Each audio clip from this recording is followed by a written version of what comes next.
Harrigan, by Max Brand. Chapter 1. "That fellow with the red hair," said the police captain as he pointed. "I'll watch him," the sergeant answered.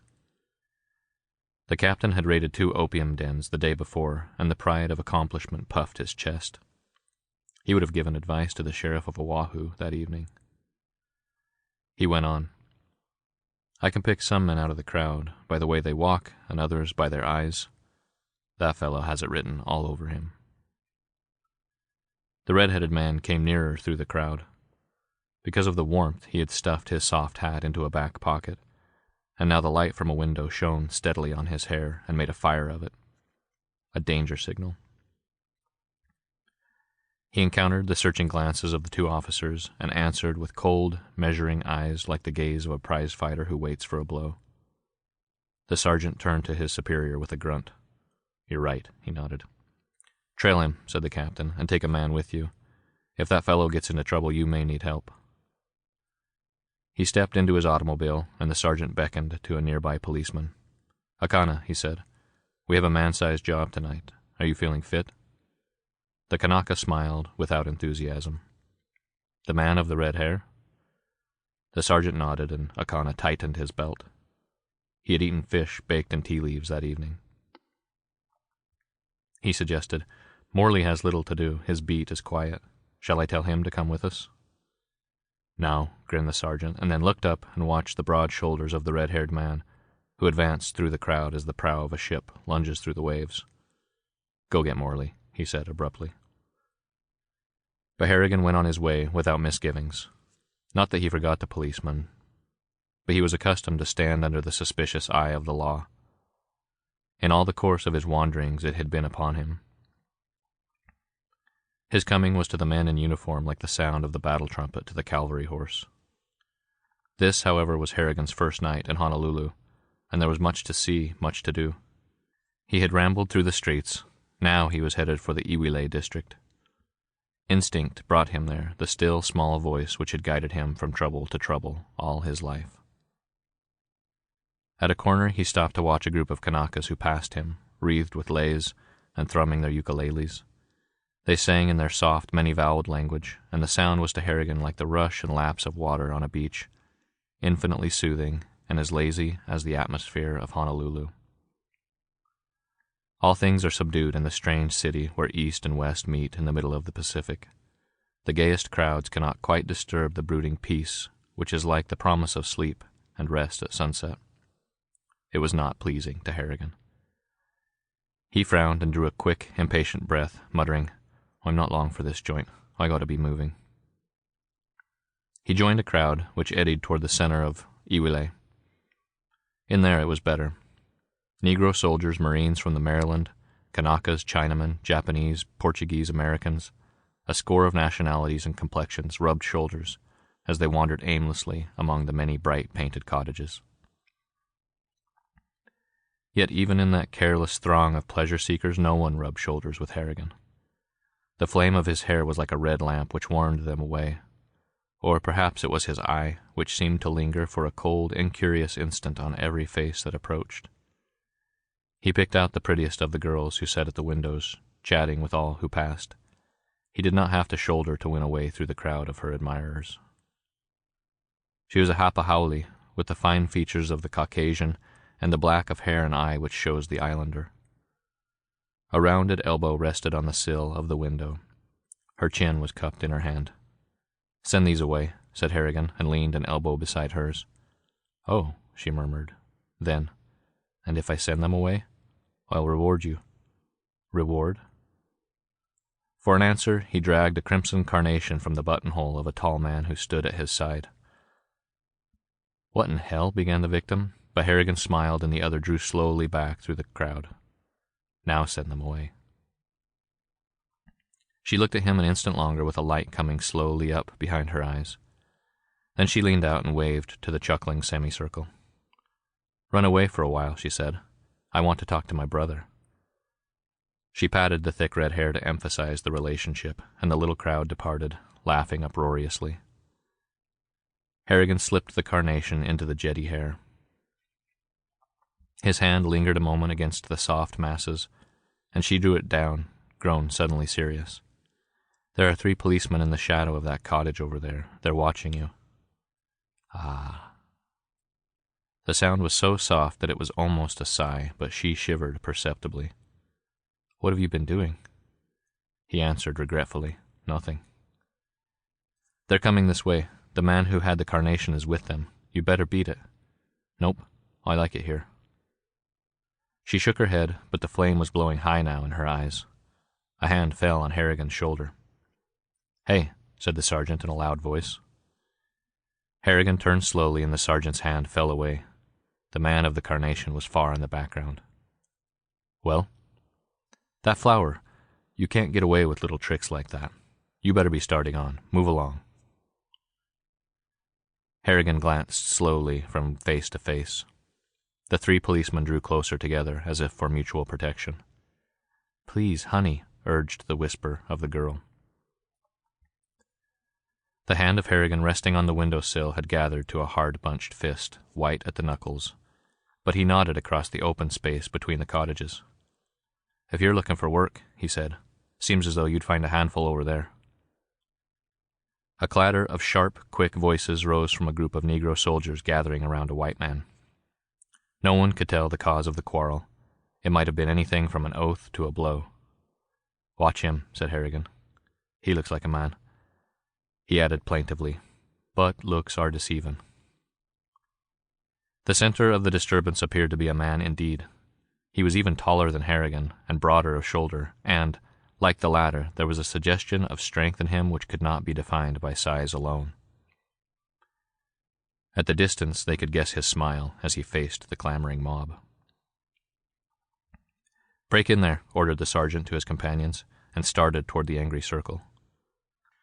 As he spoke, they heard one of the Negroes curse, and the fist of the tall man darted at the face of a soldier and drove him toppling back among his comrades.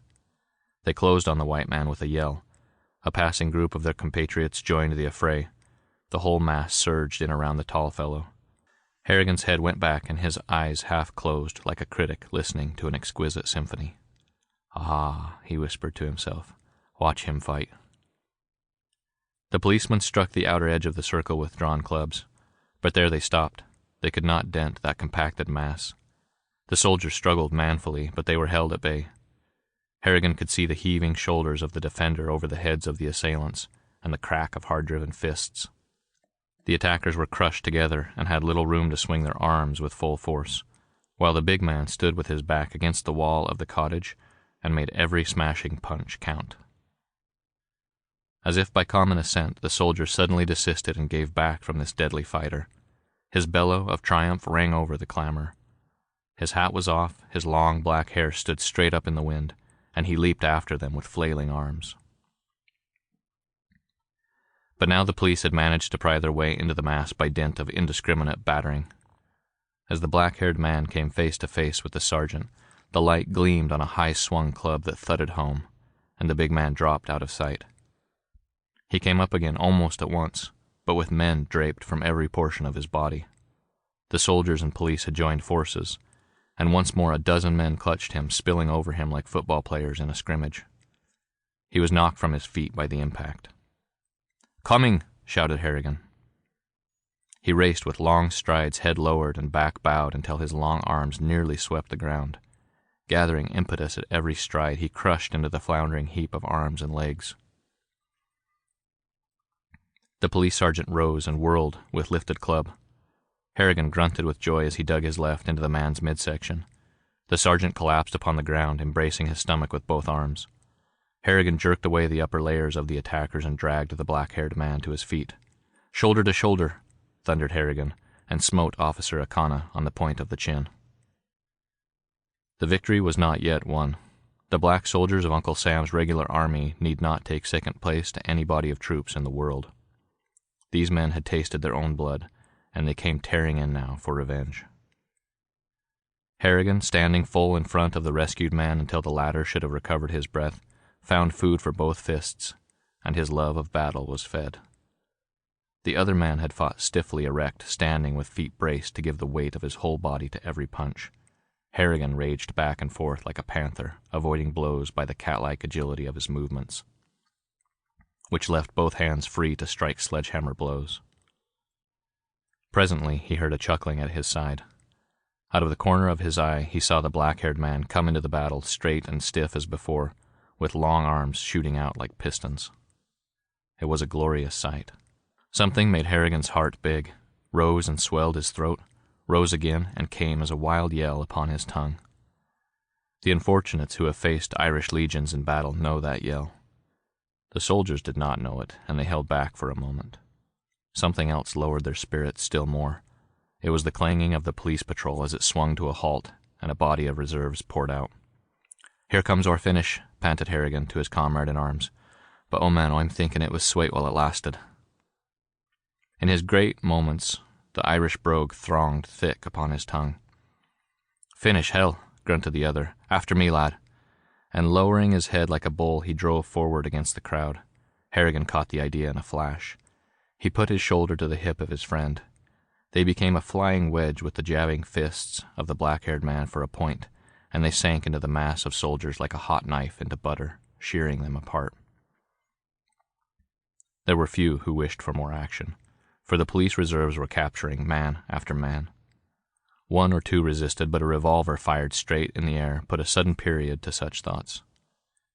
The crowd scattered in all directions, and Harrigan was taking to his heels among the rest, when an iron hand caught his shoulder and jerked him to a halt. It was the black-haired man. "Easy," he cautioned. He pulled a cap out and settled it upon his head. Harrigan followed suit with his soft hat. "Are you giving yourself away to the law?" he queried, bewildered. "Steady, you fool," said the other. "They're only after the ones who run away." An excited Kanaka confronted them with brandished club. "What's the cause of the disturbance, officer?" asked the big man.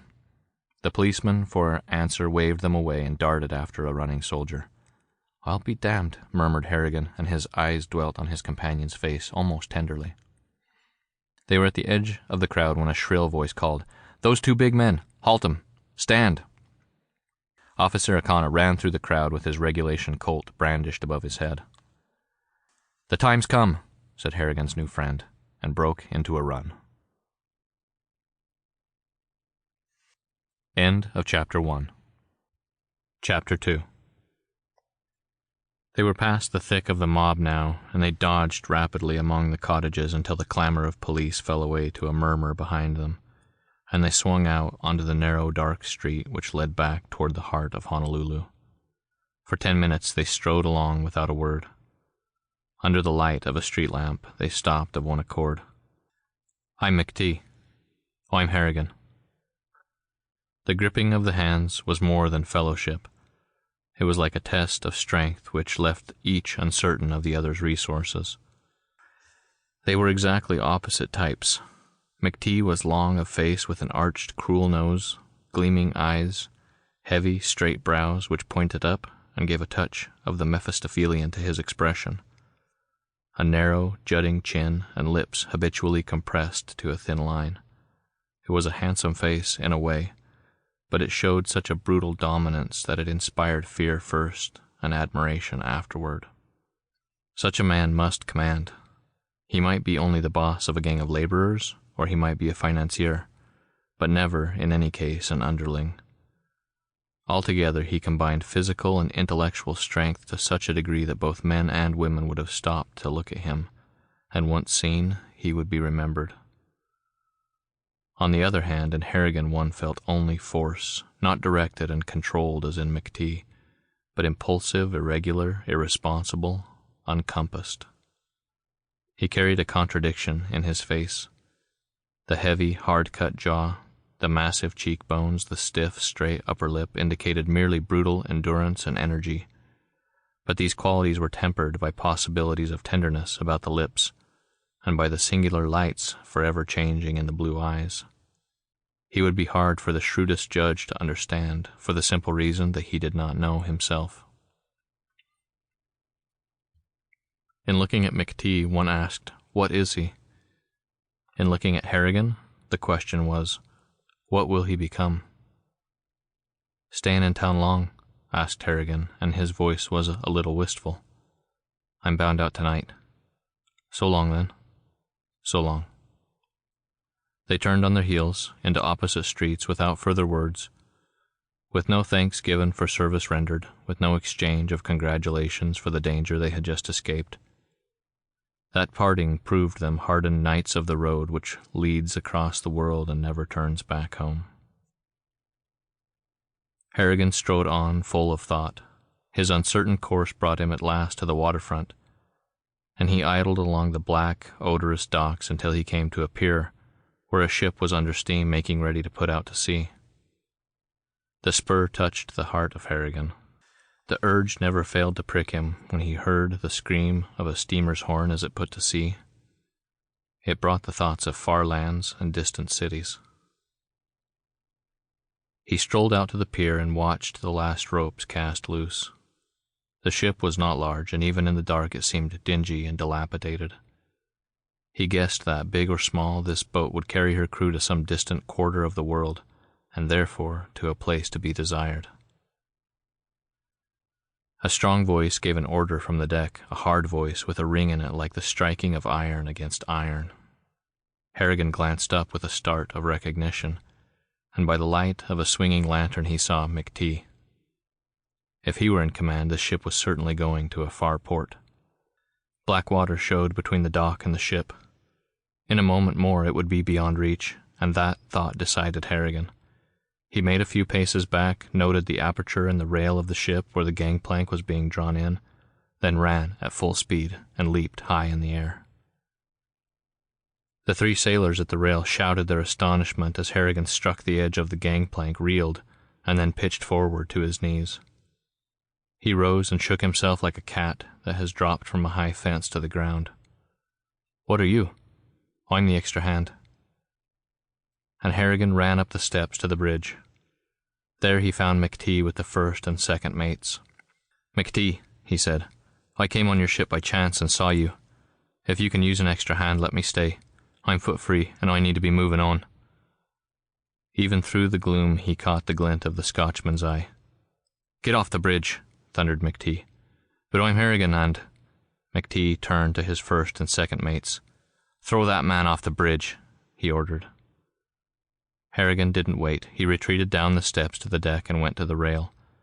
A wide gap of swarthy water now extended between the ship and the dock, but he placed his knee on the rail, ready to dive. Then he turned and stood with folded arms looking up to the bridge, for his mind was dark with many doubts. He tapped a passing sailor on the shoulder. "What sort of an old boy is the captain?" He made up his mind that, according to the answer, he would stay with the ship or swim to the shore, but the sailor merely stared stupidly at him for a moment and then grinned slowly. There might be malice, there might be mere ridicule in that smile. He passed on before another question could be asked. "Huh," grunted Harrigan. "I stay." He kept his eyes fixed on the bridge, remaining motionless at the rail for an hour, while the glow of Honolulu grew dimmer and dimmer past the stern. There were lights in the after cabin, and he guessed that the ship, in a small way, carried both freight and passengers. At last McTee came down the steps to the deck, and as he passed Harrigan, he snapped, "Follow me." He led the way aft and up another flight of steps to the after cabin, unlocked a door, and showed Harrigan into the captain's room. Here he took one chair, and Harrigan dropped easily into another. "Now what in hell was your line of thinking, McTee," he began, "when you told me to—" "Stand up," said McTee. "What?" "Stand up." Harrigan rose very slowly. His jaw was setting harder and harder, and his face became grim. "Harrigan, you took a chance and came with me." "Yes." "I didn't ask you to come." "Sure you didn't, but if you think you can treat me like a swine and get away with it—" It was wonderful to see the eyes of McTee grow small. They seemed to retreat until they became points of light shining from the deep shadow of his brow. They were met by the cold, incurious light of Harrigan's stare. "You're a hard man, Harrigan." He made no answer, but listened to the deep thrum of the engines. It seemed to him that the force which drove the ship was like a part of McTee's will, a thing of steel. "And I'm a hard man, Harrigan. On this ship I'm king. There's no will but my will, there's no right but my right, there's no law but my law. Remember, on land we stood as equals. On this ship you stand and I sit." The thin lips did not curve, and yet they seemed to be smiling cruelly, and the eyes were probing deep, deep, deep into Harrigan's soul, weighing, measuring, searching. "When we reach land," said Harrigan, "I got an idea I'll have to break you." He raised his hands, which trembled with the restrained power of his arms, and then moved them as though slowly breaking a stick of wood. "I've broken men, like that," he finished. "When I'm through with you, Harrigan, you'll take water from a Chinaman.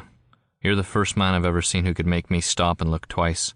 I need a fellow like you, but first I've got to make you my man. The best colt in the world is no good until he learns to take the whip without bucking. I'm going to get you used to the whip. This is frank talk, eh? Well, I'm a frank man. You're in the harness now, Harrigan. Make up your mind. Will you pull or will you balk? Answer me." "I'll see you damned." "Good. You started to balk, so now you'll have to feel the whip." He pulled a cord, and while they waited, the relentless duel of the eyes continued. A flash of instinct, like a woman's intuition, told Harrigan what impulse was moving McTee. He knew it was the same thing which makes the small schoolboy fight with the stranger, the same curiosity as to the unknown power, the same relentless will to be master, but now intensified 1,000-fold in McTee, who looked, for the first time perhaps, on a man who might be his master. Harrigan knew and smiled. He was confident.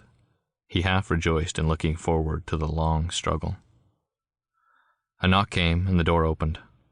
"Masters," said McTee to the boatswain. "We're 3 hands short." "Yes, sir. Here are the 3 hands. Take them forward." End of Chapter 2. Chapter 3.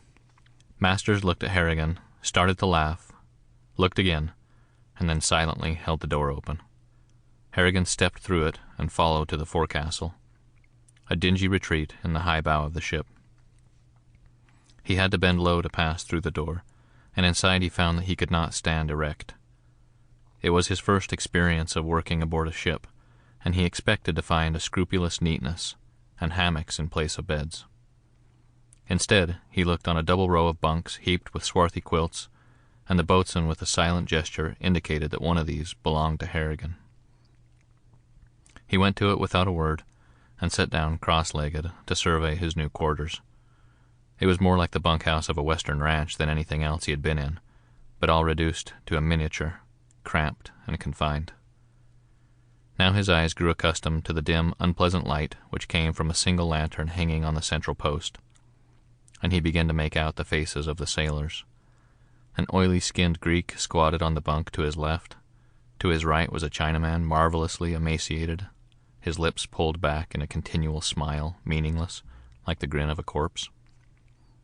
Opposite was the inevitable Englishman, slender, good-looking, with pale hair and bright, active eyes. Harrigan had traveled over half the world and never failed to find at least one subject of John Bull in any considerable group of men.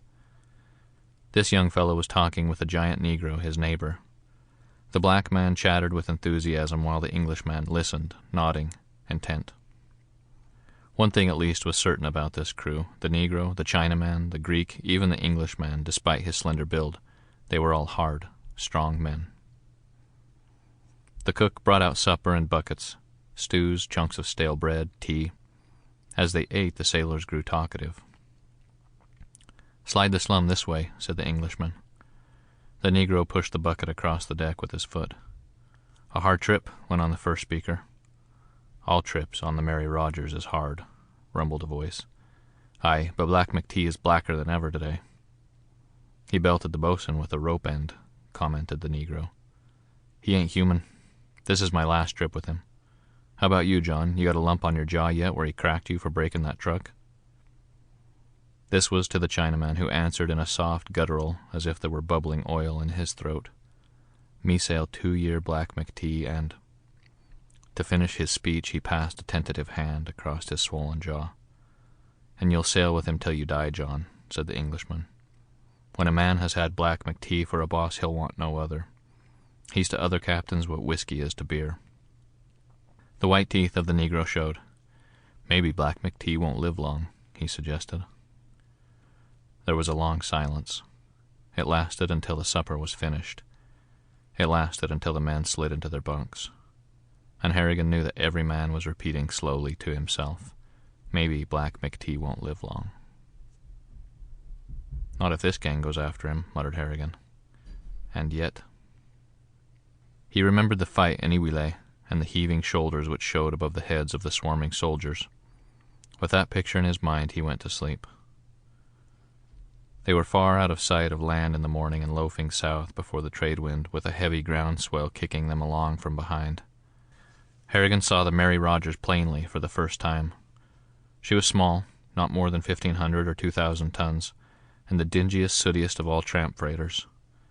He had little time to make observations. In the first place, all hands washed down the decks, some of the men in rubber boots, the others barefooted with their trousers rolled up above the knees. Harrigan was one of this number. The cool water from the hose swished pleasantly about his toes. He began to think better of life at sea as the wind blew from his nostrils the musty odors of the forecastle. Then the boatswain, with the suggestion of a grin in his eyes, ordered him up to scrub the bridge. He climbed the steps with a bucket in one hand and a brush in the other. There stood McT leaning against the wheelhouse and staring straight ahead across the bows. He seemed quite oblivious of his presence until, having finished his job, Harrigan started back down the steps. "You call this clean," rumbled McT. "All over again." And Harrigan dropped to his knees without protest and commenced scrubbing again. As he worked, he hummed a tune and saw the narrow jaw of McT jut out. Harrigan smiled. He had scarcely finished stowing his bucket and brush away when the boatswain brought him word that he was wanted in the fire room. Masters' face was serious. "What's the main idea?" asked Harrigan. The boatswain cast a worried eye fore and aft. "Black McT's breaking you," he said. "You're getting the whip." "Well?" "God help you, that's all. Now get below." There was a certain fervency about this speech which impressed even Harrigan. He brooded over it on his way to the fire room. There he was set to work passing coal. He had to stand in a narrow passage scarcely wide enough for him to turn about in. On either side was a towering black heap which slanted down to his feet. Midway between the piles was a little door through which he shoveled the coal into the fire room. All was stifling hot, with a breath of coal dust and smoke to choke the lungs. Even the Greek firemen sweated and cursed, though they were used to that environment. An ordinary man might have succumbed simply to that fiery, foul atmosphere.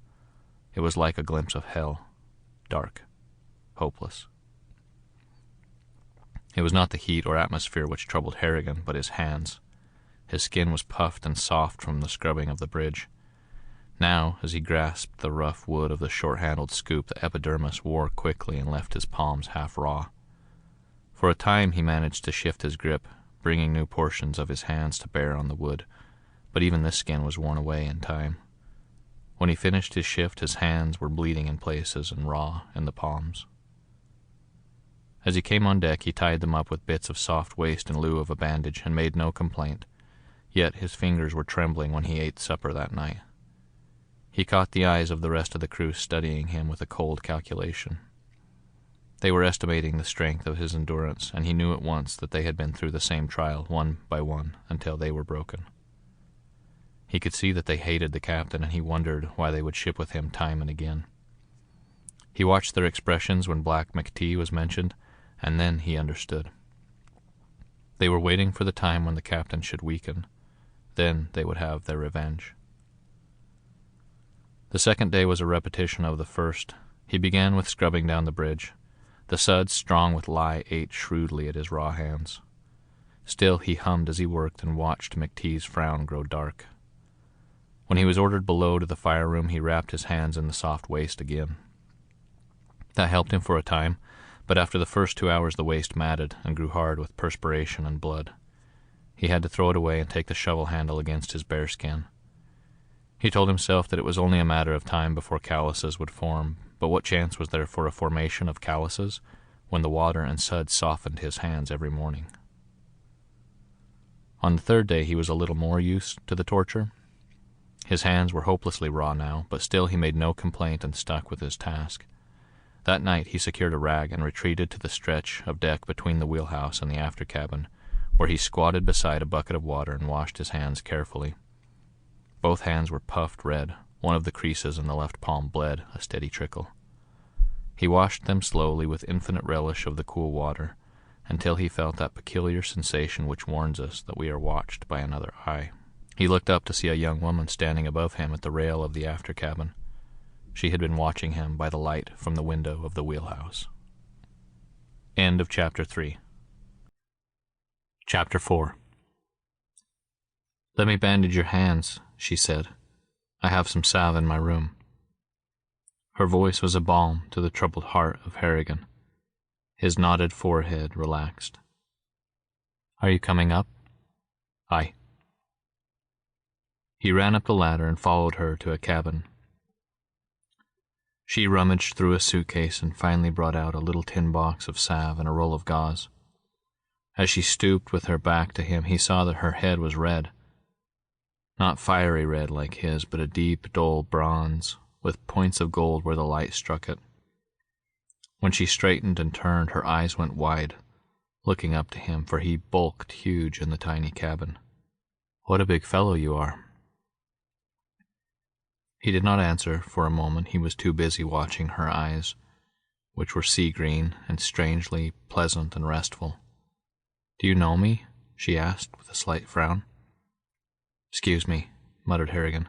"I thought at first I did."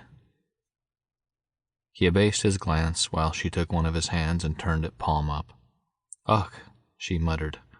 "How did this happen?" "Work."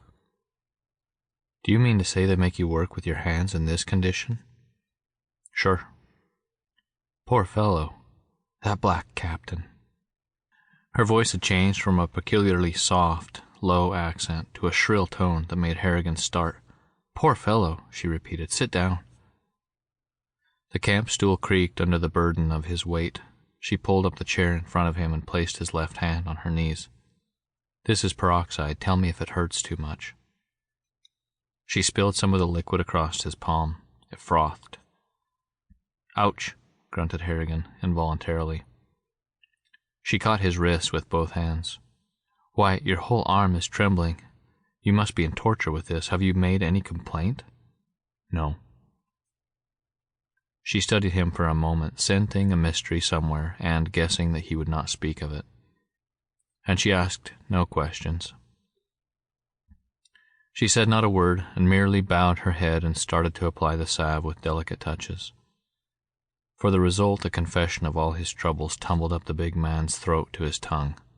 He had to set his teeth to keep it back. She became aware of those cold, incurious eyes studying her face as she wrapped the gauze bandage deftly around the injured palms. "Why do you watch me so closely?" It disarmed him. Those possibilities of tenderness came about his stiff, set lips, and the girl wondered. "I was thinking about my hometown." "Where is it?" He frowned and waved his hand in a sweep which included half the points on the compass. "Back there." She waited, wrapping up the gauze bandage. "When I was a kid, I used to go down to the harbor and watch the ships coming in and going out," he went on cautiously. She nodded, and he resumed with more confidence. "I'd sit on the pier-head and watch the ships. I knew they was bringing the smell of far lands in their olds." There was a little pause, then his head tilted back, and he burst into the soft, thick brogue. "Oh, I was after being wild about the schooners blowing out to sea with their sails shook out like clouds, and then I'd look down to the water to the pier, and it was green, deep green. Oh, the deep sea green of it, and I would look into it and dream. When I see your eyes—" He stopped, grown cold as a man will when he feels that he has laid his inner self indecently bare to the eye of the world. But she did not stir. She did not smile. "I felt like a kid again," said Harrigan, recovering from the brogue. "Like a kid sitting on the pier and watching the green water. Your eyes are that green," he finished. Self-consciousness, the very thing which she had been trying to keep the big sailor from, turned her blood to fire. She knew the quick color was running from throat to cheek. She knew the cold and curious eye would note the change. He was so far aware of the alteration that he rose and glanced at the door. "Goodbye," she said, and then, quite forgetting herself, "I shall ask the captain to see that you are treated like a white man." "You will not." "I beg your pardon," she said, but the hint of insulted dignity was lost on Harrigan. "You will not," he repeated. It'd simply make him worse. She was glad of the chance to be angry. It would explain her heightening color. The captain must be an utter brute. I figure he's 9/10 man and the other 10th devil, but there ain't no human being can change any of them 10 parts. Goodbye. I'm thanking you. My name's Harrigan.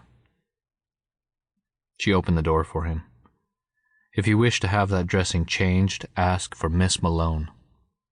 "Ah," said Harrigan. "Malone." She explained coldly, "I'm Scotch, not Irish." "Scotch or Irish," said Harrigan, and his head tilted back as it always did when he was excited. "You're after being a real sport, Miss Malone." "Miss Malone," she repeated, closing the door after him, and vainly attempting to imitate the thrill which he gave to the world. What a man.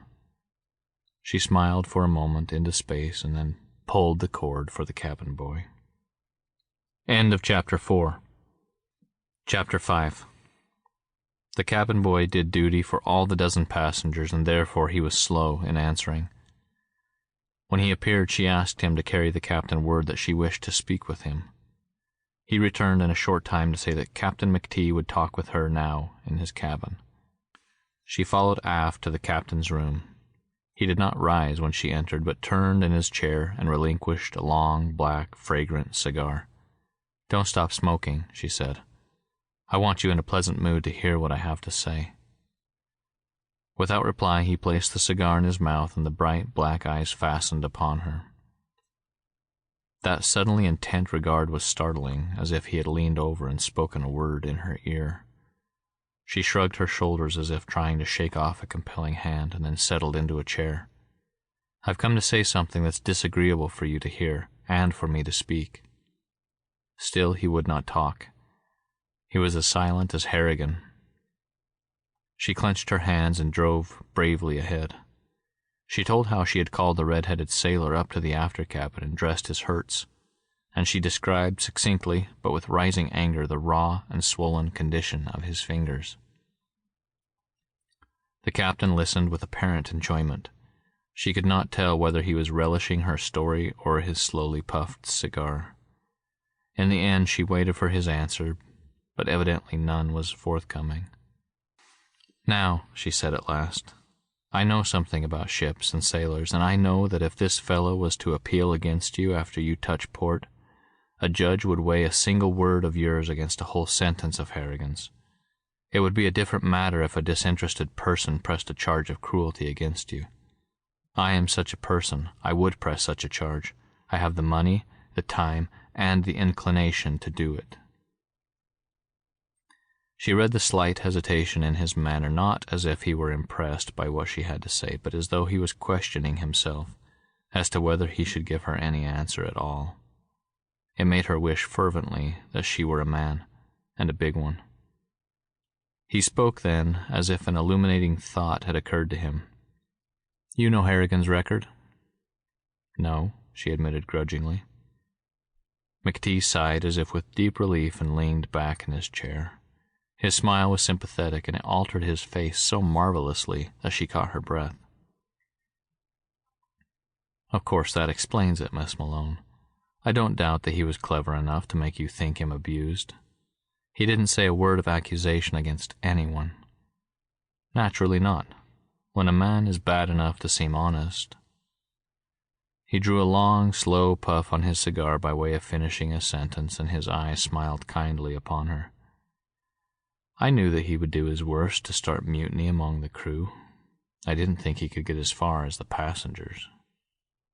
Her confidence was shaken to the ground. Then a new suspicion came to her. "If he is such a terrible character, why did you let him come aboard your ship?" Instead of answering, he pulled a cord. The bosun appeared in a moment. "Tell this lady how Harrigan came aboard," ordered the captain, and he fastened a keen eye upon the bosun. "Made it on the jump while we was pulling out of the dock," said the sailor. "Just managed to get his feet on the gangplank. came within an ace of falling into the sea. That's all. The bosun retreated, and McTee turned back to Kate Malone. He had asked me to sign him up for this trip, he explained. If I'd set him ashore, he probably had been in the police court the next morning, so I let him stay. To be perfectly frank with you, I had a vague hope that gratitude might make a decent sailor out of him for a few days. But the very first night he started his work, he began to talk discontent among the men in the forecastle, and such fellows are always ready to listen. Of course, I could throw Harrigan in irons and feed him on bread and water. My authority is absolute at sea. But I don't want to do that if I can help it. Instead, I have been trying to discipline him with hard work. He knows that he can come to me at any time and speak 3 words which will release him from his troubles.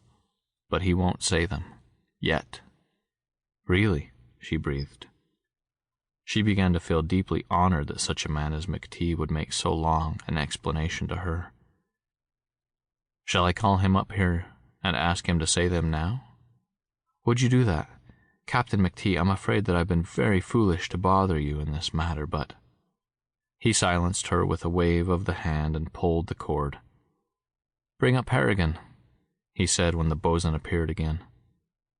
I've considered myself a judge of human nature, she apologized, but I shall think a long time before I venture another decision. You're wrong to feel that way. It would take a shrewd judge to see through Harrigan unless his record were known. The door opened and the bosun entered with Harrigan. He fixed his eyes upon the captain without a glance for Kate Malone. Harrigan, said McTee, I've been telling Miss Malone that you can be released from your troubles by saying 6 words to me, and you know that you can. You will be treated better than anyone in the crew if you will put your hand in mine and say, Captain McTee, I give you my word of honor as a man to do my best to obey orders during the rest of this trip and to hold no malice against you for anything that has happened to me so far. For you see, he explained to the girl, he probably thinks himself aggrieved by my discipline. Will you say it, Harrigan? Instead of answering, the cold eye of Harrigan turned on Kate. I told you not to speak to the captain, he said. Ah, said McTee, you were clever enough for that. Do you say nothing, Harrigan? She asked incredulously. Do you really refuse to speak those words to the captain after he has been generous enough to give you a last chance to make a man of yourself? Harrigan turned pale as he glanced at the captain. Her scorn and contempt gave a little metallic ring to her voice. You need not be afraid. Captain McTee hasn't told me anything about your record. Harrigan smiled, but in such a manner that she stepped back. Easy, said McTee. You don't need to fear him in here. He knows that I'm his master. I'm glad you didn't tell me his record, she answered. I can read it in his eyes. Lady, said Harrigan, and his head tilted back till the cord stood strongly out at the base of his throat. I'm after asking your pardon for thinking ye ever had a drop of hot Irish blood in ye. Take him below, bosun, broke in McTee, and put him on the night shift in the fire room. No hours of Harrigan's life were bitterer than that night shift. The bandages saved his hands from much of the torture of the shovel handle, but there was deep night in his heart. Early in the morning, one of the firemen ran to the chief engineer's room and forced open the door. The red-headed man, sir, he stammered breathlessly. The chief engineer woke with a snarl. He had drunk much good Scotch whiskey that evening, and the smoke of it was still dry in his throat and cloudy in his brain. And what the hell is wrong with the red-headed man now? He roared. Ain't he doing 2 men's work still? 2! He's doing 10 men's work with his hands rolled in cloth and the blood soaking through, and he sings like a devil while he works. He's gone crazy, sir. Nah, he ain't, growled the chief. That'll come later. Black McTee is breaking him, and he'll be broke before he goes off his nut. Now get the hell out of here. I ain't slept a wink for 10 days. The fireman went back to his work, muttering, and Harrigan sang the rest of the night. End of Chapter 5. Chapter 6. In the morning there was the usual task of scrubbing down the bridge. The suds soaked through the bandages at once and burned his hands like fire. He tore away the cloths and kept at his task, for he knew that if he refused to continue, he became by that act of disobedience a mutineer. The fourth day was a long nightmare, but at the end of it Harrigan was still at his post. That night the pain kept him awake. For 48 hours he had not closed his eyes. The next morning, as he prepared his bucket of suds and looked down at his blood-caked hands, the thought of surrender rose strongly for the first time. Two things fought against it: his fierce pride and a certain awe which he had noted as it grew from day to day in the eyes of the rest of the crew. They were following the silent battle between the great Irishman and the captain with a profound and almost uncanny interest. As he scrubbed the bridge that morning, McTee, as always, stood staring out across the bows, impassive, self-contained as a general overlooking a field of battle. And the temptation to surrender swelled up in the throat of Harrigan like a desire for speech in a child. He kept his teeth hard together and prayed for endurance. Only 5 days, and it might be weeks before they made a port. Even then the captain might put him in irons rather than risk his escape. "Harrigan," said McTee suddenly, "don't keep it up. You're bound to break. Speak those words now I told you to say, and you're a free man." Harrigan looked up, and the words formed at the base of his tongue. Harrigan looked down and saw his crimson hands. The words fell back like dust on his heart. "Take you for my master and swear to forget what you've done," he said, and his voice was hardly more than a whisper. "McTee, if I promised you that, I'd perjure blacker now and kill you some day when your back was turned. As it is, I'll kill you while we're standing face to face." McTee laughed, low, deep, and his eyes were half closed, as if he heard pleasant music. Harrigan grinned up at him. "I'll kill you with my bare hands. There's no gun or knife could do justice to what's inside me." His head tilted back and his whisper went thick like that of a drunkard. "Ah, McTee, look at the hands, look at the hands. They're red now for a sign of the blood av ye that'll someday be on 'em." And he picked up his bucket and brush and went down the deck. The laugh of McTee followed him. Having framed the wish in words, it was never absent from Harrigan's mind now. It made that day easier for him. He stopped singing. He needed all his brain energy to think of how he should kill McTee. It was this hungry desire which sustained him during the days which followed. The rest of the crew began to sense the mighty emotion which consumed Harrigan. When they saw both him and McTee on the deck, their eyes traveled from one to the other, making comparisons, for they felt that these men would one day meet hand to hand. They could not stay apart any more than the iron can keep from the magnet. Finally, Harrigan knew that they were nearing the end of their long journey. The port was only a few days distant, for they were far in the South Seas, and they began to pass islands, and sometimes caught sight of green patches of water. Those were the coral reefs, the terror of all navigators, for they grow and change from year to year. To a light-draught ship like the Mary Rogers, these seas were comparatively safe, but not altogether. Even small sailing craft had come to grief in those regions. Yet the islands, the reefs, the keen sun, the soft winds, the singing of the sailors, all these things came dimly to Harrigan, for he knew that his powers of resistance were almost worn away. His face was a mask of tragedy, and his body was as lean as a starved wolf in winter. His will to live, his will to hate, alone remained. Each morning it was harder for him to leave the bridge without speaking those words to the captain. He rehearsed them every day and vowed they would never pass his lips. And every day he knew that his vow was weaker. When he was about to give in, he chanced to see McTee and Kate Malone laughing together on the promenade. It was McTee who saw Harrigan first and pointed him out to Kate.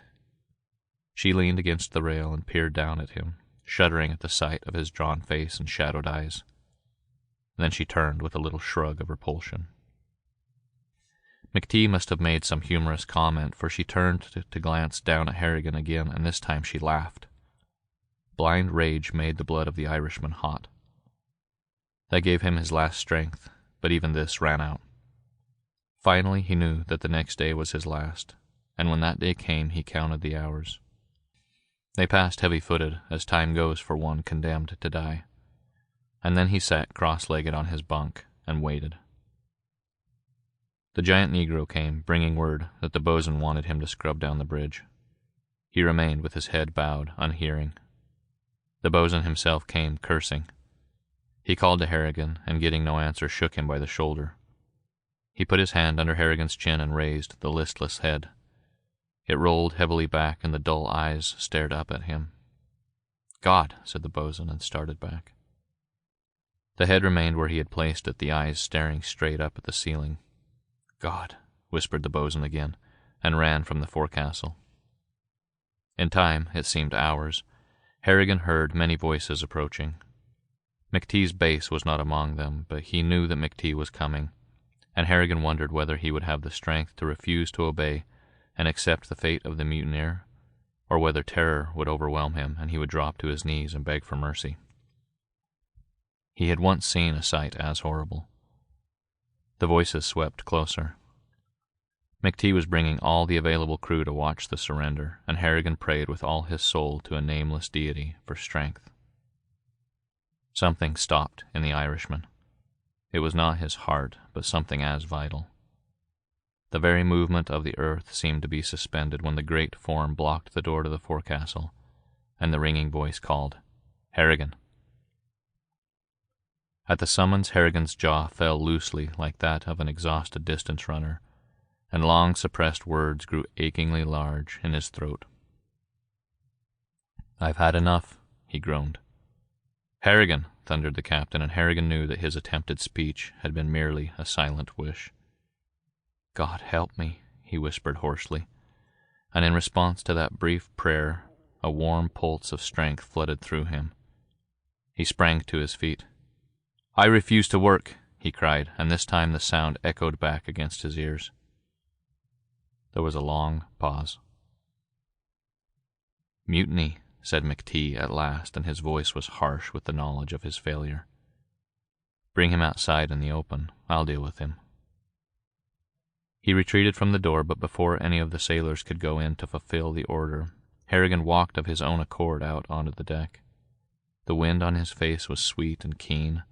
The vapors blew from eyes and brain. He was himself again, weaker, but himself. He saw the circle of wondering, awe-stricken faces. He saw McTee standing with folded arms.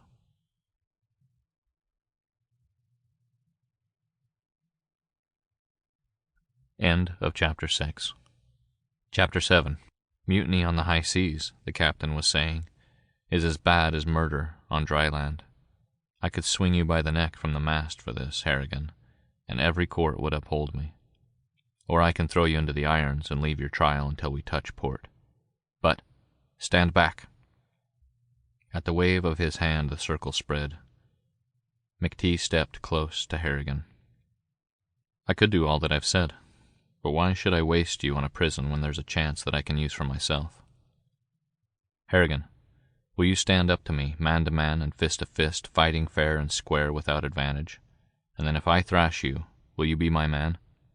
If I beat you, will you swear to follow me, to do my bidding? Harrigan, if I have you to work for me, I'll be king of the South Seas." "Man to man, fair and square," repeated Harrigan vaguely. "I'm weak. You've had me in hell and sweated me thin, McTee. If I was my old self, I'd jump at the chance." "Then it's irons for you and 10 years for mutiny when we reach port." "Ah, damn your heart." "But if I beat you, you'll be a lord of men, Harrigan, with only one king over you, McTee. You'll live on the fat of the land and the plunder of the high seas if you serve McTee. What oath could I swear that you'd believe?" "Your hand in mine for a pledge. I ask no more." He held out his hand. The lean, strong fingers fascinated Harrigan. "I'd rather take your throat than your hand, McTee, and maybe I will, and maybe I will." He caught the hand in his own cracked, stained black palm. The smile of McTee was like the smile of Satan when he watched Adam driven from the Eden. "Stripped to the waist," he said, and turned on the crew. "You know me, lads. I've tried to break Harrigan, but I've only bent him, and now he's going to stand up to me man to man, and if he wins, he's free to do as he likes, and never lift a hand till we reach port.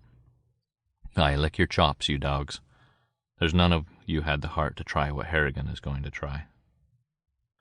If they did not actually lick their chops, there was hunger in their eyes and a strange wistfulness as they watched Harrigan strip off his shirt. But when they saw the wasted arms lean, with the muscles defined and corded as if by famine, their faces went blank again. For they glanced in turn at the vast torso of McTee. When he moved his arms, his smooth shoulders rippled in significant spots, the spots where the driving muscles lay. But Harrigan saw nothing save the throat of which he had dreamed. "This is to the finish," said McTee. "Aye, and no quarter." Harrigan grinned and slipped out to the middle of the deck. Both of them kicked off their shoes. Even in their bare feet it would be difficult to keep upright, for the Mary Rogers was rollicking through a choppy sea. Harrigan sensed the crew standing in a loose circle with the hunger of the wolf pack in winter stamped in their eyes. McTee stood with his feet braced strongly, his hands poised. But Harrigan stole about him with a gliding, unequal step. He did not seem preparing to strike with his hands, which hung low, but rather like one who would leap at the throat with his teeth. The ship heaved and Harrigan sprang and his fists cracked. 1, 2. He leaped out again under the captain's clubbed hands. 2 spots of red glowed on McTee's ribs, and the wolf pack moistened their lips. "Come again, Harrigan, for I've smelled the meat, not tasted it. It tastes red, like this." And fainting at McTee's body, he suddenly straightened and smashed both hands against the captain's mouth. McTee's head jarred back under the impact. The wolf pack murmured. The captain made a long step, waited until Harrigan had leaped back to the side of the deck to avoid the plunge, and then, as the deck heaved up to give added impetus to his lunge, he rushed. The angle of the deck kept the Irishman from taking advantage of his agility. He could not escape. One pile-driver hand cracked against his forehead, another thudded on his ribs. He leaped through a shower of blows and clinched. He was crushed against the rail. He was shaken by a quick succession of short arm punches. But anything was preferable to another of those long, driving blows. He clung until his head cleared. Then he shook himself loose and dropped as if dazed to one knee. McTee's bellow of triumph filled his ears. The captain bore down on him with outstretched hands to grapple at his throat, but at the right instant Harrigan rose and lurched out with stiff arm. The punch drove home to the face with a shock that jarred Harrigan to his feet and jerked McTee back as if drawn by a hand. Before he recovered his balance, Harrigan planted 6 punches, but though they shook the captain, they did not send him down, and Harrigan groaned. McTee bellowed again. It was not pain, it was not mere rage, it was a battle cry, and with it he rushed Harrigan. They raged back and forth across the deck, and the wolf pack drew close, cursing beneath their breath. They had looked for a quick end to the struggle, but now they saw that the fighters were mated. The greater strength was McTee's, the greater purpose was Harrigan's. McTee fought to crush and conquer. Harrigan fought to kill. The blows of the captain flung Harrigan here and there, yet he came back to meet the attack, slinking with sure, cat-like steps. The heel and pitch of the deck sometimes staggered the captain, but Harrigan seemed to know beforehand what would happen, and he leaped in at every opening with blows that cut the skin. His own flesh was bruised.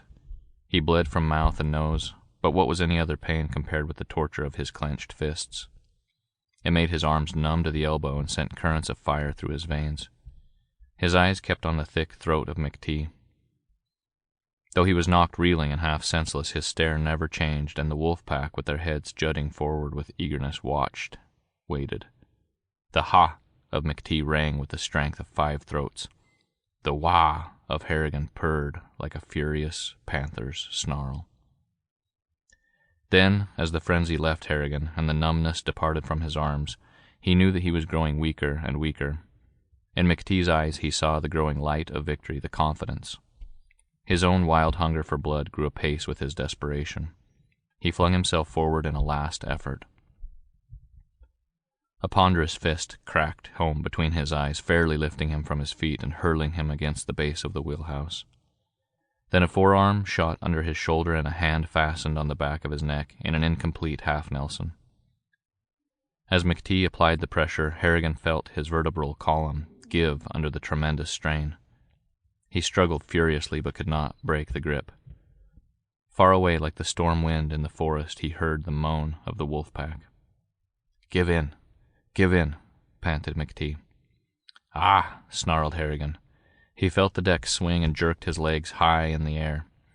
He could not have broken that grip of his own strength, but the sway of the deck gave his movement a mighty leverage. The hand slipped from his neck, scraping skin away, as if a red-hot iron had been drawn across the flesh. But he was half loosed, and that twist of his body sent them both rolling one over the other to the scuppers of the ship. And it was McTee who crashed against the rail, receiving the blow on the back of his head. His eyes went dull, the red hands of Harrigan fastened on his throat. God! Screamed McTee and gripped Harrigan's wrists. But the Irishman heaved him up and beat his head against the deck. McTee's jaws fell open, and a bloody froth bubbled to his lips. His eyes thrust out hideously. Ah! Snarled Harrigan and shifted his grip lower, his thumbs digging relentlessly into the great throat. This time the giant limbs of the captain relaxed as if in sleep. Then through the fierce singing in his ears the Irishman heard a yell. He turned his head. The wolf pack saw their prey pulled down at last. They ran now to join the kill, not men, but raging devils. Harrigan sprang to his feet, catching up a marlin spike, and whirled it above his head. Back! He shouted. They shrank back, growling to one another savagely, irresolute. There came a moan at Harrigan's feet.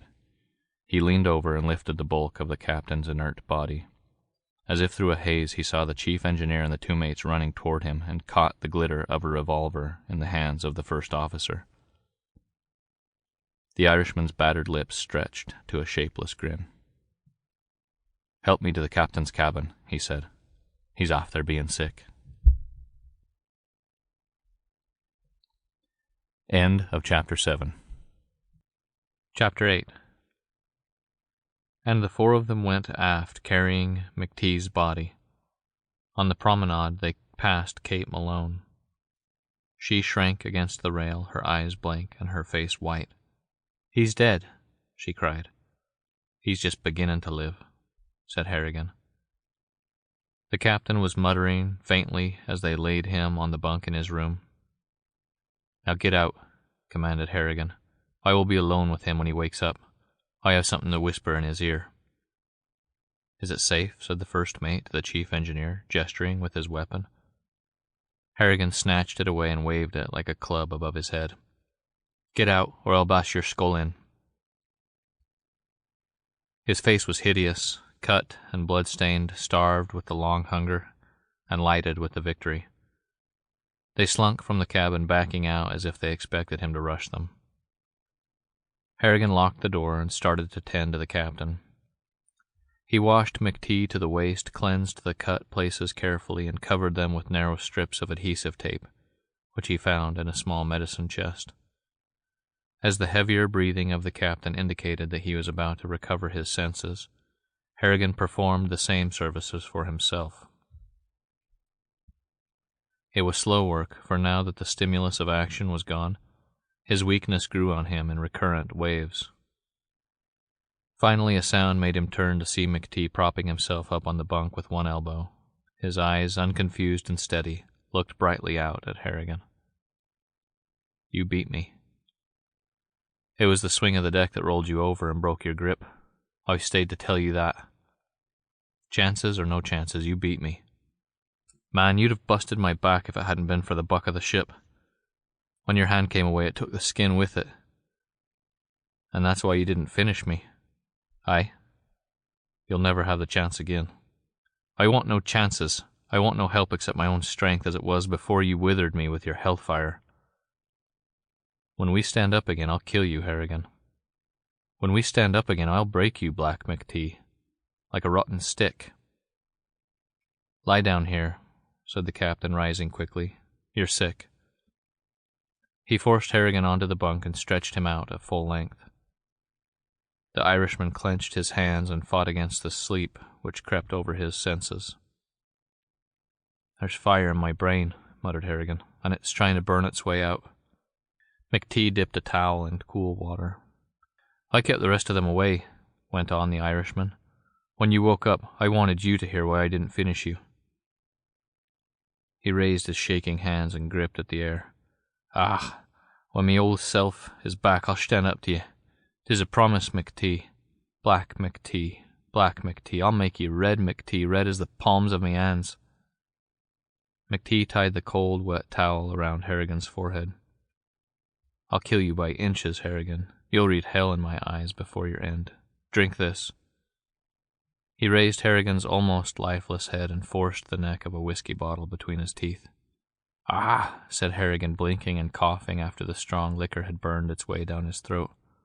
"The feel of your throat under me thumbs was sweeter than the touch of a colleen's hand, McTee. I'm dead for schleip." And instantly his eyes closed. His breathing was deep and sonorous.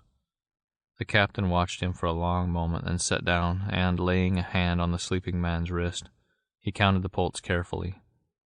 It was irregular and feeble. "Time is all he needs," muttered McTee to himself, and he sat staring before him, dreaming. "A fool can live well," he was thinking, "but it takes a great man to die well. Harrigan will make a fine death." In the meantime, the big Irishman slept heavily, and Black McTee tended him well, keeping the towel cool and wet about his forehead. The pulse was gaining rapidly in strength and regularity. Sleep seemed to act upon Harrigan as food acts upon a starved man. At times he smiled, and McTee could guess at the dream which caused it. He was dreaming of killing McTee, and McTee sat by and understood and smiled with deep content. He, also, was tasting his thoughts of the battle to be, when, without any warning rap, the door swung open and the burly form of Bosun Masters appeared. "The first mate," he began. "Did you knock? I've got no time to waste. The first mate—" McTee rose. In the frank, bold eyes of the bosun he read the open revolt, and understood. He had been beaten in open battle. His crew felt that they were liberated by the victory of their champion. "Who told you to enter without knocking?" he broke in.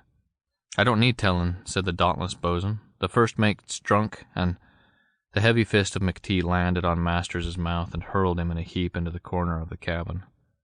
The captain seized him by the nape of the neck and jerked him back to his feet, blinking and gasping, thoroughly subdued. "Get out, and come in as you should." The bosun fled. A moment later, a timid knock came at the door, and McTee bade him enter. He stepped in, cap in hand, his eyes on the floor. "The first mate's drunk, sir, and running amuck with the ship. He's at the wheel, and he won't leave it. We've nearly scraped one reef already. You know this ain't any open sea, sir. There's green water everywhere. Go up and give the fool my orders. Tell the second officer to take the wheel." The bosun retreated, but he returned within a few moments. "He won't leave the wheel," he reported. "He said you could take your orders to the devil, sir." "I'll tie him to the deck and skin him alive," said McTee calmly.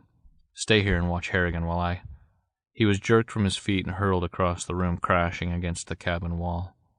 When his senses returned, he was sitting on the floor staring stupidly into the white face of the bosun, who was in a similar posture.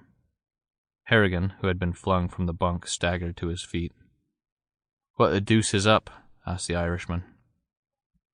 A chorus of piercing yells rose in answer from the deck outside. "The end of the Mary Rogers," said McTee. "Stay with me, Harrigan." He caught the latter by the arm and dragged him out onto the deck. The whole of the ship at the bow must have been literally ripped away by the impact against the reef. Already the deck sloped sharply to the bows. McTee raised a voice that rang like a trumpet over the clamor as he gave his orders to clear away the boats. If he had been a moment earlier, he might have succeeded in getting at least one of them safely launched. But now the Mary Rogers was settling to her doom with a speed which made the crew senseless with terror. A half-gale which promised to swell soon into a veritable hurricane seemed to be lifting the freighter by the heel and driving her nose into the sea. The quick settling twilight of the tropics made the waters doubly cold and dark. Not till the bows of the Mary Rogers were deep below the waves and her propeller humming loudly in the air did the captain desist from his efforts to bring order out of the panic of the crew. Half a dozen men with the Chinaman at their head had cut one of the boats from its davits, but plunging into it before it fairly struck the water, they tipped it far to one side. It filled instantly and sank, leaving its occupants struggling on the surface. The Chinaman, who apparently could not swim, gave up the struggle at once. He threw his clutching hands high above his head and went down. His scream was the first death cry of the wreck of the Mary Rogers. McTee, with Harrigan at his heels, rushed for the second lifeboat. Under the directions of the captain, pointed and emphasized by blows of his fist, the boat was swung safely from the davits and lowered to the sea. The instant that it rode the waves, bouncing up and down on the choppy surface, the crew began leaping in, the drunken mate being the first overside. The lifeboat was loaded from stem to stern, and only Harrigan, McTee, and half a dozen more remained on the ship when the boat swung a dozen feet away from the Mary Rogers, and with the next wave was picked up and smashed against the freighter. Its side went in like a matchbox pressed by a strong thumb, and it zigzagged quickly below the surface. The yells of the swimmers rose in a long wail. McTee caught Harrigan by the shoulder and shouted in his ear, "Stay close and do what I do." "Miss Malone," yelled Harrigan in answer, and pointed. She stood by the after cabin, clinging to the rail with one hand while she attempted to adjust a life preserver with the other. The Mary Rogers lurched forward a long slide that buried half of the ship under the sea. A giant wave towered above the side and licked the wheelhouse away. "Let her go," roared McTee. "Save ourselves and let her go."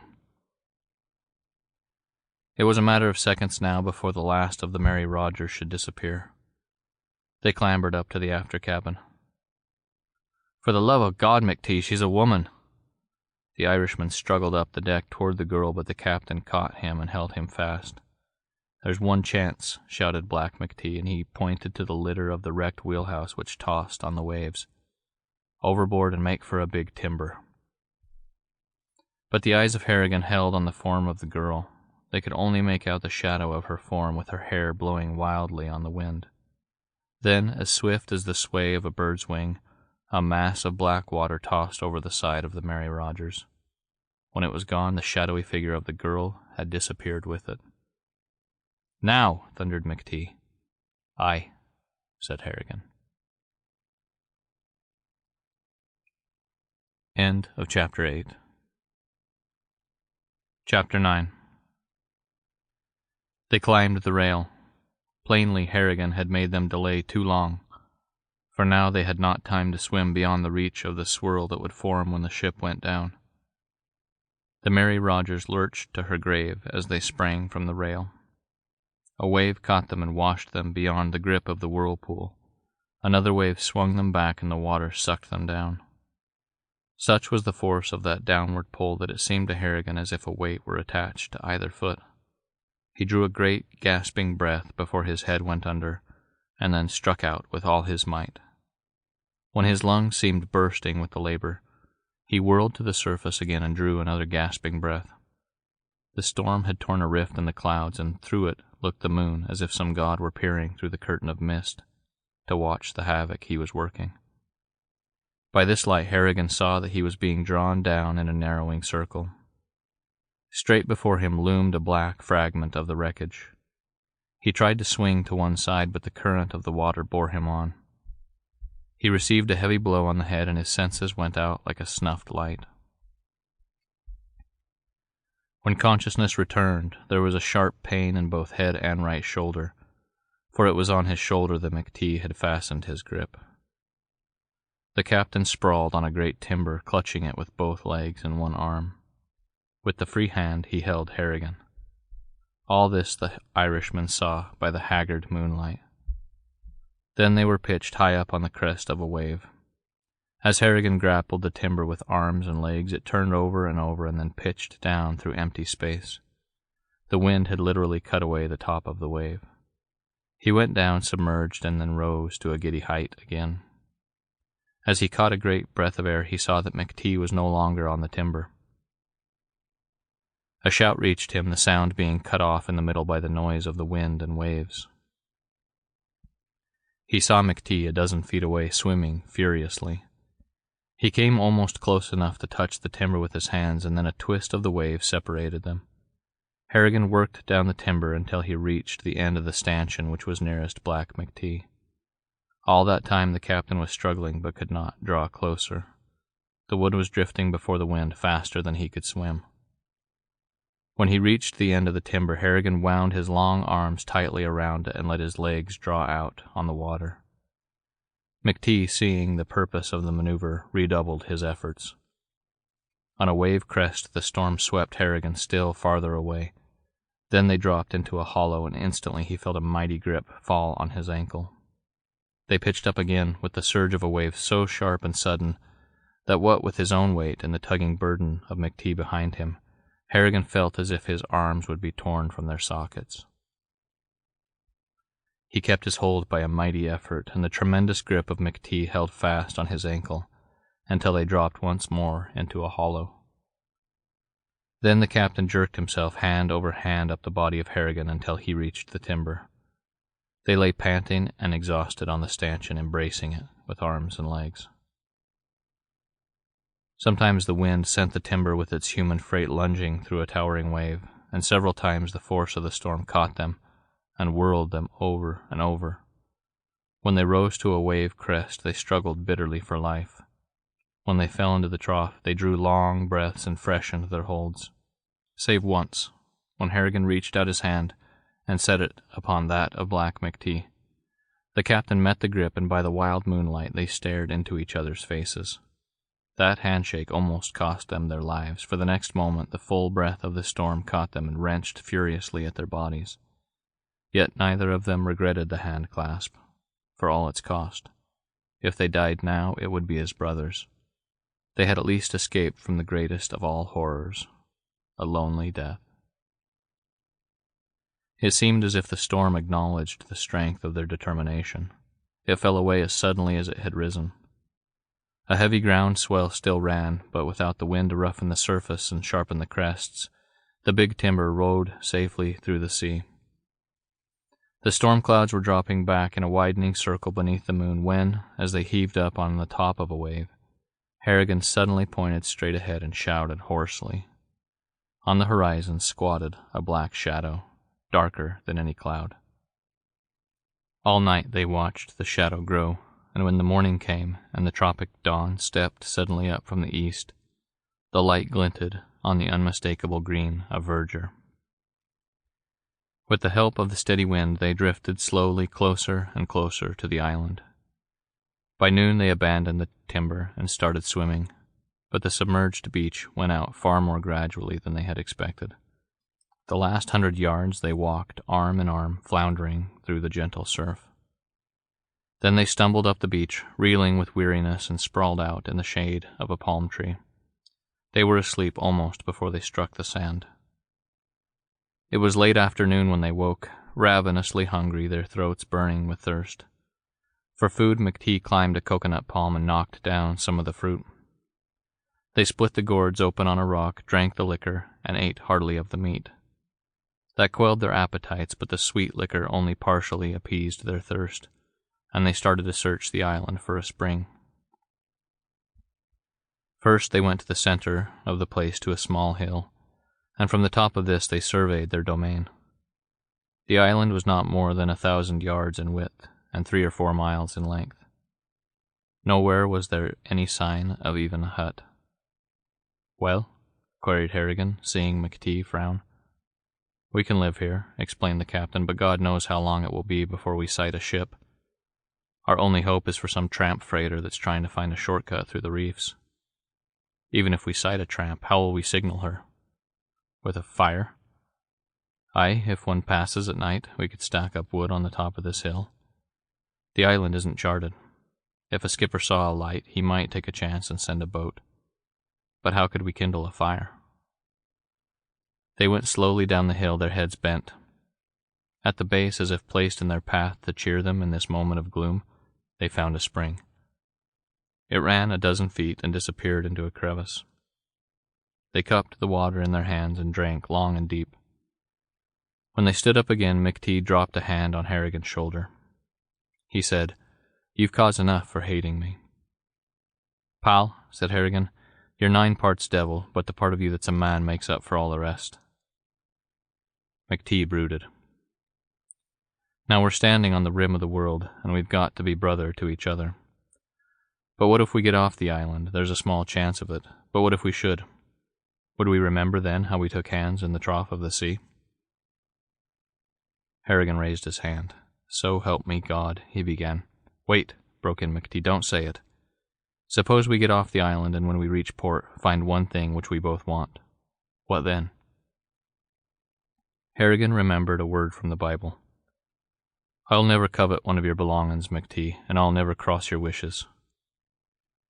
Your hair is red, Harrigan, and mine is black. Your eye is blue, and mine is black. We were made to want the same thing in different ways. I've never met my mate before. I can stand it here on the rim of the world, but in the world itself, what then, Harrigan? They stepped apart, and the glance of the black eye crossed that of the cold blue. Ah, McTee, are you dark inside and out? Is the black of your eye the same as the soot in your heart? Harrigan, you were born to fight and forget. I was born to fight and remember. Well, I take no oath, but here's my hand. It's better than the oath of most men. A strange fist, grinned Harrigan, soft in the palm and hard over the knuckles, like mine. They went down the hill toward the beach, Harrigan singing and McTee silent with downward head. On the beach they started for some rocks which shelved out into the water, for it was possible that they might find some sort of shellfish on the rocks below the surface of the water. Before they reached the place, however, McTee stopped and pointed out across the waves. Some object tossed slowly up and down a short distance from the beach. From the wreck, said McTee. I didn't think it would drift quite as fast as this. They waded out to examine. The water was not over their waists when they reached it. They found a whole section from the side of the wheelhouse, the timbers intact. On it lay Kate Malone, unconscious.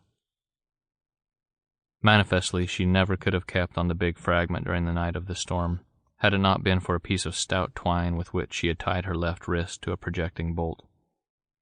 She had wrapped the cord many times, but despite this it had worn away her skin and sunk deep in the flesh of her arm. Half her clothes were torn away, as she had been thrown about on the boards. Whether from exhaustion or the pain of her cut wrist, she had fainted and evidently lain in this position for several hours. One side of her face was burned pink by the heat of the sun. They dragged the float in, and McTee knelt beside the girl and pressed an ear against her breast. Living, he announced. Now we're 3 on the rim of the world. Which makes a crowd, grinned Harrigan.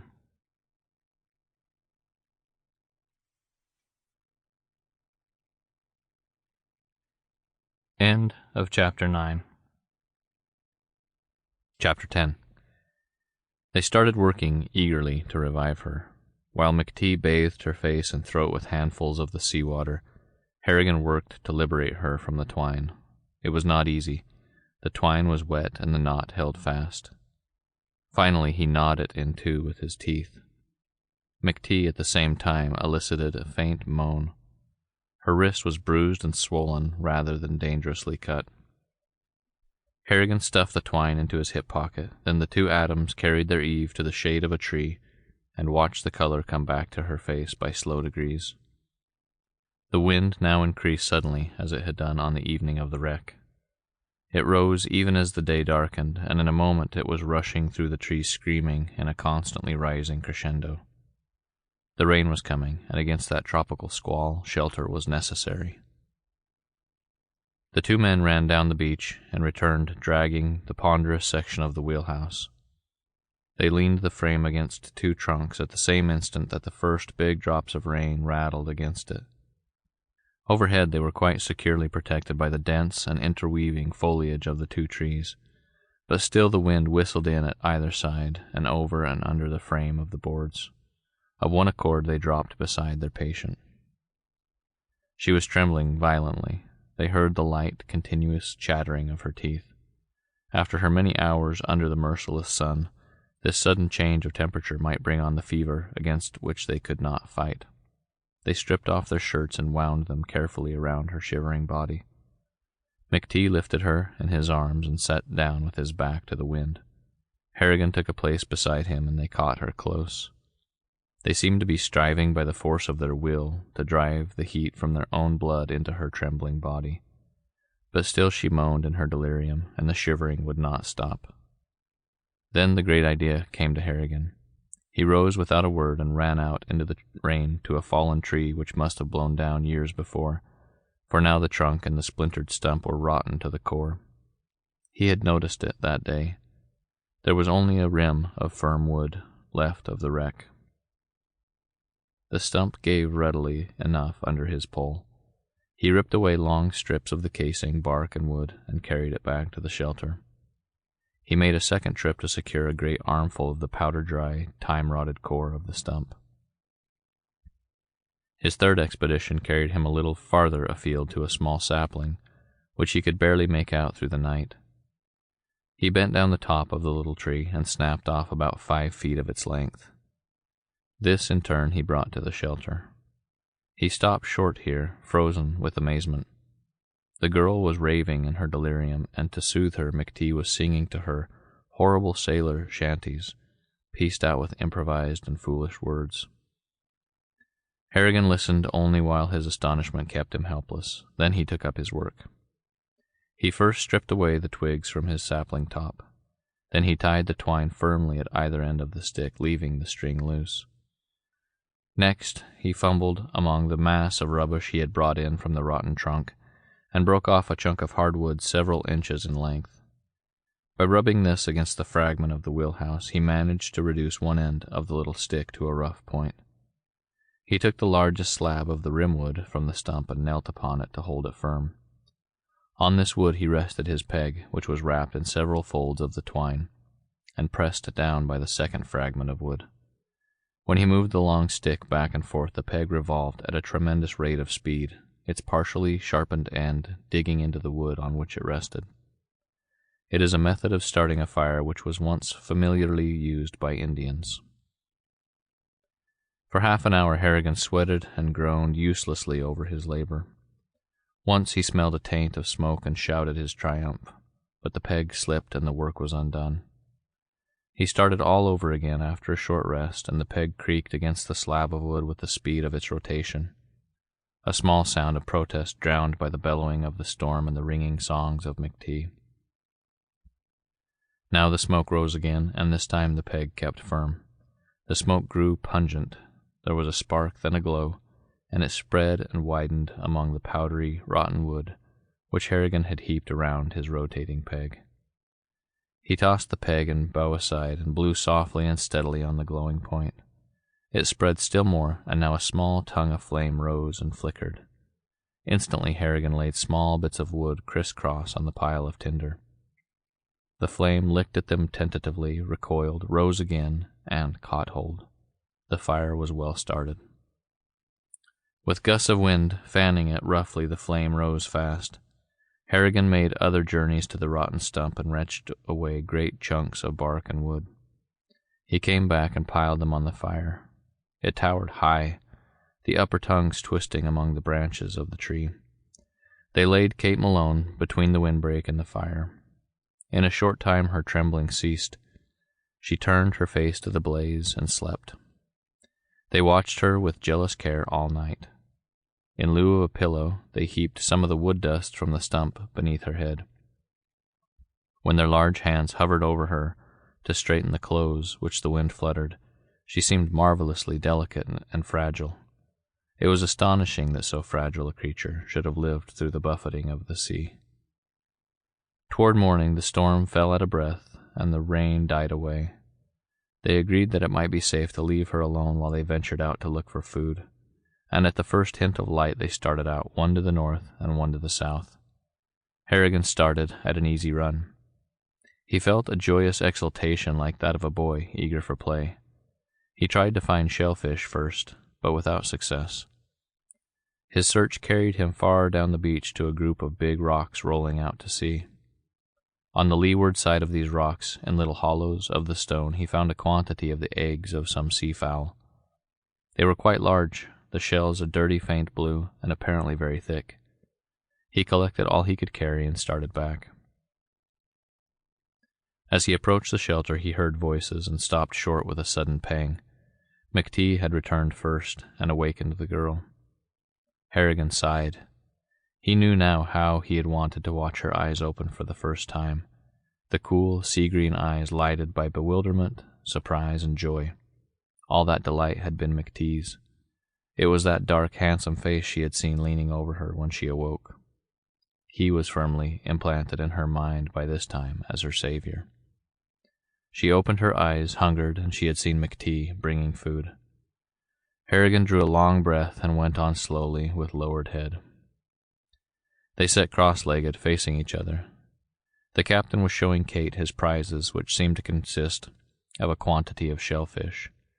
She clapped her hands at something McTee said, and her laughter, wonderfully clear, reminded Harrigan of the chiming of faraway church bells. Blind anger suddenly possessed him as he stood by the fire, glowering down at them.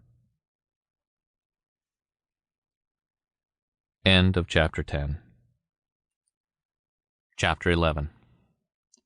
Eggs! How perfectly wonderful, Mr. Harrigan, and I'm starved. She looked up to him, radiant with delight, but the triumphant eye of Harrigan fell not upon her, but on McTee, who had suddenly grown pensive. But how can we cook them? There's nothing to boil water in, and no pan for frying them, ventured McTee. Roast 'em, said Harrigan scornfully, like this. He wrapped several eggs in wet clay and placed them in the glowing ashes of the fire, which had now burned low.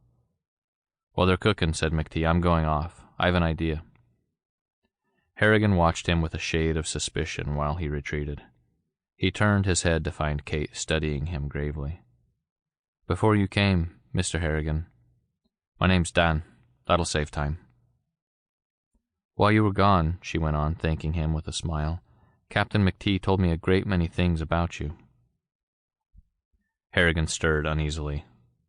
Among other things, that you had no such record as he hinted at while we were on the Mary Rogers. So I have to ask you to forgive me. The blue eyes grew bright as he watched her. I've forgotten all that, for the sea washed it away from my mind. Really? As clean as the wind has washed the sky. Not a cloud stained the broad expanse from horizon to horizon. That's a beautiful way to put it.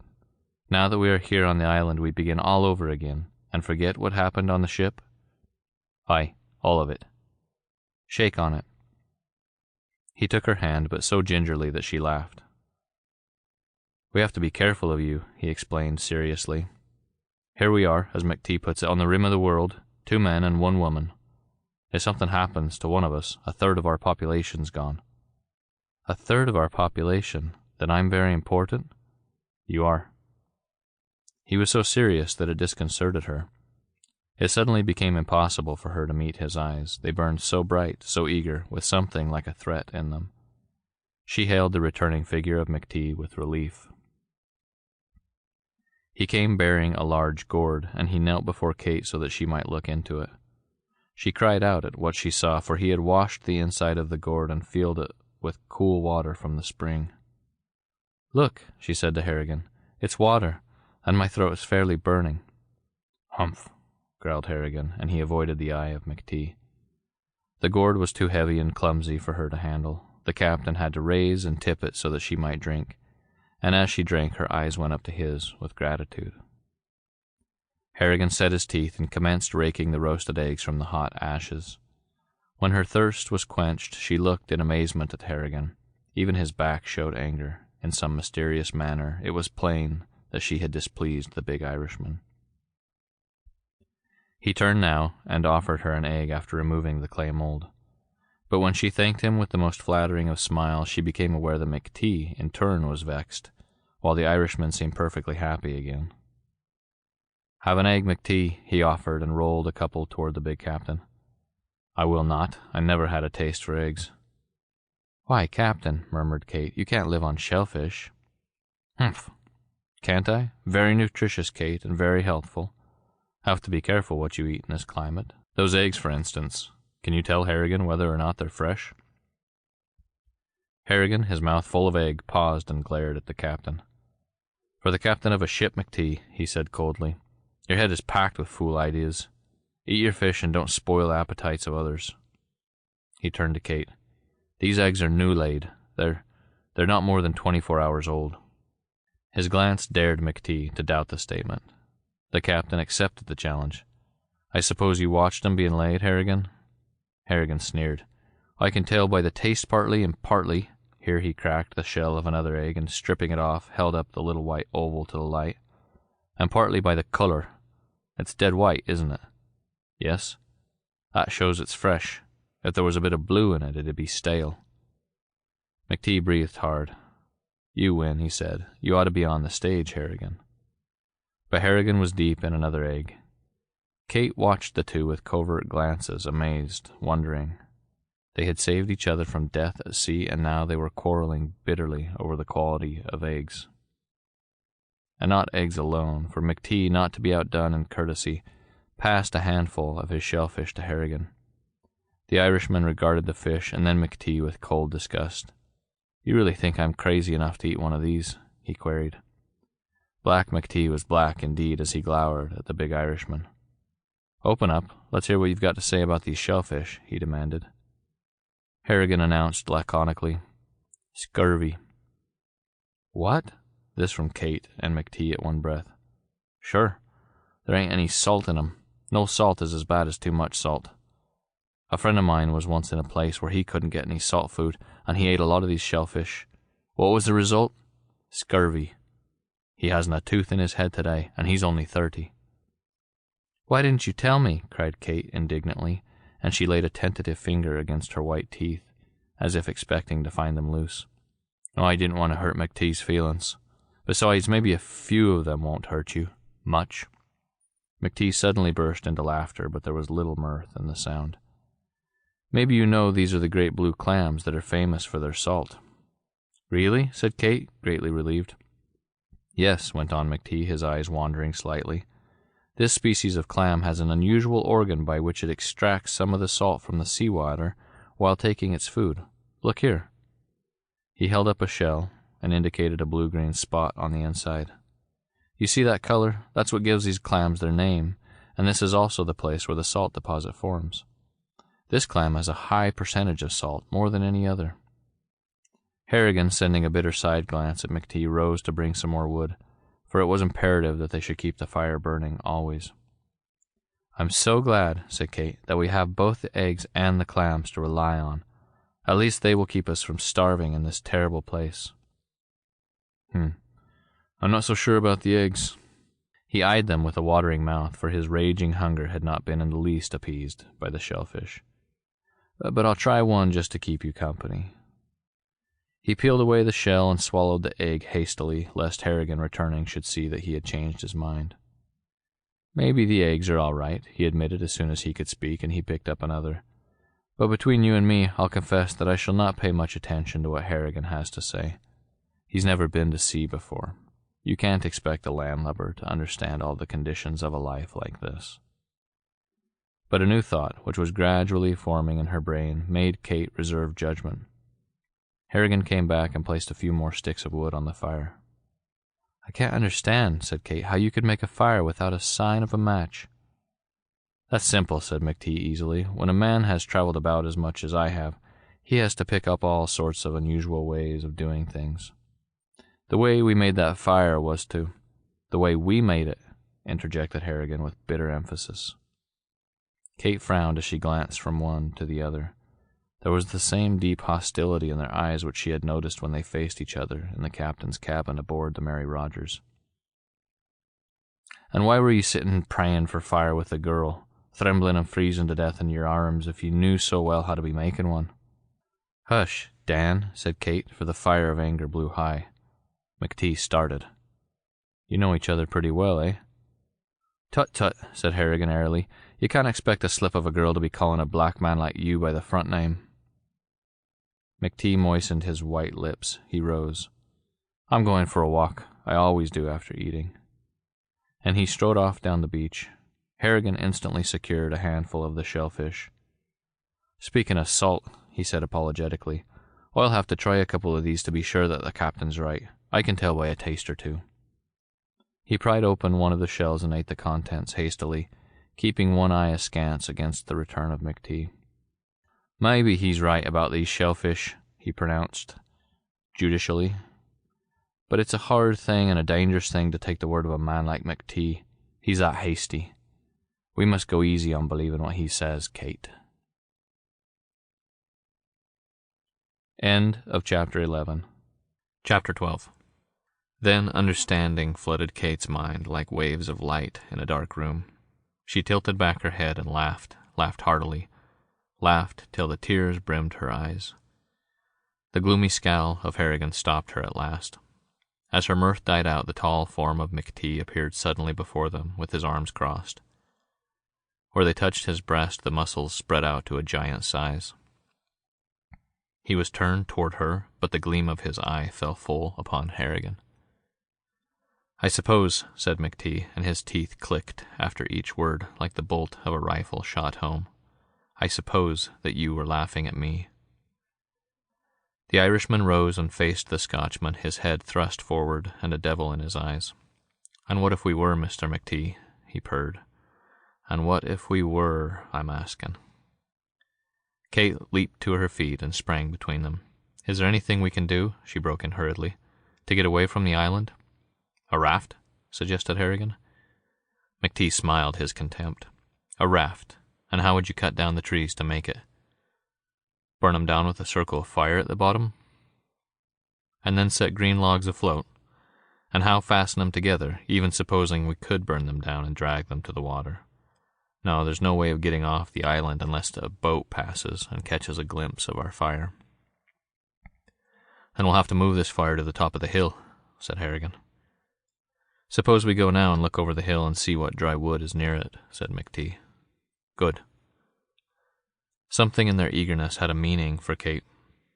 "Would you both leave me?" she reproached them. "It was McTee suggested it," said Harrigan. McTee favored his comrade with a glance that would have made any other man give ground. It merely made Harrigan grin. "We'll draw straws for who goes and who stays," said McTee. Kate picked up 2 bits of wood. "The short one stays," she said. "Draw," said Harrigan in a low voice. "I was taught manners young," said McTee. "After you." They exchanged glares again. The whole sense of her power over these giants came home to her as she watched them fighting their duel of the eyes. "You suggested it," she said to McTee. He stepped forward with an expression as grim as that of a prize fighter facing an antagonist of unknown prowess. Once and again his hand hovered above the sticks before he drew. "You've chosen the walk to the hill," she said, and showed the shorter stick. "Do you mind?" "No," mocked Harrigan. "He always walks after meals." Their eyes dwelt almost fondly upon each other. They were both men after the other's heart. Then the Scotchman turned and strode away. Kate watched Harrigan suspiciously, but his eyes, following McTee, were gentle and dreamy. "Ah," he murmured, "there's a jewel of a man." "Do you like him so much?"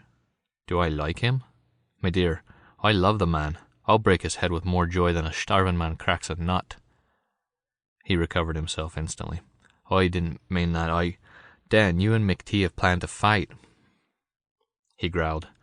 "If a man told me that, I'd say he was a liar." "Yes, but you won't lie to a girl, Harrigan." She rose and faced him, reaching up to lay her hands on his thick shoulders. "Will you give me your promise as an honest man to try and avoid a fight with him?" For she saw death in it if they met alone, certainly death for one, and perhaps for both. "Kate, would you ask a tree to promise to avoid the lightning?" She caught a little breath through set teeth in her angry impatience. Then, "Dan, you're like a naughty boy. Can't you be reasonable?" Despite her wrath, she noticed a quick change in his face. The blue of his eyes was no longer cold and incurious, but lighted, warm, and marvelously deep. And she said rapidly, making her voice cold to quell the uneasy rising fire behind his eyes, "If you have made McTee angry, aren't you man enough to smooth things over, to ask his pardon?" He answered vaguely, "Beg his pardon? Why is that so impossible? For my sake, Dan." The light went out of his face as if a candle had been snuffed. "For you, Kate." Then she understood her power fully for the first time, and found the thing which she must do. "For me, I... She let her head droop, and then glanced up as if beseeching him to ask no questions. Look me square in the eye. So. He caught her beneath the chin with a grip that threatened a bruise, and his eyes burned down upon her. Are you playing with me, Kate? Are you trying to torment me, or do you really care for McTee? She tried with all her might, but could not answer. The rumble and ring of his voice brought her heart to her throat. You're trembling, said Harrigan, and he released her. So it's all true. McTee. He turned on his heel like a soldier, lest she should mark the change of his expression. But she must have noticed something, for she called, Harrigan, Dan. He stopped, but would not face her. You have your hands clenched. Are you going out to hunt for McTee in that black mood? Kate, said Harrigan, by my honor, I'm swearing he's as safe in my hands as a child. End of chapter 12. Chapter 13. Harrigan strode off through the trees. To loosen the tight, aching muscles of his throat, he began to sing, old Irish songs with a wail and a swing to them. He had taken no certain direction, for he only wished to be alone, and far away from the other two. But after a time he realized that he was on the side of the central hill to which McTee had gone to look for the dry wood. Above all things in the world he wished to avoid the Scotchman now, and as soon as he became conscious of his whereabouts he veered sharply to the right. He had scarcely walked a minute in the new direction before he met McTee. The latter had seen him first and now stood with braced feet in his position of battle, rolling the sleeves of his shirt away from his forearms. Harrigan stepped behind a tree. Come out, roared McTee. I've seen you.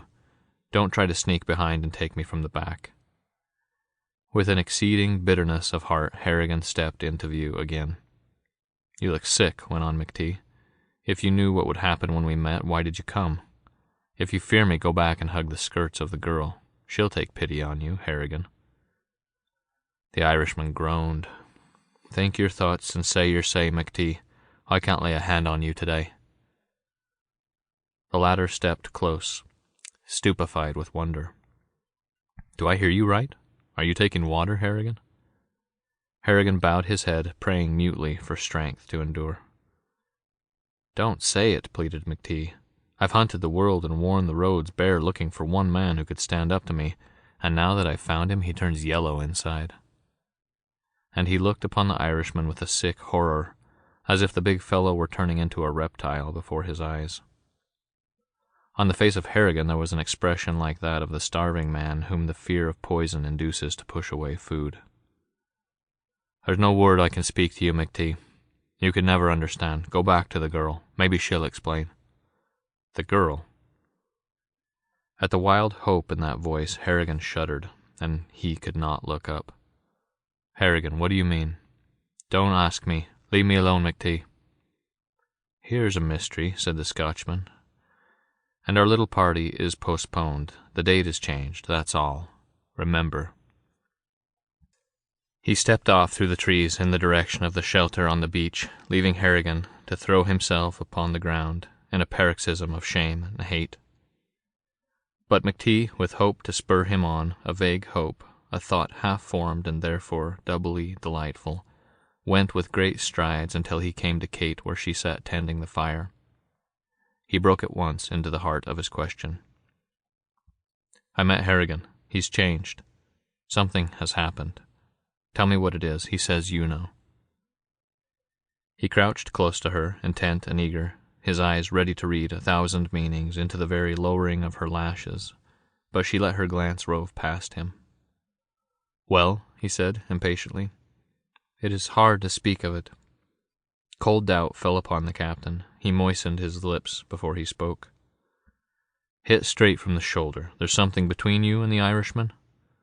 She dropped a hand over his mighty fist. After all, you are our only friend, Angus. Why shouldn't you know? He stood up and made a few paces to and fro, his hands locked behind him, and his leonine head fallen low. Yes, why shouldn't you tell me? I think I understand already. All desire to laugh went from her, and deep fear took its place. Her eyes were held fascinated upon his interlaced fingers. white under their own terrific pressure. Yet she understood that she must go on. If she failed, this mighty force would be turned against Harrigan, and Harrigan, not less grim in battle, as she could guess, would be turned against him. She said quickly, to conceal her fear, "I thought there was some trouble between you and Dan. I asked him to promise that he would not fight with you. But I don't need to ask you to promise not to fight with him, for now that you know." He leaped up and beat his hands together over his head. "And that was why. I taunted him, and all the time he was laughing to himself." He stopped and then whispered to himself, "Still, it's only postponed. The tune will come. The time will come." She understood the promise. "Angus, what are you saying?" He said quietly, "Harrigan's safe from me while you care for him. Do you think I'm fool enough to make a martyr of him? Not I. But when we get back to the world—" He finished the sentence by slowly flexing his fingers. "I love you, Kate, and until the strength goes out of my hands, I'll still love you. I want you, and what I want I get. You'll hate me for it, eh?" He went off without waiting for an answer, stumbling as he walked, like one who was dazed. Her strength held with her until he was out of sight among the trees, but then she sank to the ground, panting. Sooner or later they were sure to discover her ruse, and the moment one of them learned that she did not love the other, they would rush into battle. She only prayed that the discovery would not come till they were safely off the island. Once back in the world, the strong arm of the law might suffice to keep them apart. The falling of the fire roused her at last, and she set about gathering wood to keep it alive. It was the Irishman who returned first. He waved her to the shade of the shelter and finished collecting the wood. End of Chapter 13. Chapter 14. Afterward he inquired, frowning, "Where's McTee? I met him and he started back to find you. He's gone off with his thoughts, Dan." Harrigan sighed, looking up to the stainless blue of the sky. "Aye, that's the way of the Scotch. When they're happy in love, they go off by themselves and brood like a dog that's thinking of a fight. But why I'd never be leaving your side, Colleen." His head tilted back in the way she had come to know, and she waited for the soft dialect. "I'd be singing songs of love and war, and bragging me heart out, and talking of the sea green of your eyes, Colleen. Look at him now." For the great form of McTee left the circle of the trees and approached them. "He's got his head down between his shoulders like a whipped cur. He's brooding, and his soul is thick in a fog. Dan, I trust you to cheer him up, but you'll not speak of me?" "Not I. He's a proud man, Black McTee, and he'd be angered to the core of him if he thought you'd talked about him and his love to Harrigan." "Wisht, Kate, I'll handle him like fire." "The wood," he began, as McTee came in. "Did you find it on top of the hill, lad?" McTee rumbled after a pause, and without looking at Harrigan. "There's plenty of it there. I made a little heap of the driest on the crown of the hill." "Then the next thing is to move our fire up there." "Move our fire?" cried Kate. "How can you carry the fire?" "Easy. Take 2 pieces of burning wood and walk along holding them close together. That way they burn each other and the flame keeps going. Watch." He selected 2 good-sized brands from the fire and raised them, holding one in either hand and keeping the ignited portions of the sticks together. McTee looked from Kate to Harrigan. "Sit down and talk to Kate. I'll carry the sticks. I know where the pile of timber is." Harrigan made a significant and covert nod and winked at McTee with infinite understanding. "Stay here yourself, lad. I wouldn't be robbing you." Kate coughed for warning, and he broke off sharply. "You've made 1 trip to the hill. This is my turn. Besides, you wouldn't know how to keep the stick burning. I've done it before." McTee stared, agape with astonishment. The meaning of that wink still puzzled his brain. He turned to Kate for explanation, and she beckoned him to stay. When Harrigan disappeared, he said, "What's the meaning? Doesn't Harrigan want to be with you?" She allowed her eyes to wander dreamily after Harrigan. "Don't you see? He's like a big boy. He's overflowing with happiness, and he has to go off to play by himself." McTee watched her with deep suspicion. It's queer, he pondered. I know the Irish like a book, and when they're in love, they're always singing and shouting and raising the devil. It looked to me as if Harrigan was making himself be cheerful. He went on. I'll take him aside and tell him that I understand. Otherwise, he'll think he's fooling me. Please, you won't do that. Angus, you know how proud he is. He will be furious if he finds out that I've spoken to you about our love. Won't you wait until he tells you of his own accord? He ground his teeth in an ugly fury. You understand. If I find you've been playing with me, it'll mean death for Harrigan, and worse than that for you. She made her glance sad and gentle. Will you never trust me, Angus? He answered with a sort of wonder at himself. Since I was a child, you are the first person in the world who has had the right to call me by my first name. Not a single woman? And she shivered. Not one. She pondered. No love, no friendship, not even pity to bring you close to a single human being all your life? No child has ever come near me, for I've never had room for pity. No man has been my friend, for I've spent my time fighting them and breaking them. And I've despised women too much to love them. The tears rose to her eyes as she spoke. I pity you from the bottom of my soul. Pity? Me? By God, Kate, you'll teach me to hate you. I can't help it. Why, if you have never loved, you have never lived. You talk like a girl in a Sunday school. Ha! Have I never lived? Men were made strong so that a stronger man should be their master. And women? And women, Angus? All women are fools. One woman is divine. The yearning of his eyes gave a bitter meaning to his words, and she was shaken like a leaf blown here and there by contrary winds. Unheeded, the sudden tropic night swooped upon them like the shadow of a giant bird, and as the dark increased, they saw the glimmering of the fire upon the hill. She rose, and he followed her until they reached the upward slope. Then he said, You will want to be alone with him for a time. Can you find the rest of the way? Yes. You'll come soon? I'll come soon, but I have to be by myself for a while. I may... I'll come, but I have to be by myself for a while. I may hate you for it afterward, but now I'm weak and soft inside, like a child, and I only wish for your happiness. God bless you, Angus. God help me, he answered harshly, and stepped into the blank night of the shadow of the trees. Harrigan shook his head in wonder when he saw her coming alone. He had built up the fire and heaped fresh fuel in towering piles nearby. The flames shot up 20 and 30 feet, making a wide signal across the sea. He's gone off by himself again? Questioned the Irishman. She complained, I can't understand him. Will he be always like this? What shall I do, Dan? He met her appeal with a smile, but the blue eyes went cold at once, and he sighed. It would never do to have the two sitting silent beside that fire. The brooding of McTee would excite no suspicions in the mind of Harrigan, but the quiet of the Irishman would be sure to excite the suspicions of the other. Will you do something for me, Dan? He looked up with a whimsical yearning. Teach McTee manners? Aye, with all me heart. She laughed. No, but cheer him up. You said that if you were in his place you'd be singing all the time. And I would. Then sing for me, for Angus and me, tonight when we're sitting by the fire. He's fallen into a brooding melancholy, and I can't altogether trust him. Can you understand?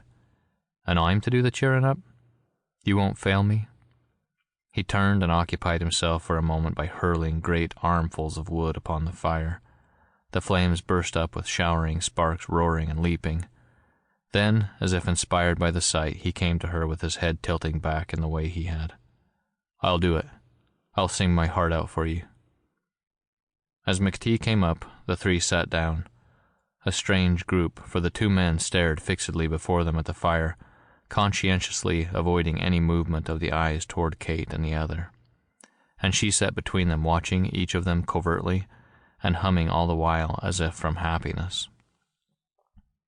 Each of them thought the humming a love song meant for the ears of the other. Finally, McTee turned and stared curiously, first at Kate and then at Harrigan. Manifestly, he could not understand either their silence or their aloofness. It was for the Scotchman that she would have to play her role. Harrigan was blind. The Irishman also, as if he felt the eyes of McTee, turned his head. Kate nodded significantly and moved closer to him. Obedient to his promise, he turned away again and raised his head to sing. Alternate light and shadow swept across his face and made fire and dark in his hair as the wind tossed the flame back and forth. At the other side of her, McTee rested upon one elbow. Whenever she turned her head, she caught the steel-cold glitter of his eyes. The first note from Harrigan's lips was low and faltering and off-key. She trembled lest McTee should understand, but the Scotchman attributed the emotion to another cause. As his singing continued, moreover, it increased in power and steadiness. One thing, however, she had not counted on, and that was the emotion of Harrigan. Every one of his songs carried on the theme of love in a greater or less degree, and now his own singing swept him beyond the bounds of caution. He turned directly to Kate and sang for her alone. Kathleen Mavourneen. There was love and farewell at once in his singing. There was yearning and despair. She knew that a crisis had come and that McTee was pressed to the limits of his endurance. The game had gone too far, and yet she dared not appear indifferent to the singing. That would have been too direct a betrayal, so she sat with her head back and a smile on her lips. There was a groan and a stifled curse. McTee rose. The song died in the throat of Harrigan. End of Chapter 14. Chapter 15. "Is this what you feared?" said the Scotchman. "Is this what you wanted protection against? No, you're in league together to torture me, and all this time you've been laughing up your sleeves at my expense." "At your expense," growled Harrigan, rising in turn. "Is it at your expense that I've been sitting here breaking me heart with singing love tunes for you and the girl?" She sprang up in an agony of fear. "Go, go," she begged of McTee. "If you doubt me, go, and when you come back calm, I will explain." He brushed her to one side and made a step toward Harrigan. "Love songs for me," he repeated incredulously. "Aye, love songs for you. You black swine, you could not be happy till I was brought in to be the piper, while you and Kate danced." "While I and Kate danced," thundered McTee. "My God, man." He broke off short, and a cruel light of understanding was in his eyes. "Harrigan," he said quietly, "did Kate tell you she loved me?" "Ye fool, why else am I sitting here singing for your sake? Would I not rather be amusing myself by taking the hollow of your throat under my thumbs, so?" McTee laughed softly, and Kate could not meet his eye. "Well," he said, "yes, I lied to you." She turned to Harrigan. "And to you. Don't you see, I found you on the verge of a fight, and I knew that in it you would both be killed. What else could I do? I hoped that for my sake you would spare each other. Was it wrong of me, Dan? Angus, will you forgive me?" Harrigan raised his arms high above his head and stretched like one from whose wrists the manacles have been unlocked after a long imprisonment. "McTee, are you ready? There's a weight gone off my soul." "Harrigan, I've been a driver of men, but this girl has put me under the whip. When I'm through with you, I'm coming back to her. It'll be your ghost that returns." Kate hesitated one instant, as if to judge which was the greatest force toward evil. Then she dropped to her knees and caught the hands of McTee, those strong, cruel hands. "If you will not fight, I'll be kind to you. I'll be everything you ask of me." "You're pleading for him?" No, for him and for you, for your two souls." "Bah! Mine was lost long ago, and I'll answer that there's a claim on Harrigan filed away in hell. He's too strong to have lived clean. Angus, we're all alone here, on the rim of the world, you said, and in places like this the eye of God is on you." He laughed brutally. "If he sees me, he'll look the other way." "I've done with the chatter," broke in Harrigan. "Ah, McTee, I see where my hands'll fit on your throat." "Come," McTee answered without raising his voice. "There's a corner of the beach where a current stands in close by the shore. You've been a traveling man, Harrigan. When I've killed you, I'll throw your body into the sea, and the tide will take you out to see the rest of the world." "Come," said Harrigan. "I'd as soon finish you there as here, and when you're dead, I'll sit you up against a tree and come down every day to watch you rot." The girl fell to the ground between them with her face buried in her arms, silent. The two men lowered their eyes for a moment upon her and then turned and walked down the hill, going shoulder to shoulder like friends. So they came out upon the beach and walked along it until they reached the point of which McTee had spoken. It was a level, hard-packed stretch of sand which offered firm footing and no rocks over which one of the fighters might stumble at a critical moment. "'Tis a lovely spot," sighed Harrigan. "Captain, you're a jewel of a man to have thought of it. Aye, this is no deck at sea that can heave and twist and spoil my work. It is not, and the palms of my hands are almost healed. Had you thought of that, Captain? As you lie choking, Harrigan, think of the girl. The minute I've heaved you into the sea, I go back to her." The hard breathing of the Irishman filled up the interval. "I see one thing clear. It's that I'll have to kill you slow. A man like you, McTee, ought to taste his death a while before it comes. Come to me arms, Captain. I've a little secret to whisper in your ear. Whisht. 'Twill not be long in the telling." McTee replied with a snarl, and the two commenced to circle slowly, drawing nearer at every step. On the very edge of leaping forward, Harrigan was astonished to see McTee straighten from his crouch and point out to sea. "The eye of God," muttered the Scotchman. "She was right." Harrigan jumped back lest this should prove a maneuver to place him off his guard, and then looked in the indicated direction. It was true. A point of light, a wide eye, peered at them from far across the water. Then the shout of McTee rang joyously. "A ship!" "The fire!" answered Harrigan, and pointed back to the hill, for Kate had allowed the flames to fall in their absence. All thought of the battle left them. They started back on the run to build high their signal light, and when they came to the top of the hill, they found Kate lying as they had left her. She started to her knees at the sound of their footsteps and stretched out their arms to them. "God has sent you back to me." "A ship!" thundered McTee for answer, and he flung a great armful of wood upon the blaze. It rose with a rush, leaping and crackling, but all three kept at their work until the pile of wood was higher than their heads. Only when the supply of dry fuel was exhausted did they pause to look out to sea. In place of the one eye of white, there were three lights, one of white, one of red, and one of green, the lights of a ship running in towards land. In a moment the moon slipped up above the eastern waters, and right across that broad white circle moved a ship with the smoke streaming back from her funnel. Unquestionably, the captain had seen the signal fire and understood its meaning. They waited until the red light became fairly stationary, showing that the steamer had been laid to. Then they ran for the beach and took up their position on the line between the glow of their fire and the position of the ship, guessing that in this way they would be on the spot where the ship's boat would be most likely to touch the shore. "McTee," said Harrigan, "it may be half an hour before that boat reaches the beach. Is there any reason why both of us should go aboard it?" "Harrigan, there is none. Stand up to me." "If you do this," broke in Kate, "I will bring the sailors who come ashore to the spot where the dead man lies, and I'll tell how he died." They looked at her, knowing that she could be trusted to fulfill that threat. The moon lay on the beauty of her face. Never had she seemed so desirable.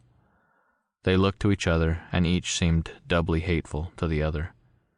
"Kate, dear," said Harrigan hastily, "I see the boat come tossing there over the water. Speak out like a brave girl. Neither of us will leave the other in peace as long as we have a hope of you. Choose between us before we put a foot in that boat, and if you choose McTee, I'll give you God's blessing and say no more, nor ever raise my hand against ye. McTee, will you do the like?" "For the sake of the day of the fight and the wreck, I will. If she chooses you now, I'll raise no hand against you." A shout came faintly across the rush and ripple of the breakers. "Speak out," said Harrigan. "Hallo!" she screamed in answer to the hail from the boat, and then turning to them, "I choose neither of you." "McTee," growled Harrigan, "I'm thinking we've both been fools." "Think what you will. I'll have her, and if you cross me again, I'll finish you, Harrigan." "McTee, 10 of your like couldn't finish me. But look, there's the girl wading out to the boat. Let's steady her through the waves." They ran out, and, catching her beneath the shoulders, bore her safe and high through the small rollers. When they were waist deep, the boat swung near. A lantern was raised by the man in the bows, and under that light they saw the 4 men at the oars, now backing water to keep their boat from washing to the beach. The sailors cheered as the 2 men swung Kate over the gunwale, and then clambered in after her. The man at the bows all this time had kept his lantern high above his head with a rigid arm, and now he bellowed, "Black McTee." "Right," said McTee. "And you?" "Salvain. Put back for the ship, lads. Pietro Salvain. Do you mean to say you've forgotten me?" "Shanghai," said McTee, as light broke on his memory. "What a night that was." "But you?" "The Mary Rogers took a header for Davy Jones' locker, first mate drunk, and ran her on a reef. All hands went under except the three of us. We drifted to this island." "Black McTee's shipwrecked. By God, if we get to port with our old tramp, I'll get a farm and stick to dry land." "Your ship?" "The Heron, 4,000 tons. White Henshaw, skipper." "White Henshaw?" cried McTee in almost reverent tones. "The same. Old White still sticks to his wheel. He's as hard a man as you, McTee, in his own way." They were pulling close to the freighter by this time, and Salvain gave quick orders to lay the boat alongside. In another moment they stood on the deck where a tall man in white clothes advanced to meet them. "Good fishing, sir," said Salvain. "We've picked up 3 shipwrecked people, with Angus McTee among them." "Black McTee," cried the other, and even in the dim light he picked out the towering form of the Scotchman. "It took a wreck to bring us together, Captain Henshaw," said McTee, "but here we are. I've combed the South Seas for 10 years for the sake of meeting you." Grunted Henshaw. "We'll drink on the strength of that. Come into the cabin." They trooped after him, Salvain and the 3 rescued, and stood in the roomy cabin, the captain and the first mate dapper and cool in their white uniforms, the other 3 marvelously ragged. Barefooted, their hair falling in jags across their foreheads, their muscles bulging through the rents in their shirts. McTee and Harrigan looked battered but triumphant. Kate Malone might have been the prize which they had safely carried away. She was even more ragged than her companions, and now she withdrew into a shadowy corner of the cabin and shook the long, loose masses of her hair about her shoulders. End of Chapter 15. Chapter 16.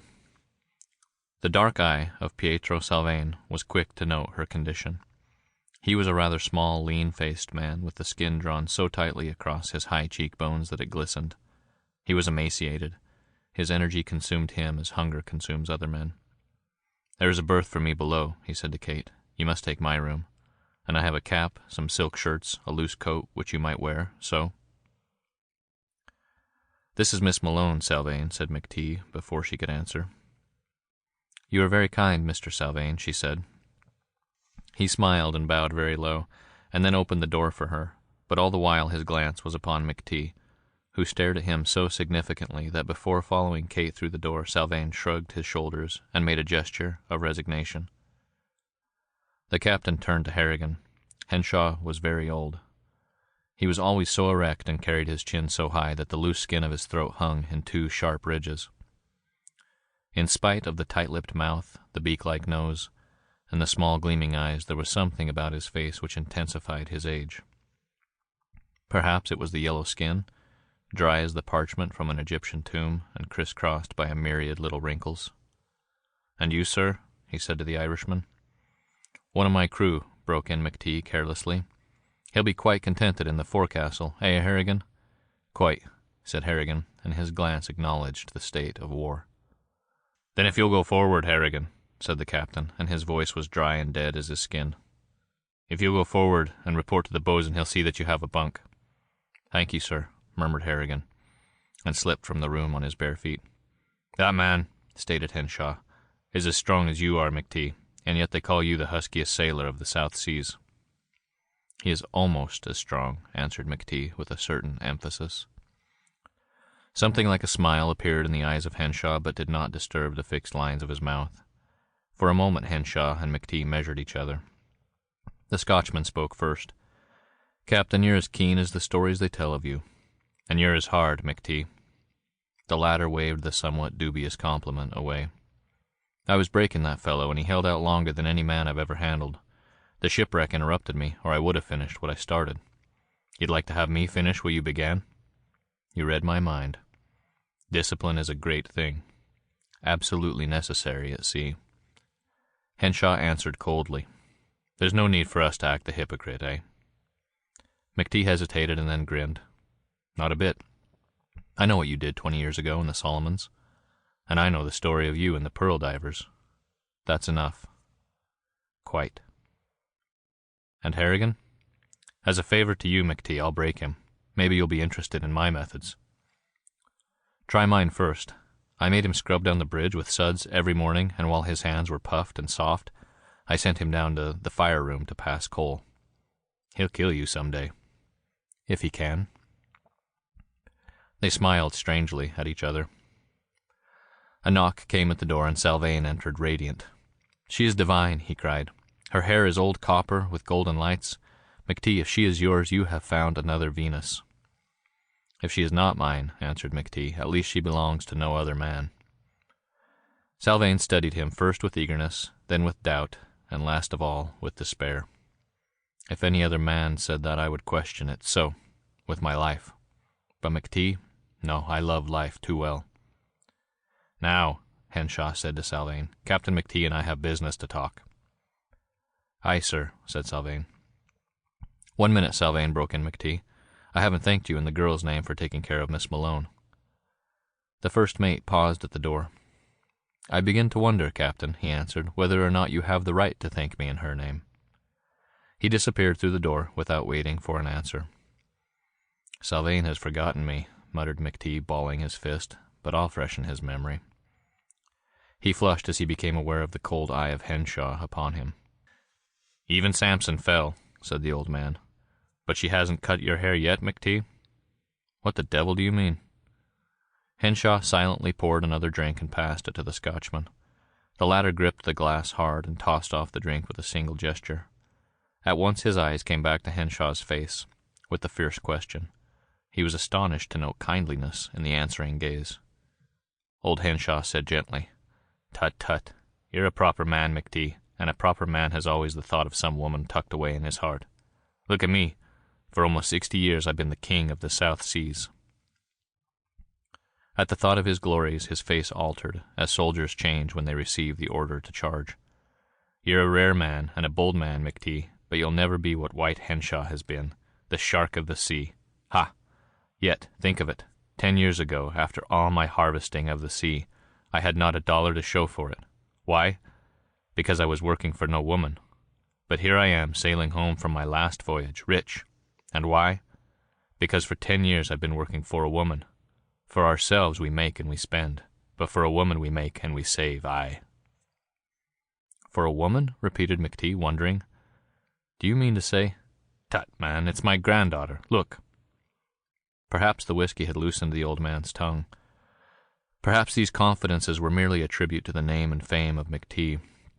But whatever was the reason, McTee knew he was hearing things which had never been spoken before. Now Henshaw produced a leather wallet from which he selected 2 pictures and handed one to the Scotchman. It showed a little girl of some 10 years with her hair braided down her back. McTee looked his question. That picture was sent to me by my son 10 years ago. It showed the effect of time and rough usage. The edges of the cheap portrait were yellow and cracked. He was worthless, that son of mine, so I shut him out of my mind until I got a letter saying he was about to die and giving his daughter into my hands. That picture was in the letter. Ah, McTee, how I pored over it. For you see, I saw the face of my wife and the face of the little girl, Beatrice. She had come back to life in the 2nd generation. I suppose that happens sometimes. I made up my mind that night to make a fortune for little Beatrice. First, I sold my name and honor to get a half share in captaincy of a small tramp freighter. Then I went to the Solomon Islands. You know what I did there? Yes, the South Seas rang with it. It was brutal, but it brought me money. I sent enough of that money to the States to keep the girl in luxury. The rest of it I put back into my trading ventures. I got a larger boat, I did unheard of things, and everything I touched turned into gold. All into gold. From time to time I got letters from Beatrice.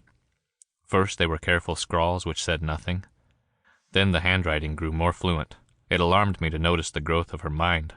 I was afraid that when I finally saw her she would see in me only a barbarian. So I educated myself in odd hours. I read a book while a hurricane was standing my ship on her beam ends. McTee, leaning forward with a frown of almost painful interest, understood. He saw it in the wild light of the old man's eyes, a species of insanity, this love of the old man for the child he had never seen. Notice my language now? Never a taint of the beach lingo in it. I rubbed all that out. Aye, McTee, it took me 10 years to educate myself for that girl's sake. In the meantime, I have made money, as I've said, 10 years of that. Beatrice was in college, and 6 months ago I got the word that she had graduated. A month later I heard that she was going into a decline. It was nothing very serious, but the doctors feared for the strength of her lungs. It made me glad. Now I knew that she would need me.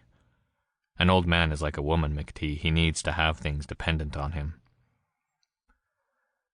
I turned everything I had into cash. I did it so hurriedly that I must have lost close to 20% on the forced sales. What did I care? I had enough, and I made myself into a grandfather who could meet Beatrice's educated friends on their own level. I kept this old ship, the Harrigan, out of the list of my boats.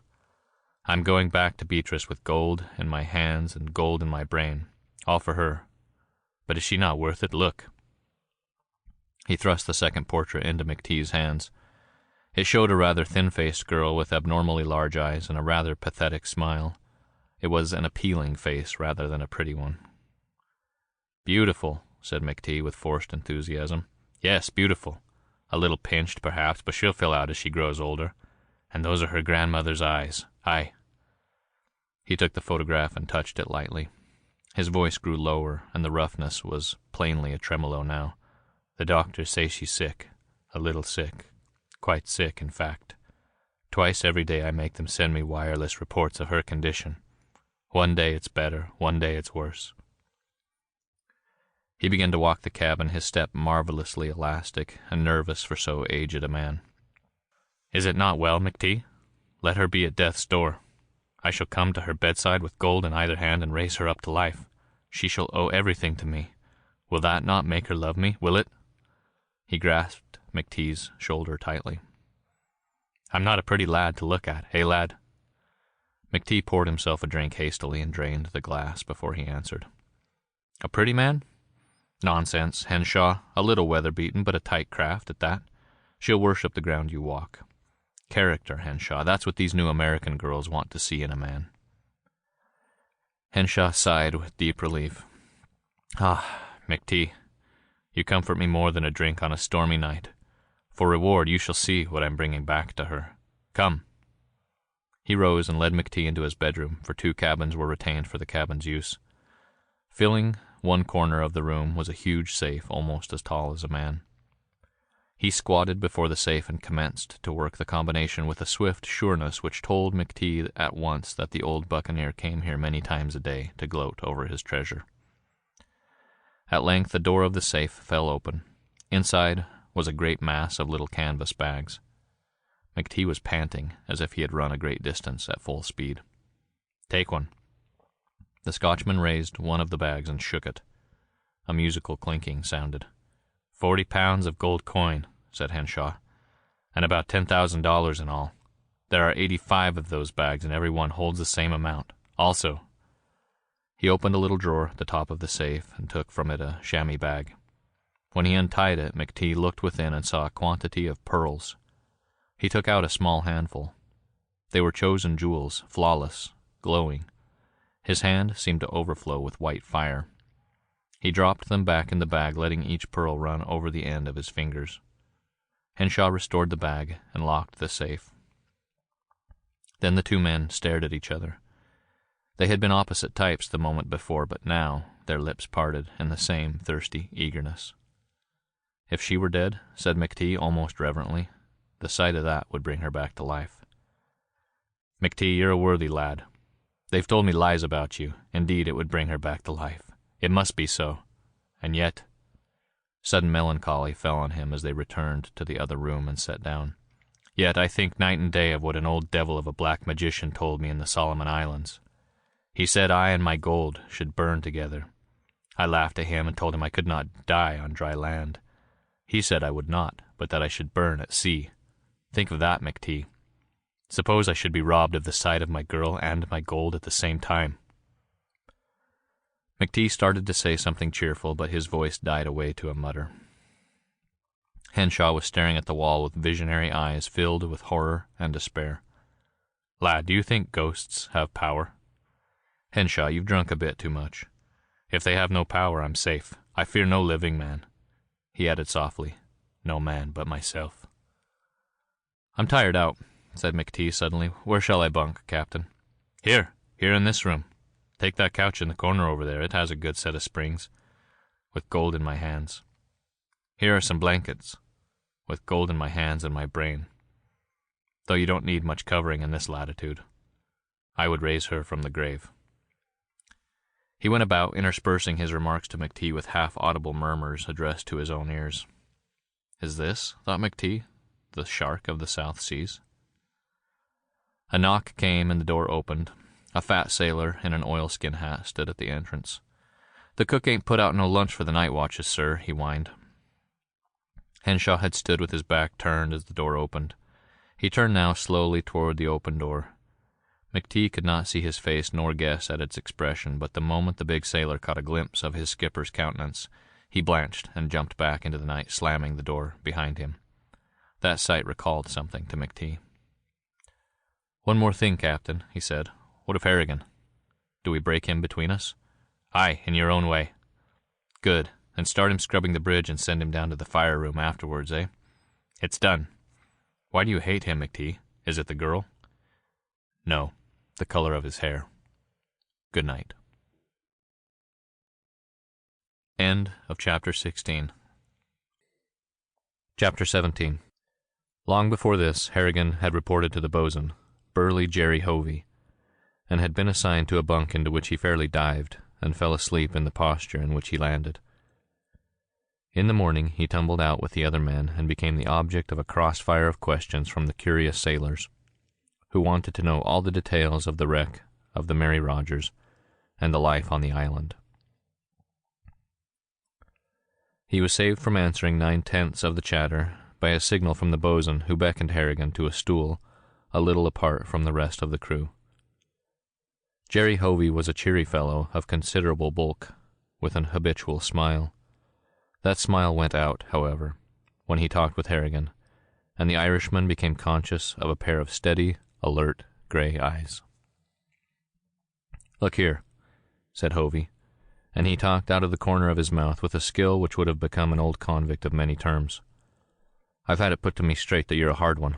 Is that the right dope?" Harrigan smiled. "Because if it is," said Hovey, "we're the best gang at busting up these hard guys that ever walked the deck of a ship. If you try any sidesteps and fancy ducking of your work, there'll be a disciplinin' coming your way at a gallop. Are you wise?" Harrigan still smiled, but the coldness of his eye made the boatswain thoughtful. He was not one, however, to be easily cowed. Now he balled his fist and smote it against the palm of his other hand with a slap that resounded. "On my own hook," he stated. "I can sling my mitts with the best of them, and I'm always looking for work in that line. Now I'm saying all this in private, Sonny, to let you know that Black McTee has wised up the skipper about you, and I'm keeping a weather eye open. If you make one funny move, I'll be on your back." "All right, Jerry." "Don't call me Jerry, you swab. I'm the boatswain." "Look me in the eye, Jerry Hovey, me dear. If you so much as bat the lashes of one eye in looking at me, I'll bust you in two pieces like a sea biscuit, Jerry, and I'll eat the biggest half and throw the rest into the sea. Are ye wise?" Now Jerry Hovey was a very big man, and he had thrashed men of larger bulk than Harrigan. But there was something about the Irishman's thickness of shoulder and length of arm that gave him pause.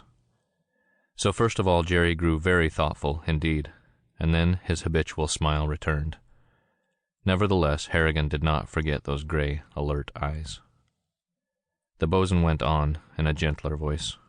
"I was trying you out, Harrigan. I'll lay to it that the captain has the wrong idea about you. But will you tell me why he's riding you?" "Sure. It's Black McTee. Before the Mary Rogers went down, McTee was trying to break me. I guess he's asked this white Henshaw to try a hand." "What have they got lined up for me?" "You're to scrub down the bridge, and while your hands are still soft, you go down to the fire room and pass coal. It'll tear your hands off, that work." Harrigan was gray, but he answered, "That's an old story. McTee worked me like that all the time." "And you didn't break?" gasped Hovey. Harrigan grinned, but his smile stopped when he noticed a certain calculation in the face of the boatswain. "Mate," said Hovey, "I guess you're about ripe for something I'm going to say to you one of these days. Now go up to the bridge and scrub it down."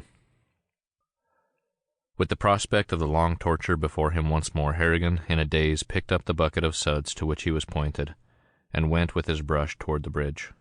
Through the mist which enveloped his brain broke wild thoughts. To steal upon McTee at the first meeting and hurl his hated body overboard. Yet even in his bewildered condition he realized what such an act would mean.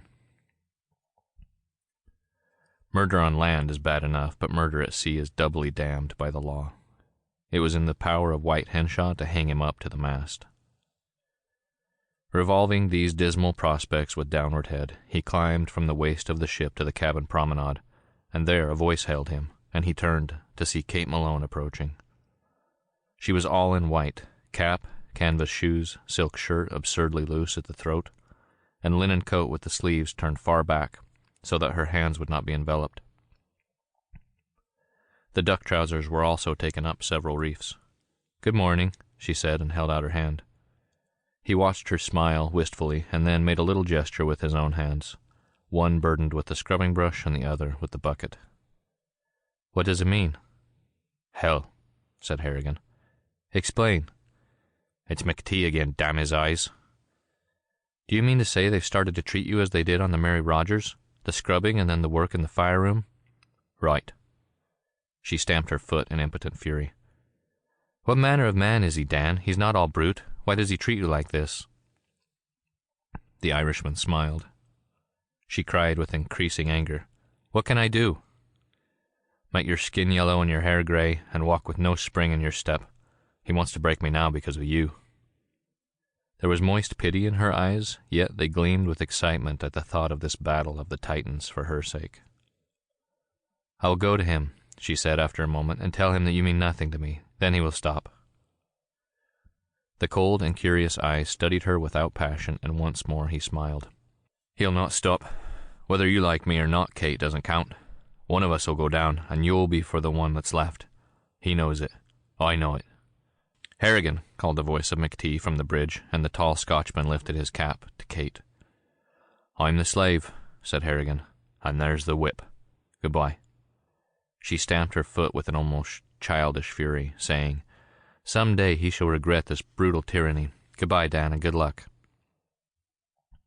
She took his hand in both of hers, but her eyes held spitefully upon the bridge, as if she hoped that McTee would witness the handshake.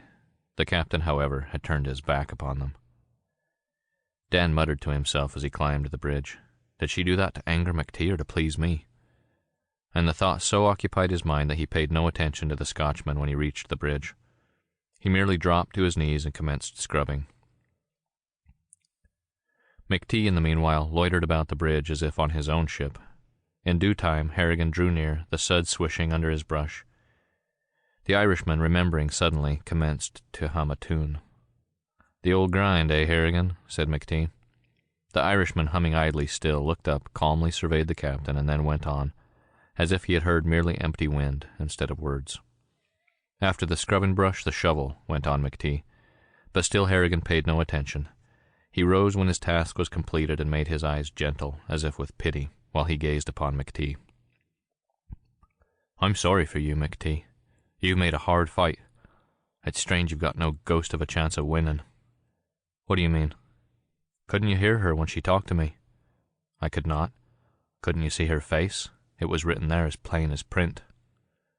McTee cleared his throat. What was written there? "The thing you want to see. When she took my hand in both of hers. Hell.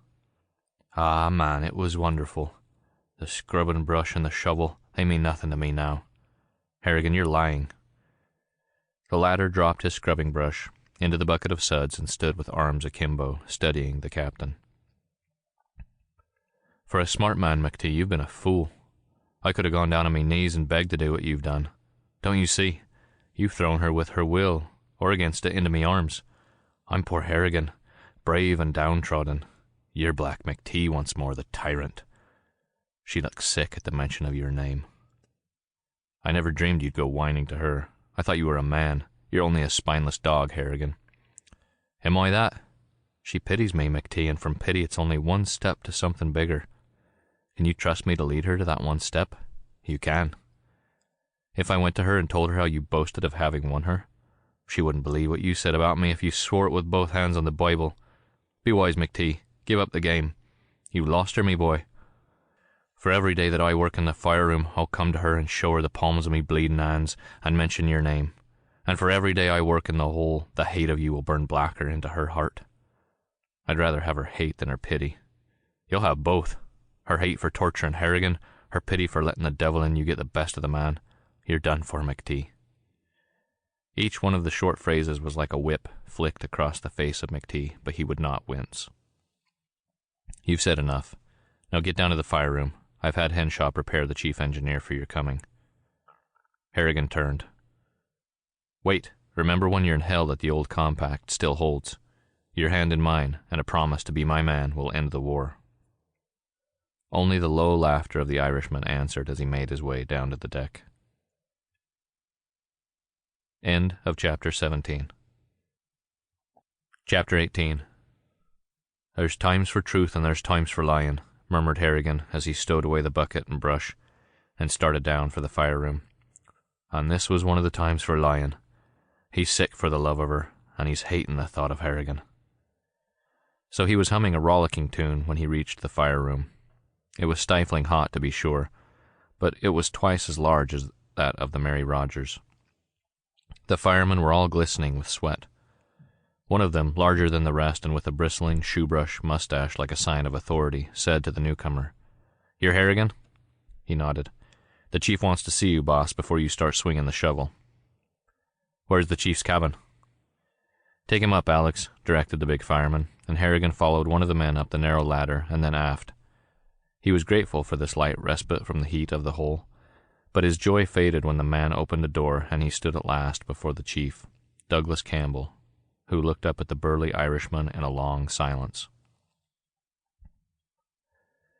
The scion of the ancient and glorious clan of the Campbells had fallen far indeed. His face was a brilliant red, and the nose, comically swollen at the end, was crossed with many blue veins. Like Milton's Satan, however, he retained some traces of his original brightness. Harrigan knew at once that the chief engineer was fully worthy of joining those rulers of the South Seas and harriers of weaker men, McTee and White Henshaw. "Stand straight and look me in the eye," said Campbell, and his voice was a slight burr of the Scotch accent. Harrigan jerked back his shoulders and stood like a soldier at attention. "A drinking man," he was saying to himself. "Maybe hard and falling low, but he's sure to have a heart."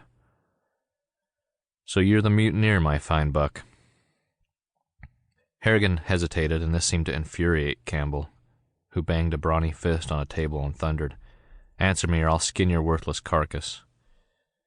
The cold blue eyes of Harrigan did not falter. They studied the face of the Campbell, as a fighter gauges his opponent. "If I say yes," he responded at length, "it's as good as putting myself in chains. If I say no, you'll be thinking I'm giving in. You and McTee, damn his eyes." Campbell grew still redder. "You damn him, do you? McTee is a Scotch. He's a gentleman too good to be named by swine." The irrepressible Harrigan replied, "He's enough to make swine speak." Amazement and then a gleam of laughter shone in the eyes of the chief engineer. He was seized, apparently, by a fit of violent coughing, and had to turn away, hiding his face with his hand. When he faced the Irishman again, his jaw was set hard, but his eyes were moist. "Look me in the eye, laddie. Men say a good many things about me. They call me a slave driver and worse. Why? Because when I say move, my men have to jump. I've asked you a question, and I'm going to get an answer. Are you a mutineer or not?" "I will not pleasure McTee by saying I'm not." The ponderous hand rose over the table, but it was checked before it fell. "What the devil has McTee to do with this?" he bellowed. "He's the one that sent me here." Harrigan was thinking fast as he went on. "And you're going to keep me here for the sake of McTee." Campbell changed from red to purple and exploded. "I'll keep no man here to please another, not White Henshaw himself. He rules on deck, and I rule below. Do you hear? Tell me or you're a liar. Speak up." "You're a liar," said Harrigan instantly. The engineer's mouth opened and closed twice while he stared at Harrigan. "Get out," he shouted, springing to his feet. "I'll have you boxed up and sweated. I'll have you pounded to a pulp. Wait, stay here. I'll bring in some men." Harrigan was desperate. He knew that what he had said was equivalent to a mutiny. He threw caution to the wind. Campbell had rung a bell. "Bring your men and be damned," he answered, and now his head tilted back and he set his shoulders to the wall. "I'll be after licking your whole crew." "A man, do you call yourself? Ah, you're not fit to be licking the boots of a man. Slave driver? No, you're an overseer, and Henshaw kicks you and you pass the kick along. But lay a hand on Harrigan and he'll tear the rotten head off your shoulders." The door flew open, and the second assistant engineer, a burly man with 2 or 3 others, appeared at the entrance, drawn by the furious clamor of the bell. "What?" began the second assistant, and then stopped, as he caught sight of Harrigan against the wall with his hands poised, ready for the first attack. "Who called you?" roared Campbell. "Your bell," began the assistant. "You lie. Get out. I was telling a joke to my old friend Harrigan." Maybe I leaned back against the bell. "Shake hands with Harrigan. I've known him for years." Incredulous, Harrigan lowered his clenched fist and relaxed it to meet the hesitant hand of the assistant. "Now be off," growled the chief, and the others fled. As the door closed, Harrigan turned in stupid amazement upon the Scotchman. The latter had dropped into his chair again, and now looked at Harrigan with twinkling eyes. "You'd have fought them all, eh, lad?" He burst into heavy laughter. "Ah, the blue devil that came in your eyes. Why did I not let them have one whirl at you? Ha ha!" "Wake me up," muttered Harrigan. "I'm dreaming." "There's a thick lie in my throat," said Campbell. "I must wash it out and leave a truth there." He opened a small cupboard, exposing a formidable array of black and green bottles. One of the black he pulled down, as well as 2 small glasses, which he filled to the brim. "To your bonny blue eyes, lad," he said, and raised a glass. "Here's an end to the mutiny, and a drop to our old friendship." Harrigan, still with clouded mind, raised the glass and drank. It was a fine sherry wine. "How old would you say that wine was?" queried the Scotchman with exaggerated carelessness. The carelessness did not deceive Harrigan. His mind went blanker still, for he knew little about good wines. "Well?" asked the engineer.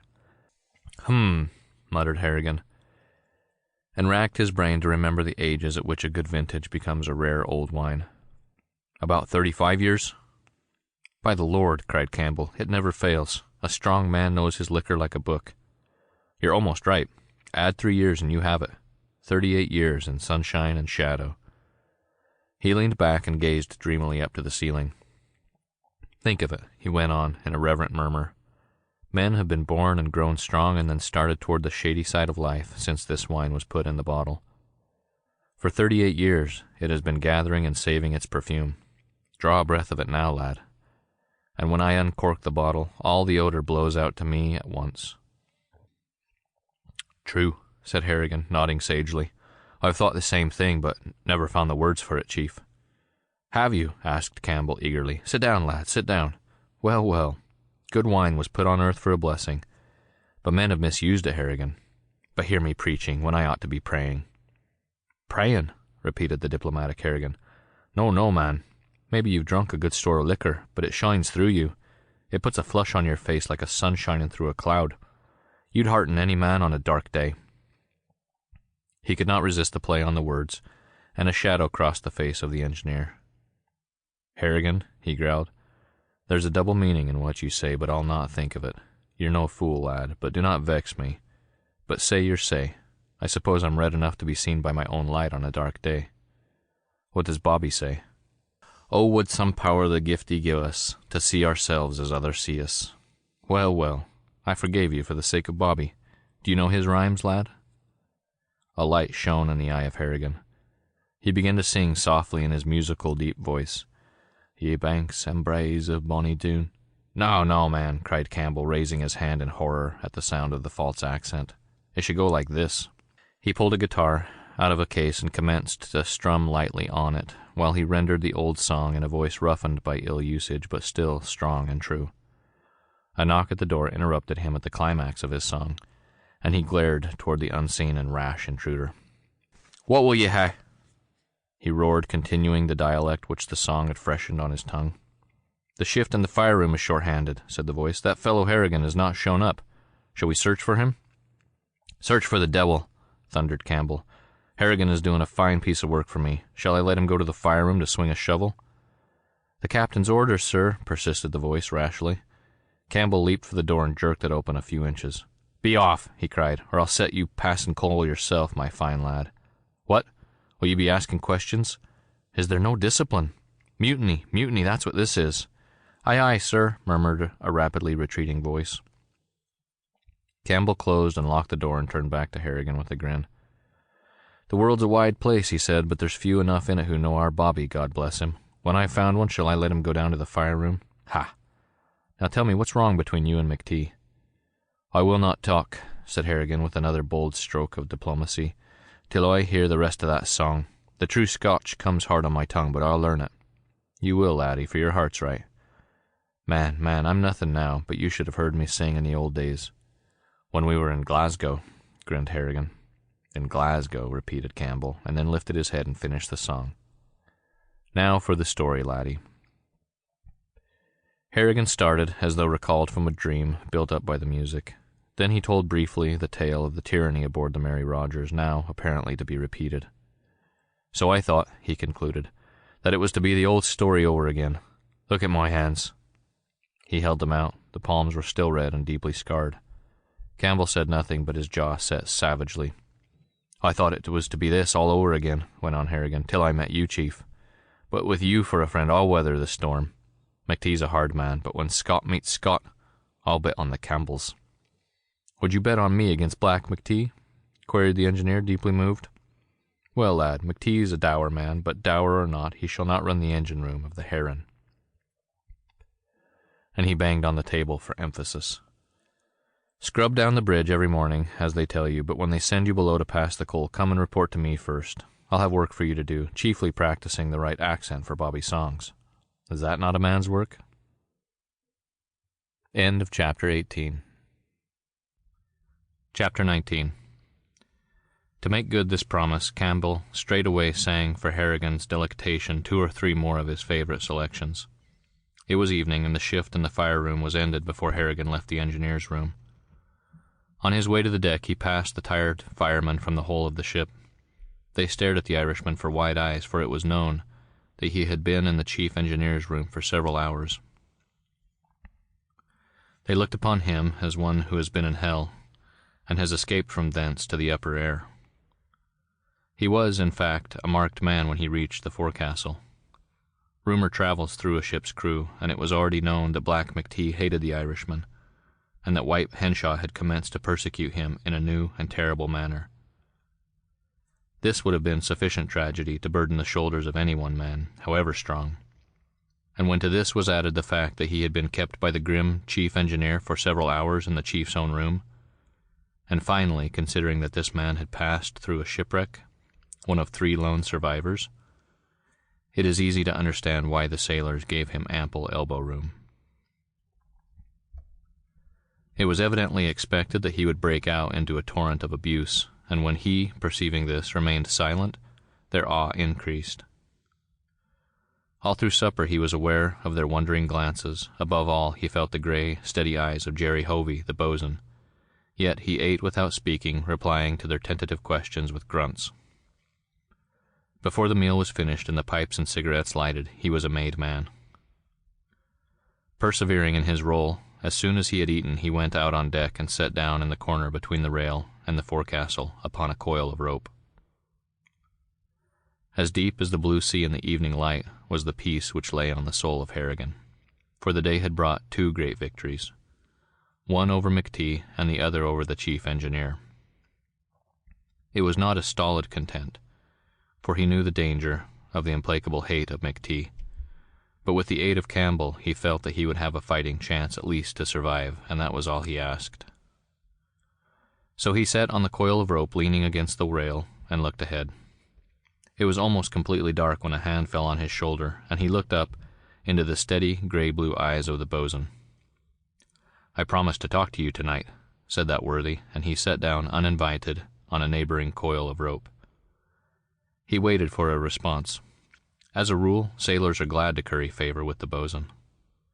Harrigan, however, sat without speaking, staring through the gloom. "Well," said Hovey at length, "you're a silent man, Harrigan." There was no response. All right, I like a silent man. In a way of speaking, I need 'em like you. If you say little to me, you're likely to say little to others. I don't talk much myself, went on Hovey, until I know my man. I ain't seen much of you, but I guess I figure you straight. He grew suddenly cautious, cunning, and the steady gray-blue eyes reminded Harrigan of a cat when she crouches for hours watching the rat hole. You ain't got much reason for standing in with White Henshaw, he purred. Grunted the Irishman and waited. Sure you ain't, went on Hovey, soothingly. Because McTee has raised hell between you. They say McTee tried his damnedest to break you? The last question was put in a different manner. It came suddenly like a surprise blow in the dark. Well, queried Harrigan, what of it? He tried all the way from Honolulu. He did? Did he try his fists? He did. Jerry Hovey cursed with excitement. And? I carried him to his cabin afterward, said Harrigan truthfully. Would you take on McTee again, Black McTee? If I had to. Why? Oh, nothing. But McTee has started White Henshaw on your trail. Maybe you know what Henshaw is? The whole South Seas know him. Well? You'll have a sweet hell of a time before this boat touches port, Harrigan. I'll weather it. Yes, this trip, but what about the next? If Henshaw is breaking a man, he keeps him on the ship till the man gives in or dies. I know. Henshaw will get so much against you that he could soak you for 10 years in the courts by the time we touch port. Then he'll offer to let you off from the courts if you'll ship with him again, and then the old game will start all over again.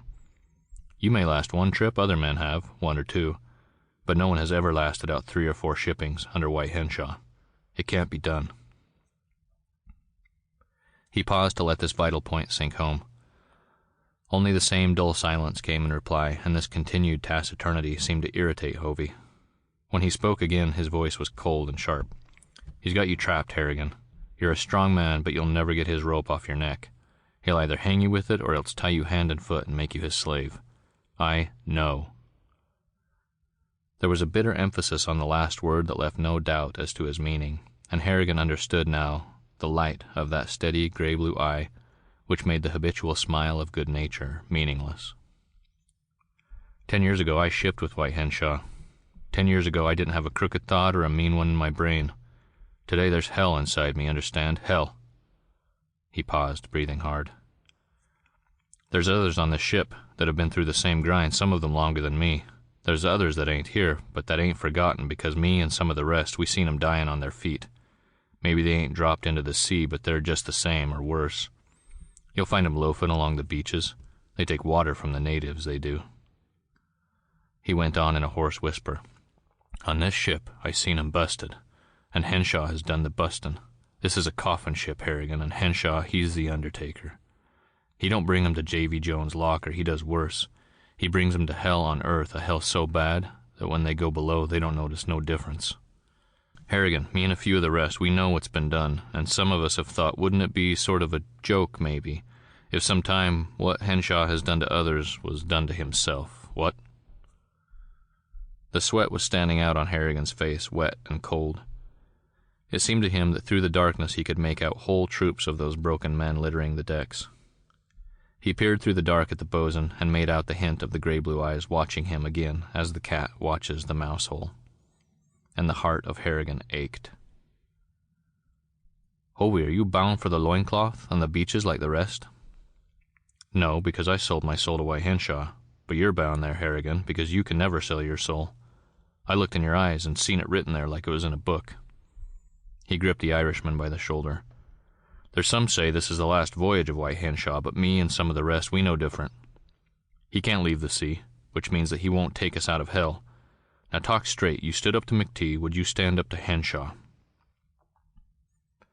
Harrigan muttered after a moment of thought. I suppose this is mutiny, bosun.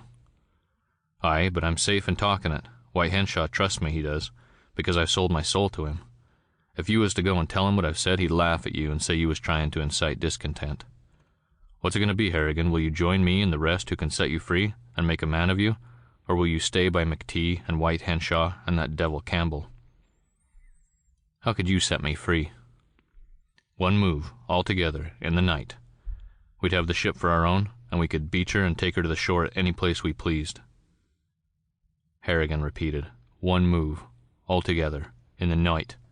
I don't like it, bo'sun. I'll stand up to my man foot to foot and hand to hand, but for striking at him in the dark, I can't do it." He caught the sound of Hovey's gritting teeth.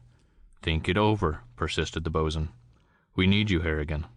But if you don't join, we'll help McTee and Henshaw and Campbell to make life hell for you."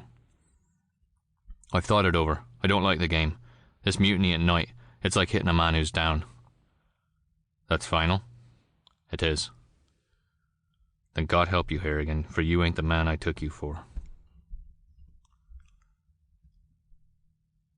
End of Chapter 19. Chapter 20. He rose and left Harrigan to the dark, which now lay so thick over the sea that he could only dimly make out the black, wallowing length of the ship. After a time he went into the dingy forecastle and stretched out on his bunk. Some of the sailors were already in bed, propping their heads up with brawny, tattooed arms while they smoked their pipes. For a time Harrigan pondered the mutiny, glancing at the stolid faces of the smokers and trying to picture them in action, when they would steal through the night barefooted across the deck, some of them with bludgeons, others with knives, and all with a thirst for murder. Sleep began to overcome him, and he fought vainly against it. In a choppy sea, the bows of a ship make the worst possible bed, for they toss up and down with sickening rapidity, and jar quickly from side to side. But when a vessel is plowing through a long-running ground swell, the bows of the ship move with a sway more soothing than the swing of a hammock in a wind. Under these circumstances, Harrigan was lulled to sleep. He woke at length with a consciousness, not of a light shining in his face, but of one that had just been flashed across his eyes. Then a guarded voice said, "He's dead to the world, he won't hear nothing." Peering cautiously up from under the shelter of his eyelashes, he made out a bulky figure leaning above him. "Sure, he's dead to the world," said a more distant voice. "After the day he must have put in with Campbell, he won't wake up till he's dragged out, I know." "Lift his foot and let it drop," advised another. "If you can do that to a man without waking him, you know he's not going to be waked up by any talking." Harrigan's foot was immediately raised and dropped. He merely sighed as if in sleep and continued to breathe heavily, regularly. After a moment he was conscious that the form above him had disappeared. Then very slowly he turned his head and raised his eyelids merely enough to peer through the lashes. The sailors sat cross-legged in a loose circle on the floor of the forecastle. At the four corners of the group sat four significant figures. They were like the posts of the prize ring supporting the rope, that is to say, the less important sailors who sat between them. Each of the four was a man of mark. Facing Harrigan were Jacob Flint and Sam Hall. The former was a little man who might have lived unnoticed forever, had it not been for a terrible scar which deformed his face. It was a cut received in a knife fight at a Chinese port. The white gleaming line ran from the top of his temple across the side of his right eye and down to the cheekbone. The eye was blind as a result of the wound, but in healing the cut had drawn the skin so that the lids of the eye were pulled awry in a perpetual, villainous squint. It was said that before this wound Flint had been merely an ordinary sailor, but that afterward he was inspired to live up to the terror of his deformed face.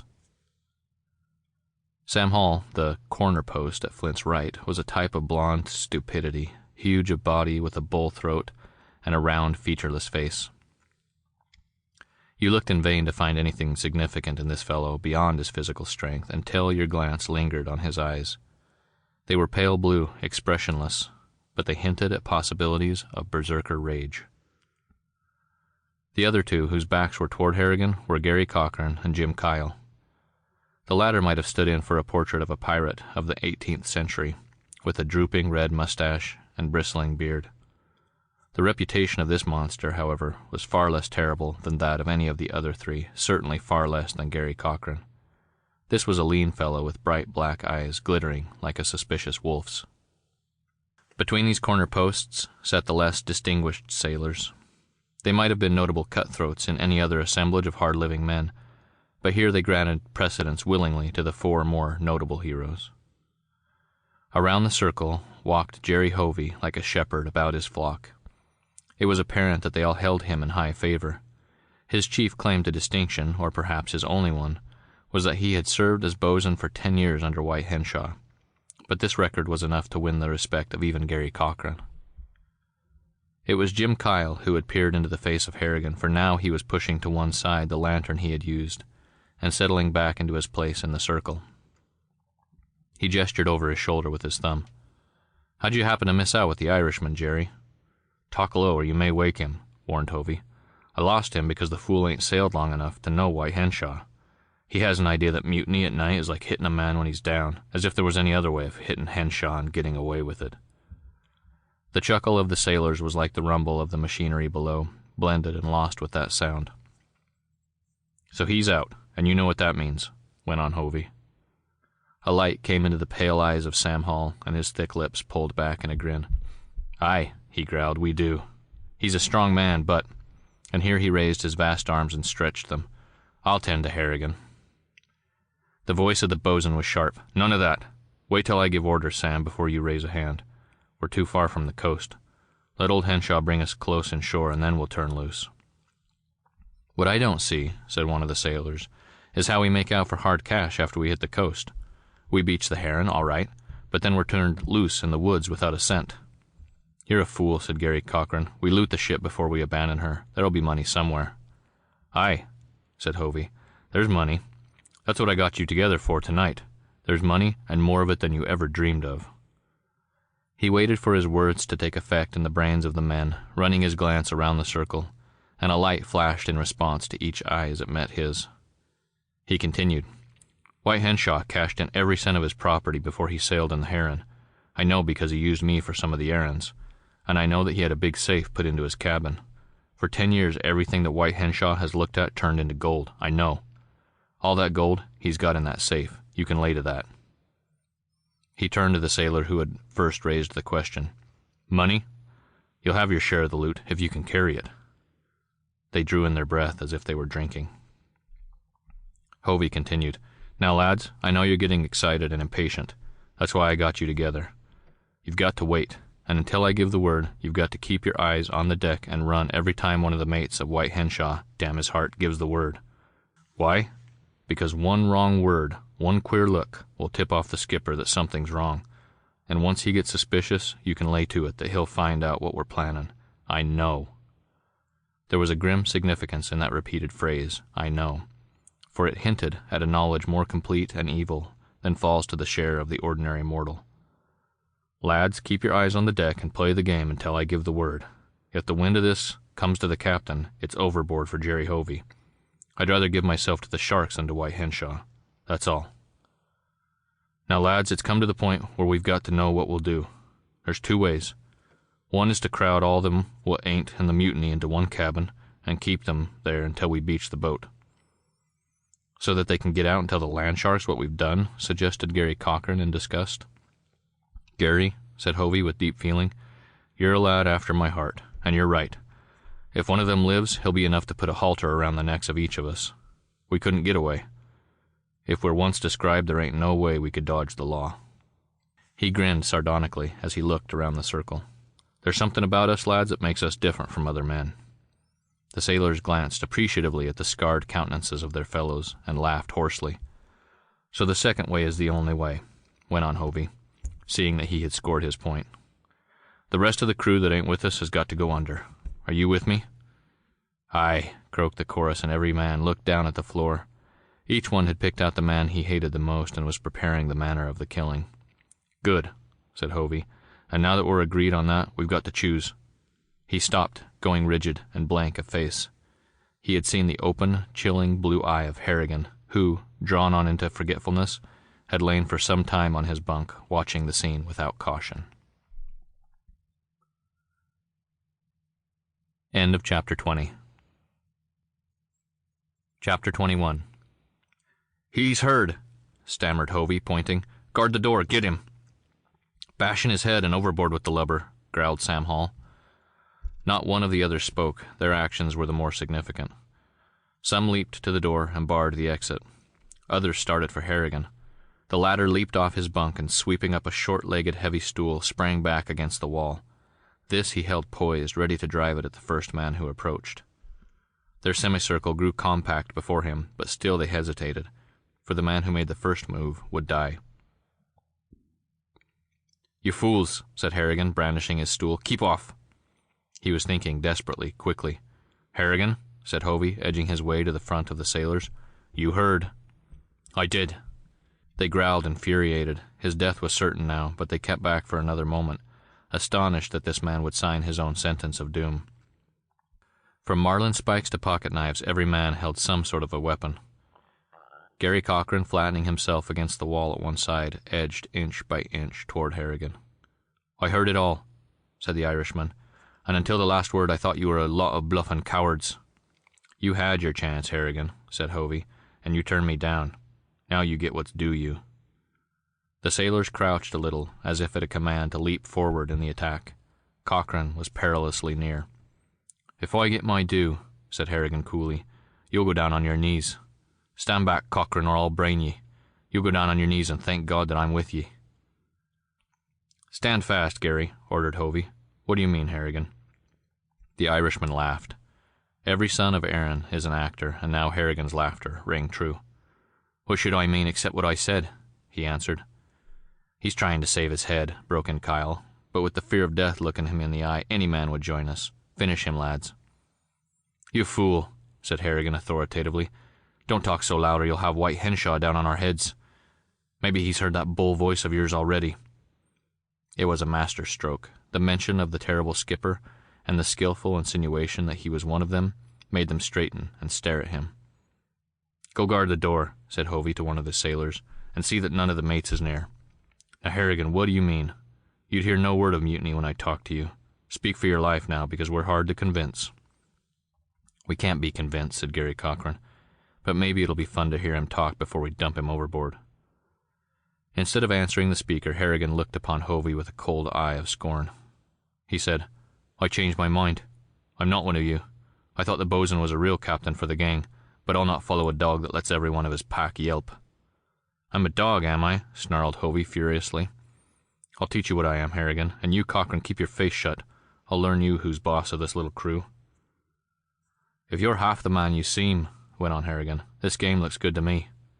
"You lie," said the bosun. "You turn me down cold when I talk to you." "You fool, that was because you said no word outright of wiping out the officers and taking control of the ship. You sneaked up to me in the dark. You felt me out before you said a word. You were like a cat watching a rat hole. Am I a rat? Am I a snake? Do I have to be whispered to? No, I'm Harrigan, and anyone who wants to talk to me has got to speak out like a man." The very impudence of his speech held them in check for another precious moment. He whirled the heavy stool. "If you wanted me, why didn't you come and say, 'Harrigan, I know you. You hate Henshaw and McTee and the rest. We're going to wipe 'em out and beach the ship. Are you with us?' Why, then I'd have shook hands with you and that would end it. But when you come whispering and insinuating and saying nothing straight from the shoulder, how do I know you weren't sent by Henshaw to feel me out, eh? How do any of you know the bosun ain't feeling you out for the skipper he's sailed with 10 years? The circle shifted, loosened. Half the men were facing Hovey with suspicious eyes. They had not thought of this greater danger, and the bosun was desperate in the crisis. "Boys," he pleaded, "are you going to let one stranger ball up our game? Are you going to start doubting me on his say-so?" The men glanced from him to Harrigan. Plainly they were deep in doubt, and the Irishman made his second masterful move. He stepped forward, dropping his stool with a crash to the floor, and clapped a hand upon Hovey's shoulder. "I spoke too quick," he said frankly, "but you got me mad, bosun. I know you're straight, and I'm with you, for one. A man Harrigan will toiler ought to be good enough for the rest, eh?" Jerry Hovey wiped his gleaming forehead. The kingdom of his ambition was rebuilt by this speech. "Sit down, boys," he ordered. "The last man in the forecastle is with us now. We're solid. Sit down and we'll plan our game." The plan, as it developed after the circle reformed, was a simple one. They were to wait until the ship was within 2 or 3 days' voyage from the coast of Central America, their destination, and then they would act. They had secured to their side the fireman and the first assistant engineer. That meant that they could run the ship safely with the bosun, who understood navigation, at the wheel. They would select a night, and then, on the command of Hovey, the men would take the arms which they had prepared. One of the Japanese cabin boys, Kamasura, was a member of the plot. He would furnish butcher knives and cleavers from the kitchen. Besides this, there were various implements which could be used as bludgeons. And finally, there were the pocket knives, with which every sailor is always equipped, generally stout, long-bladed instruments. The advantage of firearms was with the officers of the ship, but apparently there were no rifles and probably very few revolvers aboard. Against powder and lead they would have the advantage of a surprise attack. First, Sam Hall and Kyle were to go down to the hull of the ship and lead the firemen in their attack upon the oilers and wipers, most of whom had not been approachable with the plan of mutiny because they were newly signed on the ship. In this part of the campaign, the most important feature would be the capturing of Campbell, who would be reserved for a finely drawn-out tortured death. The firemen had insisted upon this. In the meantime, Hovey with Flint and the rest would attack the cabins of Henshaw, McTee, and the mates. Here they depended chiefly upon the effect of the surprise. If it were possible, Henshaw also was to be taken alive and reserved for a long death like Campbell. This done, they would lead the ship to an uninhabited part of the shore, beach her, and scatter over the mainland, each with his share of the booty. Harrigan forced himself to take an active part in the discussion of the plans. Several features were his own suggestion, among others the idea of presenting a petition for better food to Henshaw and beating him down while he was reading it. But all the time that the Irishman spoke, he was thinking of Kate. When the crew turned to their bunks at last, he went over 1,000 schemes in his head. In the first place, he might go to Henshaw at once and warn him of the coming danger. But he remembered what the boatswain had said. In such a case he would not be believed, and both the crew and the commander would be against him. Finally, it seemed to him that the best thing was to wait until the critical moment had arrived. He could warn the captain just in time, or, if absolutely necessary, he could warn McTee, who would certainly believe him. In the meantime, there were possibilities that the mutiny would come to nothing through internal dissension among the crew. In any case, he must play a detestable part, acting as a spy upon the crew and pretending enthusiasm for the mutiny. With that shame like a taste of soot in his throat, he climbed to the bridge the next morning with his bucket of suds and his brush, and there, as usual, he found McTee, cool and clean in the white outfit of Henshaw. At sight of the Scotchman, he remembered at once that he must pretend the double exhaustion which comes of pain and hard labor. Therefore he thrust out his lower jaw and favored McTee with a glare of hate. He was repaid by the glow of content which showed in the captain's face. "And the whole of the Heron," he said, speaking softly, lest his voice should carry to the man in the wheelhouse. "Is it cooler than the fire-room of the Mary Rogers?" Harrigan glanced up, glowering. "Damn you, McTee. The palms of your hands, lad, are they raw? Is the lie of the suds cool to them?" Another black glance came in reply, and McTee leaned back against the rail, tapping one contented toe against the floor. "It was a fine tale you told me yesterday, Harrigan," he said at length, "but afterward I saw Kate, and she was never kinder. I spoke of you, and we laughed together about it. She said you were like a horse that's too proud. You need the whip." Harrigan was in doubt, but he concealed his trouble with a mighty effort and smiled. "That's a weak lie, Angus. When I was a boy of 10, I would have hung me head for shame if I could not have made a better lie. Shall I tell you what really happened when you met Kate? You came up smiling and grinning like a baboon, and she passed you by with a look that went through you as if you were just a cloud on the edge of the sky. Am I right, McTee?" "You've seen her, and she's told you this," exclaimed the captain. Harrigan chuckled his triumph and went on with the scrubbing of the bridge.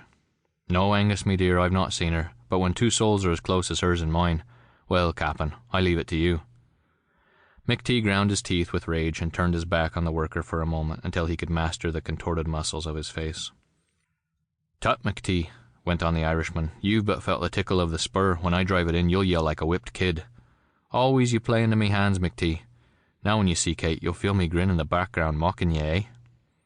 The banter gave the captain a shrewd inspiration. He leaned, and catching one of Harrigan's hands with a quick movement, turned it palm up. It was as he suspected. The palm, though red from the effect of the strong suds, and still scarcely healed after the torment of the Mary Rogers, was nevertheless manifestly unharmed by the labor which it was supposed Harrigan had performed the day before. The hand was wrenched away, and a balled fist held under McTee's nose. "If you're curious, Angus, look at me knuckles, not me palm. It's the knuckles you'll feel the most, Cap'n." End of Chapter 21. Chapter 22. But McTee, deep in thought, was walking from the bridge. He went straight to the hold of the ship and questioned some of the firemen, and they told him that Harrigan had done no work passing coal the day before. Campbell, it appeared, had taken him for some special job. With this tidings, the Scotchman hastened back to Henshaw. "The game's slipping through our hands, Captain," he said. "Harrigan?" queried Henshaw. "Aye. He didn't pass a shovelful of coal in the hole yesterday." "Tut, tut!" answered the other with a wave of his hand. "I sent orders to Campbell, and told him what sort of a man he could expect to find in Harrigan. I've just talked to the firemen. They say that Harrigan didn't handle a single pound of coal. That ought to be final." Henshaw went black. "It may be so. I've given more rope to old Campbell than to any man that ever sailed the seas with White Henshaw, and it may be he's using the rope now to hang himself. We'll find out, McTee, we'll find out.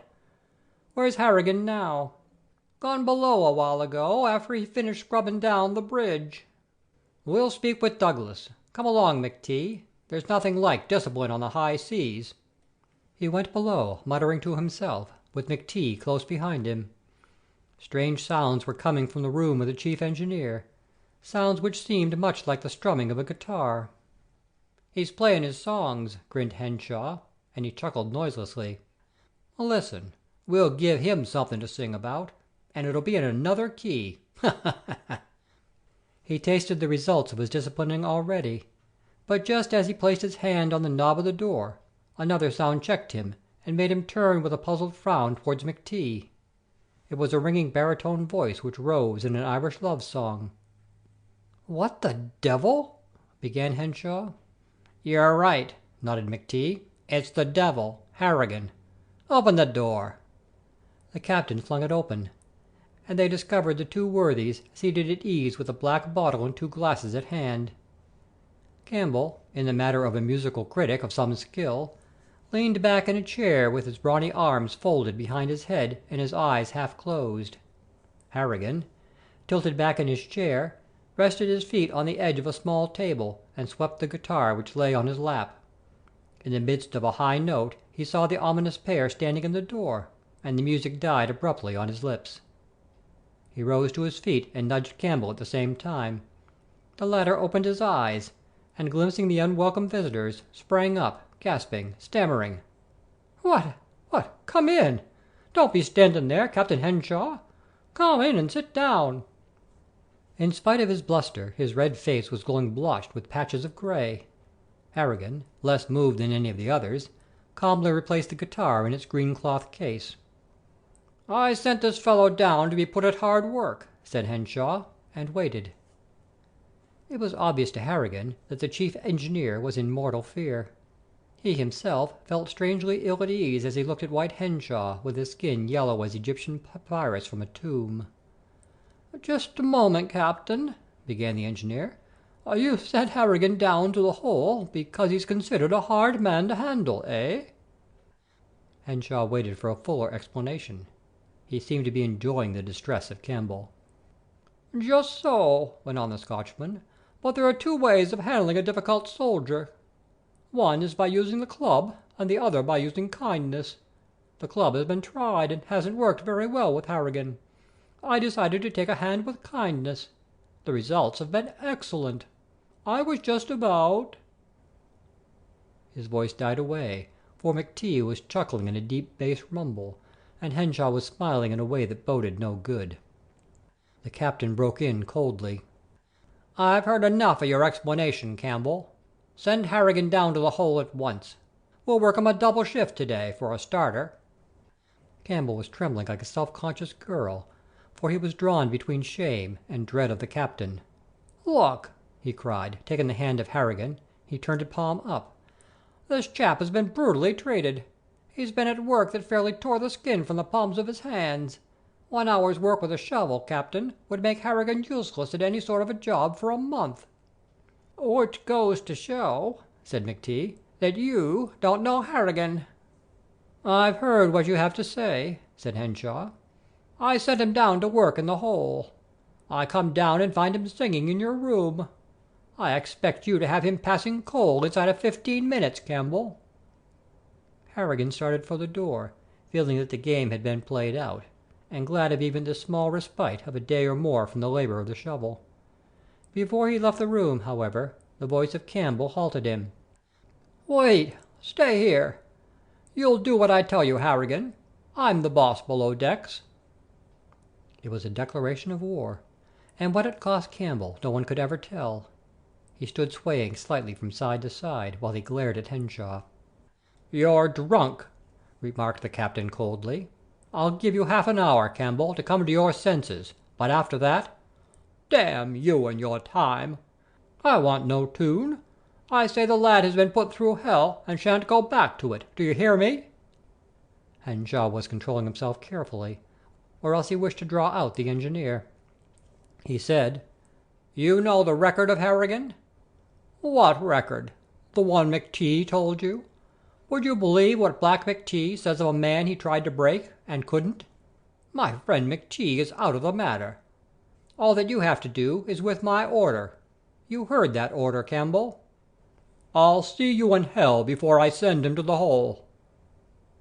Henshaw waited another moment, quietly enjoying the wild excitement of the engineer, like the Spanish gentleman who sits in safety in the gallery and watches the baiting of the bull in the arena below.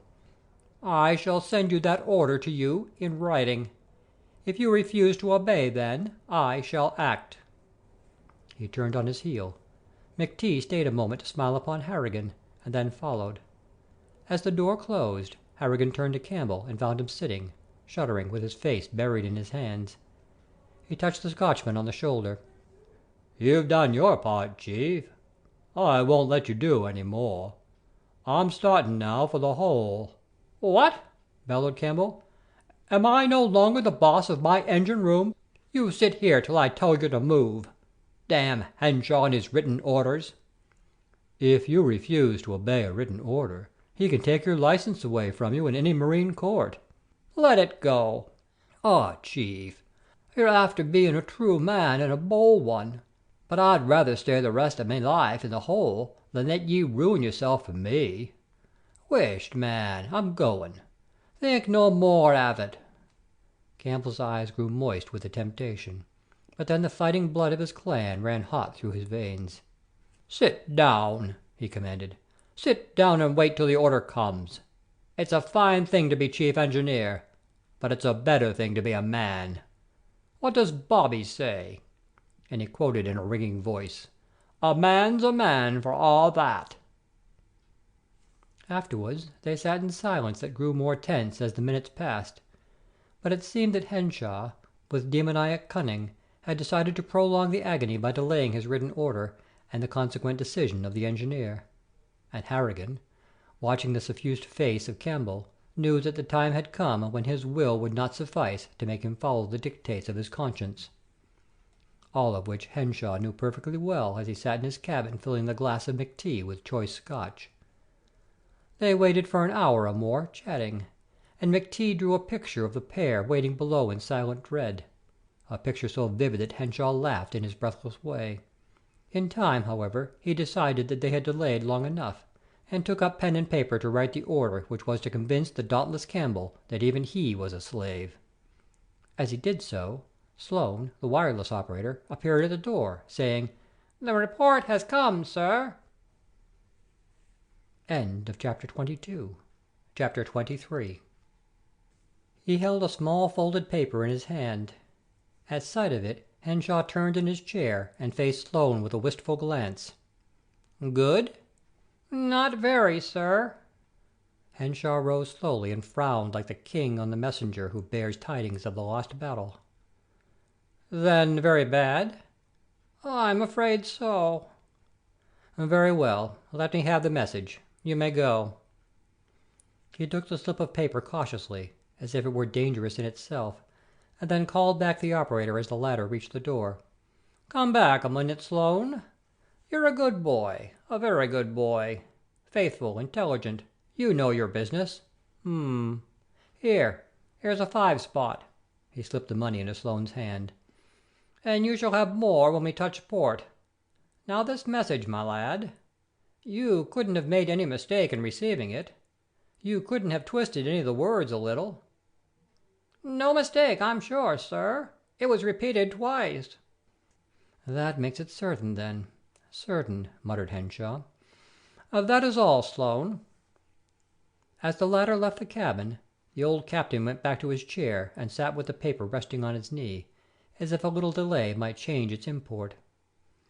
"I'm a growing old, McTee," he said at last apologetically, "and age affects the eyes first of all. Suppose you take this message, eh? And read it through to me, slowly. I hate fast reading, McTee." The big Scotchman took the slip of paper and read it with a long pause between each word. "Beatrice. Failing. Rapidly. Hemorrhage. This. Morning. Very. Weak." The paper was snatched from his hand, and Henshaw repeated the words over and over to himself. "Weak. Failing. Hemorrhage. The fools! A little bleeding at the nose they call a hemorrhage." McTee broke in. "A good many doctors are apt to make a case seem more serious than it is. They get more credit that way for the cure, eh? God bless you, lad. Aye, they're a lot of damnable curs. Burnin' at sea, death by fire at sea. He was right. The old devil was right. Look, McTee, I'm safe on my ship. I'm rich. But still I'm burnin' to death in the middle of the ocean." He shook the Scotchman by his massive shoulder. "Go get Sloane. Bring him here." McTee rose. "No, don't let me lay eyes on him. He brought me this. Go yourself and carry him a message to send. The doctors are letting her die. They think she has no money. Send them this message: Save Beatrice at all costs. Call in the greatest doctors. I will pay all bills 10 times over. Quick! Why are you waiting here? You fool! Run! Minutes mean life or death to her." McTee hastened back to the wireless house in the after part of the ship. To Sloane he gave the message, even exaggerating it somewhat. After it was sent, he said, "Look here, my boy. Do you realize that it's dangerous to bring the captain messages like that last one you carried to him?" "Do I know it? I should say I do. Once the old boy jumped at me like a tiger because I carried in a bad report." "Could you make up a false message?" "It's against the law, sir." "It's not against the law to keep a man from going crazy." "Crazy?" "I mean what I say. Henshaw is balancing on the ragged edge of insanity. Mark my words, if the news comes of his granddaughter's death, he'll fall on the other side. Why can't you give him some hope in the meantime? Suppose you work up something this afternoon like this: Beatrice rallying rapidly. Doctors much more hopeful. What do you say?" "Crazy!" repeated the wireless operator, fascinated. "If the old man loses his reason, we're all in danger." "He's on the verge of it. I know something of this subject. I've studied it a lot. A common sign is when one fancy occupies a man's brain. Henshaw has 2 of them. One is what an old soothsayer told him, that he would die by fire at sea. The other is his love for this girl. Between the 2 he's in bad shape. Remember that he's an old man." "You're right, sir, and I'll do it. It may not be legal, but we can't stop for law in a case like this." McTee nodded and went back to Henshaw, whom he found walking the cabin with a step surprisingly elastic and quick. "Go back and send another message," he called. "I made a mistake. I didn't send one that was strong enough. They may not understand. What I should have said was—" "I made it twice as strong as the way you put it," said McTee, and he repeated his phrasing of the message with some exaggeration. The lean hand of the captain wrung his. "You're a good man, McTee, a fine fellow. Stand by me. You'd never guess how my brain is on fire.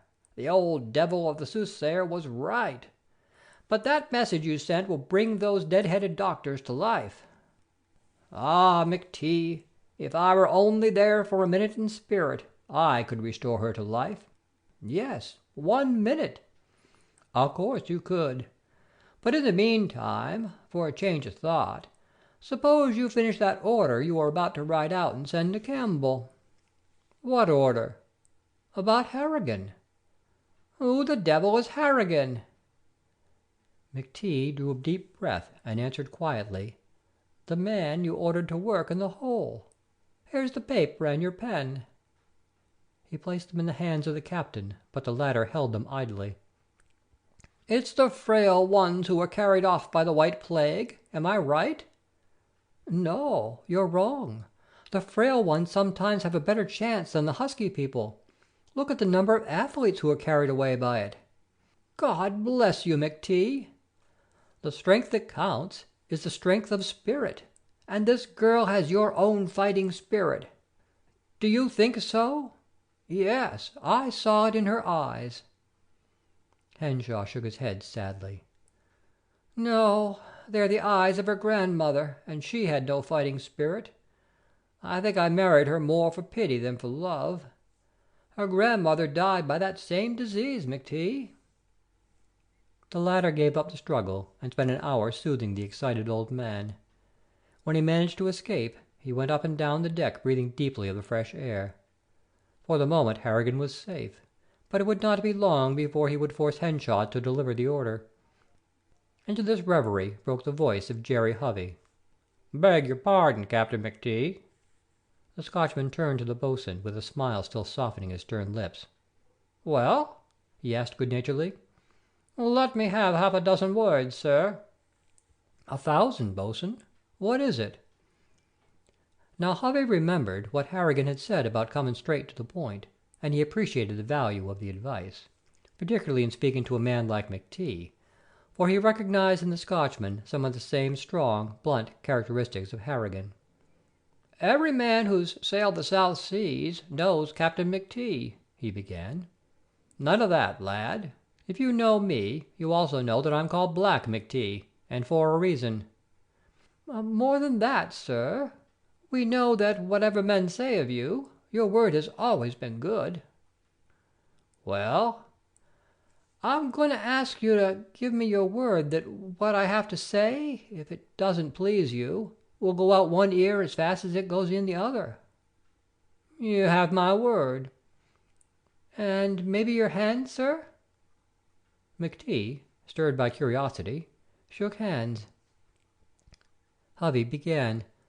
"Some of us have sailed a long time and never got much in the pocket to show for it."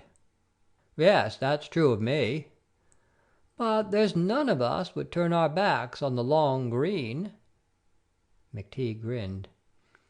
"Well, sir, I have a little plan.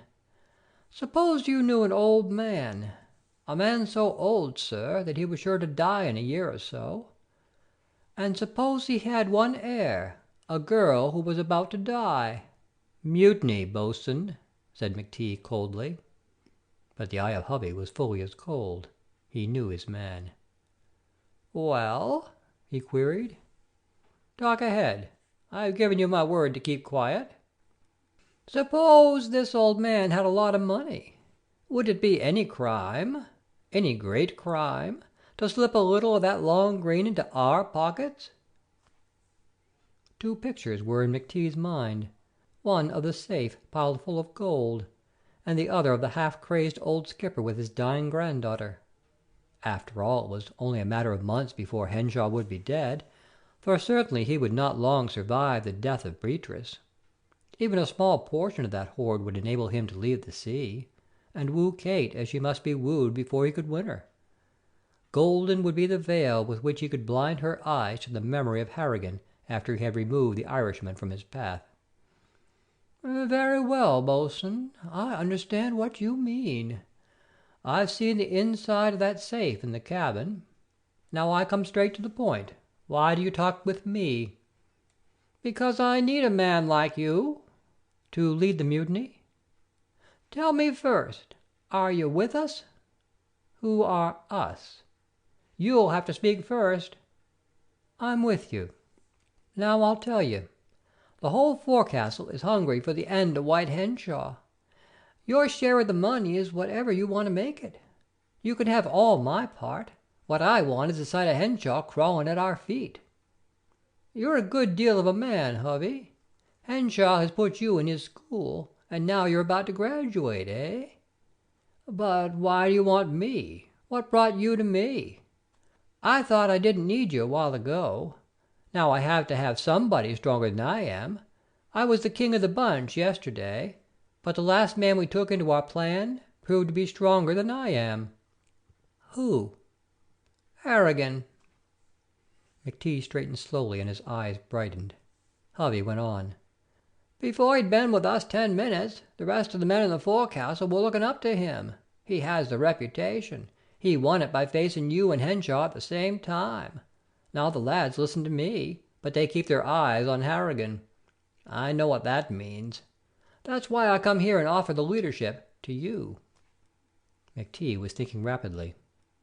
"A plan like this is fire, Bolson, and I have an idea I might burn my fingers unless you have enough of the crew with you. If you have Harrigan, it certainly means that you have a majority of the rest." Harvey grinned. "Aye, you know Harrigan." The insinuation made McTeague hot, but he went on seriously. "If you could make me sure that you have Harrigan, I'd be one of you." "What proof do you want?" "None will do except the word out of his own mouth.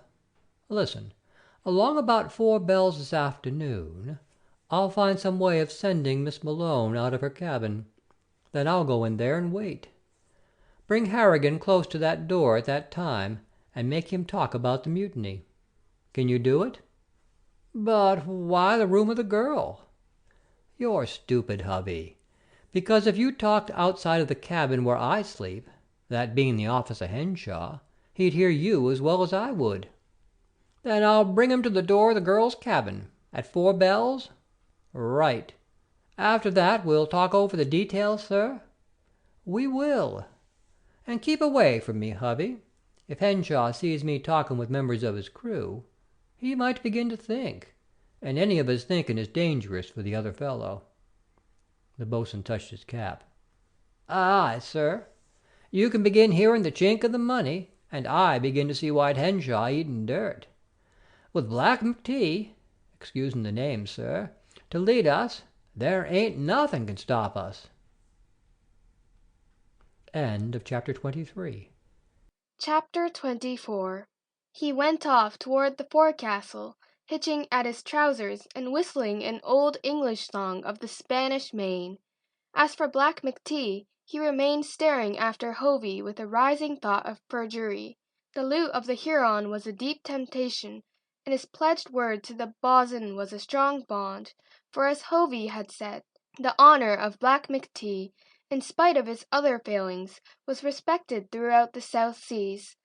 For one purpose, however, he would have sacrificed all hopes of plunder and 1,000 plighted words, and that purpose was the undoing of Harrigan in the eyes of Kate. She had grown into a necessity to him. Though were she twice as beautiful, he would never have paid her the dangerous honor of a second glance under ordinary conditions. But their life together on the island and his rivalry with Harrigan for her sake had made her infinitely dear to him. Seeing the opportunity to destroy all her respect for Harrigan, he seemed instantly to betray his word to Hovey.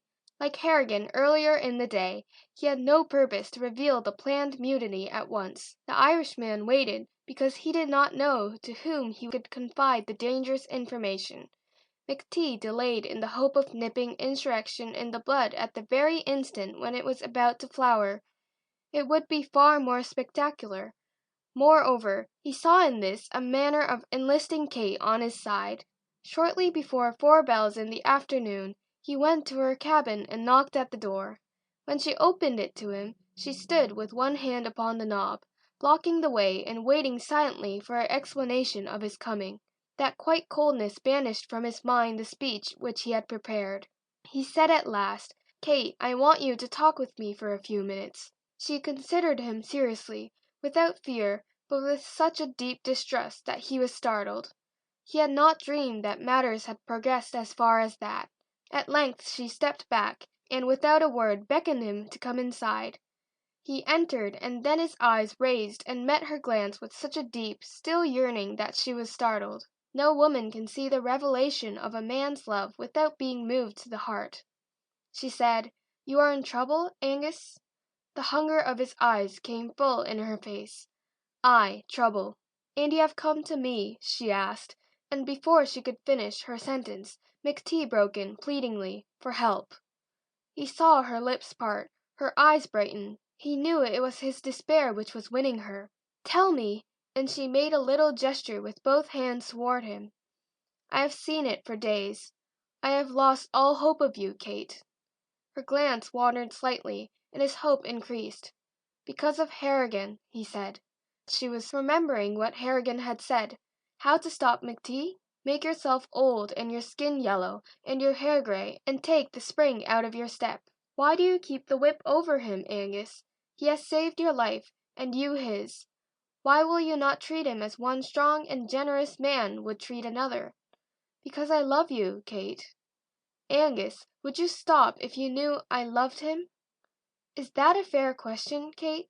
Even if you said you loved him, I could not stop, because I would have to do my best to save you from yourself. She looked her query silently. He is not worthy of you, Kate, because he seems generous and simple. Do not be deceived. He is capable of things which even Black McTee would turn from. I know it, for I know his type. But Kate, your head is turned. Do you hear me? She rose and cried, "Why have you both thought from the first that I must choose between you? Are there no other men in the whole world?" He answered doggedly, "You will never find another who will love you as we do. To one of us you must finally belong.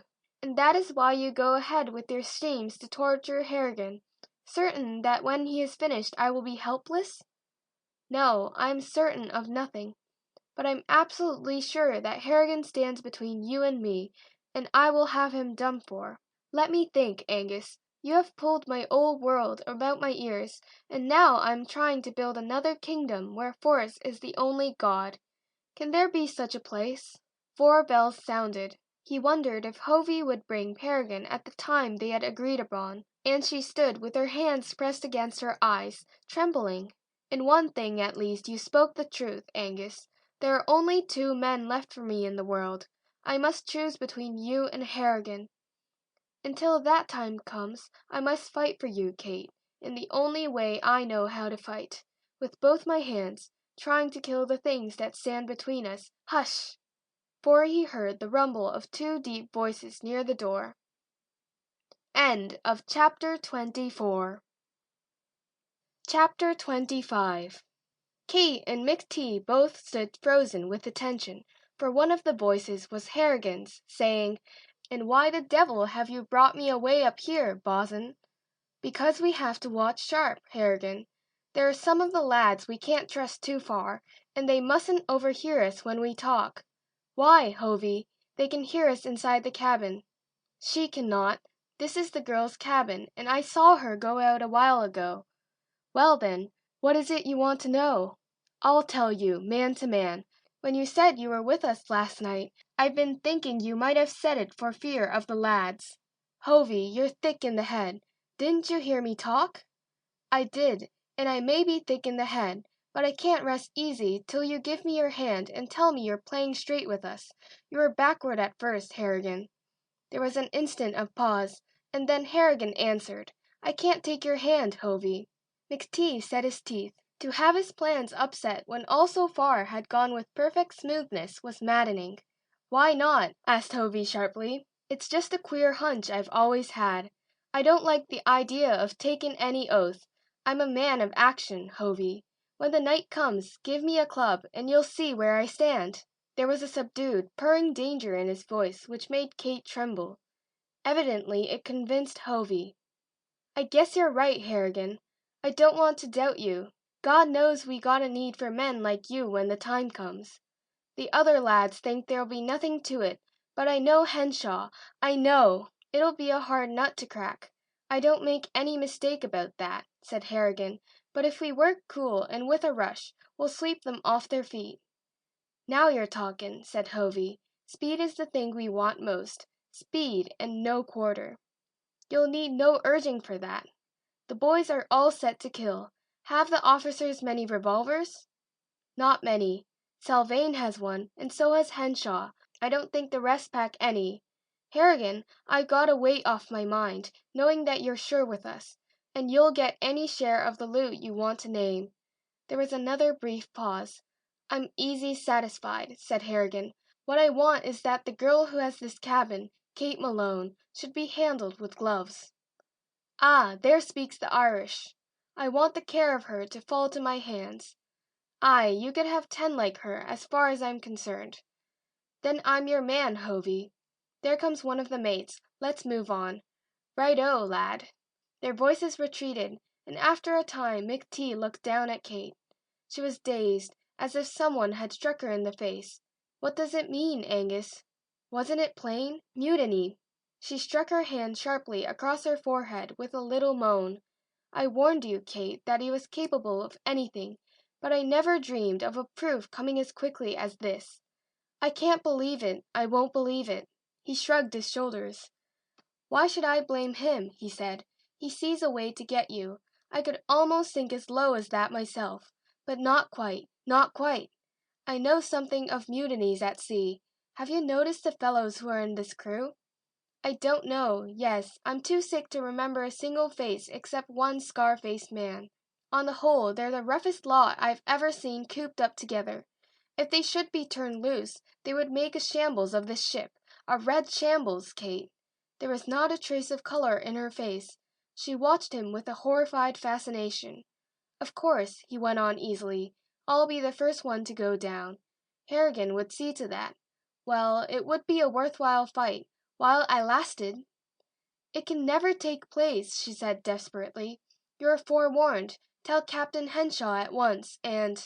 He raised his hand solemnly. You must not do that, Kate. You must promise me not to speak a word on the subject until I have given you leave. I will promise you anything, but why not speak of it at once? I feel as if we were standing over a magazine of powder. We are, only worse, but it would be madness to warn Henshaw now. He is unnerved, almost insane. His granddaughter, for whom he had made all his fortune, and to whom he is going in the States. Yes, Salvain told me. She is dying. It is pitiful, Angus, but he must not be told. He would start with the hand of iron, and the first act of violence which he committed would be the touch of fire which would set off this powder magazine. No, we must wait. Perhaps in a little time I may be able to win over one of the mutineers and from him learn all their plans, and then turn the tables on them. But I must first know all the men who are concerned in the uprising. When we do move, shall I spare Harrigan, Kate? He tried to ask it frankly, but a devil of malice was in his eyes. I don't know. I can't think. Angus, what did Dan mean? I warned you of what he was capable, he said. She caught his hand, stammering. You are all that is left to me. You will stand between me and danger, Angus. You will protect me? But wait, I could go to Harrigan. I know that if I plead with him, I can win him away from the mutineers. Kate, you are hysterical. Don't you see that a man who is capable of planning a wholesale murder in the night would be quite able to lie to you? No, no. Whatever you do, you must promise me not to speak a word of this to anyone, most of all to Harrigan. I will promise anything. I will do anything. It all rests with you, Angus. And when we strike at the mutineers, if Harrigan falls, will you absolve me of his death, Kate? She was terribly moved, standing stiff and straight and helpless like a child about to be punished. Angus, for the sake of pity, do not ask me. I must know. Angus, came her broken voice, I cannot give up my faith in him. His face grew as dark as night, but he laid a gentle hand on her shoulder and said, Your mind is distraught. You shall have time to think this over. But remember, Kate, we must fight fire with fire, and the time has come when you must choose between us. And then, very wisely, he slipped from the room. End of chapter 25. Chapter 26. On the promenade outside he met Sloan, the wireless operator, on his way to Captain Henshaw's cabin with a slip of paper in his hand. Sloan winked at him broadly. "The good news has come, sir," he grinned. "Take a look at this." and McTee eagerly read the typewritten slip. Beatrice is rallying. Doctors have decided effusion of blood was not hemorrhage. Opinion now very hopeful. "Will that bring the old boy around for a while?" asked Sloan. "He'll slip you a 20 on the strength of that and give you a drink as well," said McTee. They reached the cabin and entered together to find that White Henshaw lay on the couch in the corner. His physical strength was apparently exhausted, and one long, lean arm dangled to the floor. At sight of the dreaded wireless operator with the message in his hand, his yellow face turned from yellow to pale ivory. He rose and supported himself with one hand against the wall, scowling as if he dared them to notice his weakness. "Good news!" cried Sloan cheerily, and extended the paper. The captain snatched the paper. His eyes were positively wolfish while he devoured the message. "Sloan, good lad," he stammered. "Stay by your instrument every minute, my boy. Before night we'll have word that she's past all danger." Sloan touched his cap and withdrew. "Good news," said McTee amiably. "I'm mighty glad to hear it, Captain." The old man fell back into a chair, holding the precious piece of paper with its written lie in both trembling hands. "Good news," he croaked. "Aye, McTee, you were right, lad. Those damn doctors don't know their business. They're making the case out bad so they'll get more credit for the cure. See how they're fooling with me? And me with my heart on fire in the middle of the sea." His eyes wandered strangely in the midst of his exultation. "That would be a strange death, McTee, to burn in the middle of the sea with a ship full of gold." The Scotchman shuddered. "Forget that, man. You're not going to burn at sea. You're going to reach port with all your gold, and you're going to stand beside Beatrice and say—" Henshaw broke in. "And say, 'Beatrice, I've come to make you happy. We'll leave this country where the fogs are so thick and the sun never shines, and we'll go south, far south, where there's summer all the year.' That's what I'll say." "Right," nodded McTee. "If her lungs are weak, that's the place to take her." Henshaw jerked erect in his chair. "Weak lungs? Who said she had weak lungs? McTee, you're a fool. A little cold on the chest, that's all the matter with the girl. The doctors have made the sickness, they and their rotten medicines. And now they're making sport out of White Henshaw. I'll skin them alive, I will."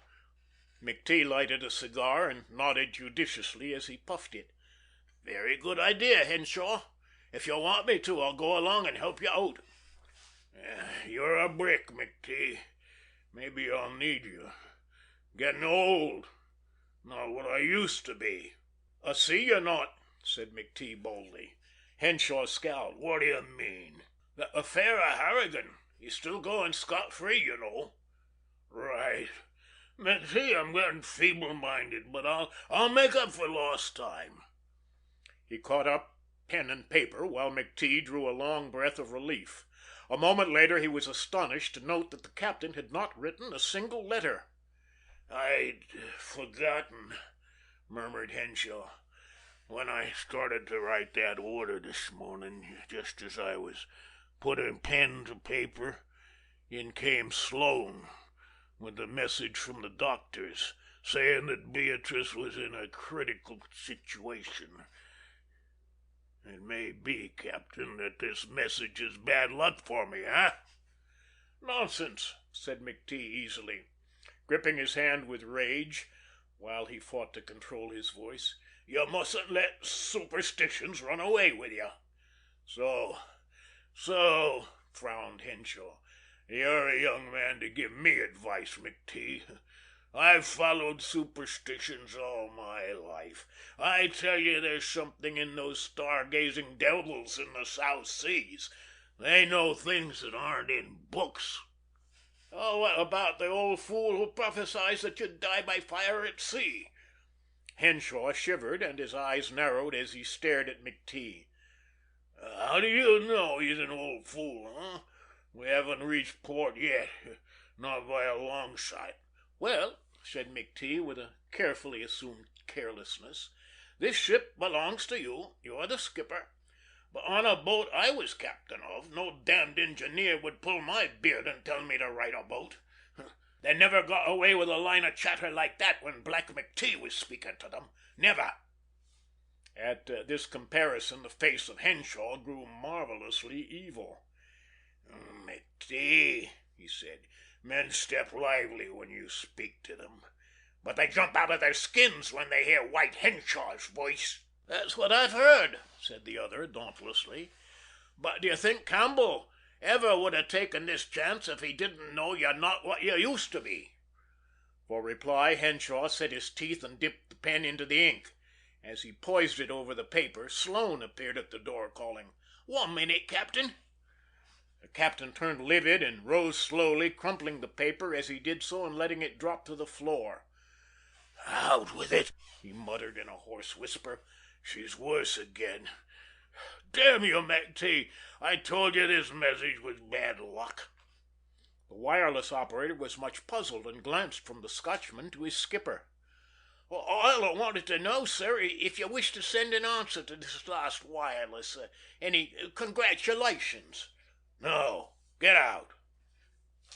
And as Sloane fled from the door with a wondering side glance at McTee, Henshaw sank back into his chair, picked up the paper on which he was about to write, and tore it into small bits. Not until this task was finished was he able to speak to McTee. "Do you see now? Is there nothing in my superstitions? Why, sir, just holding that pen over this piece of damnable paper brought Sloane on the run to my door. If I'd written a single word, he'd have had a message from the doctors saying that Beatrice was dying. I know." "You really think," began McTee, and some of his furious impatience crept into his voice, "you really think that writing on that piece of paper with your pen would have brought in Sloane with a wireless message from the mainland?" Henshaw shook his head slowly. "There's no use trying to explain these things," he said. "But sometimes, McTee, there's a small voice that comes up inside of me and tells me what to do and what not to do. When I first saw the picture of Beatrice, that one where she's just a slip of a child, there was a voice that said, 'Here's the spirit of your dead wife come back to life. You must work for her and cherish her.' So I've done it. And because I started to do it, the voice never left me. It warned me when to put to sea and when to stay in port. It gave me a hint when to buy and when to sell, and the result is I'm rich. Rich.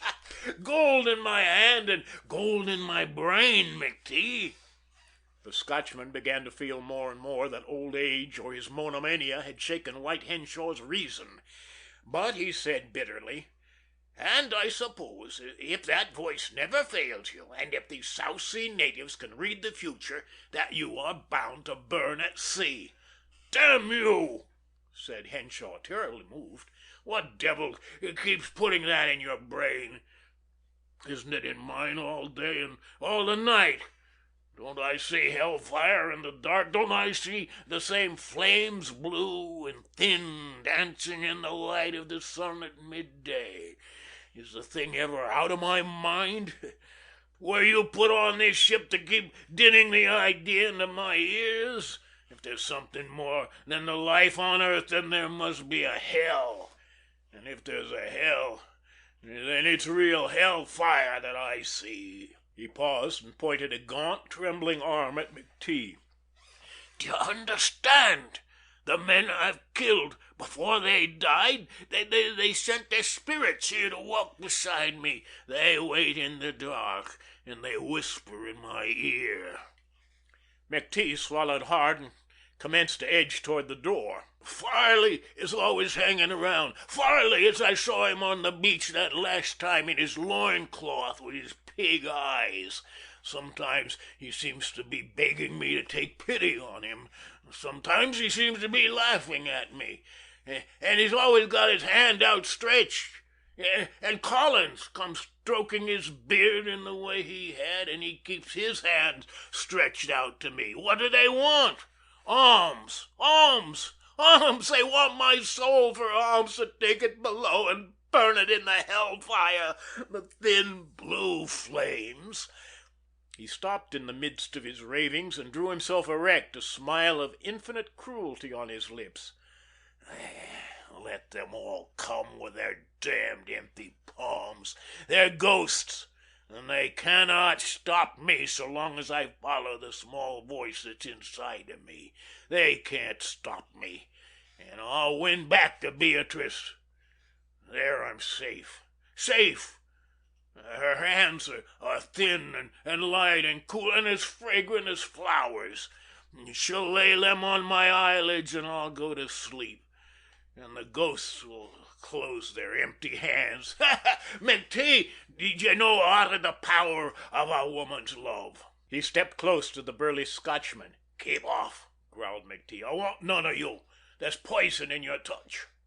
He raised his hand like a guard, but two lean, thin hands, incredibly strong, closed on his wrists.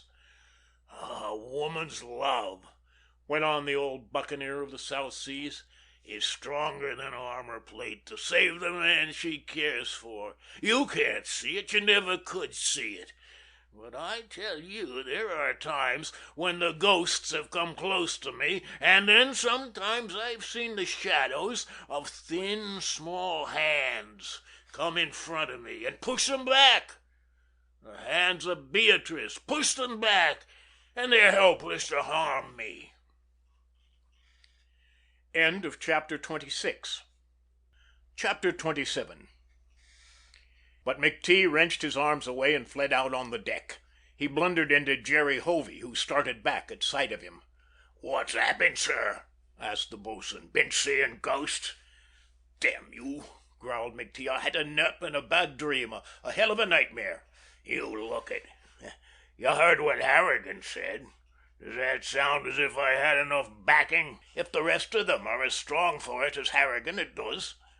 "As strong for it as Harrigan? But between you and me, just a whisper in your ear, I don't think Harrigan is half as strong for it as he talks. I don't trust him somehow." "No?" "Look here," said the bo'sun cautiously. "We hear there was once some trouble between you and Harrigan." "Well?"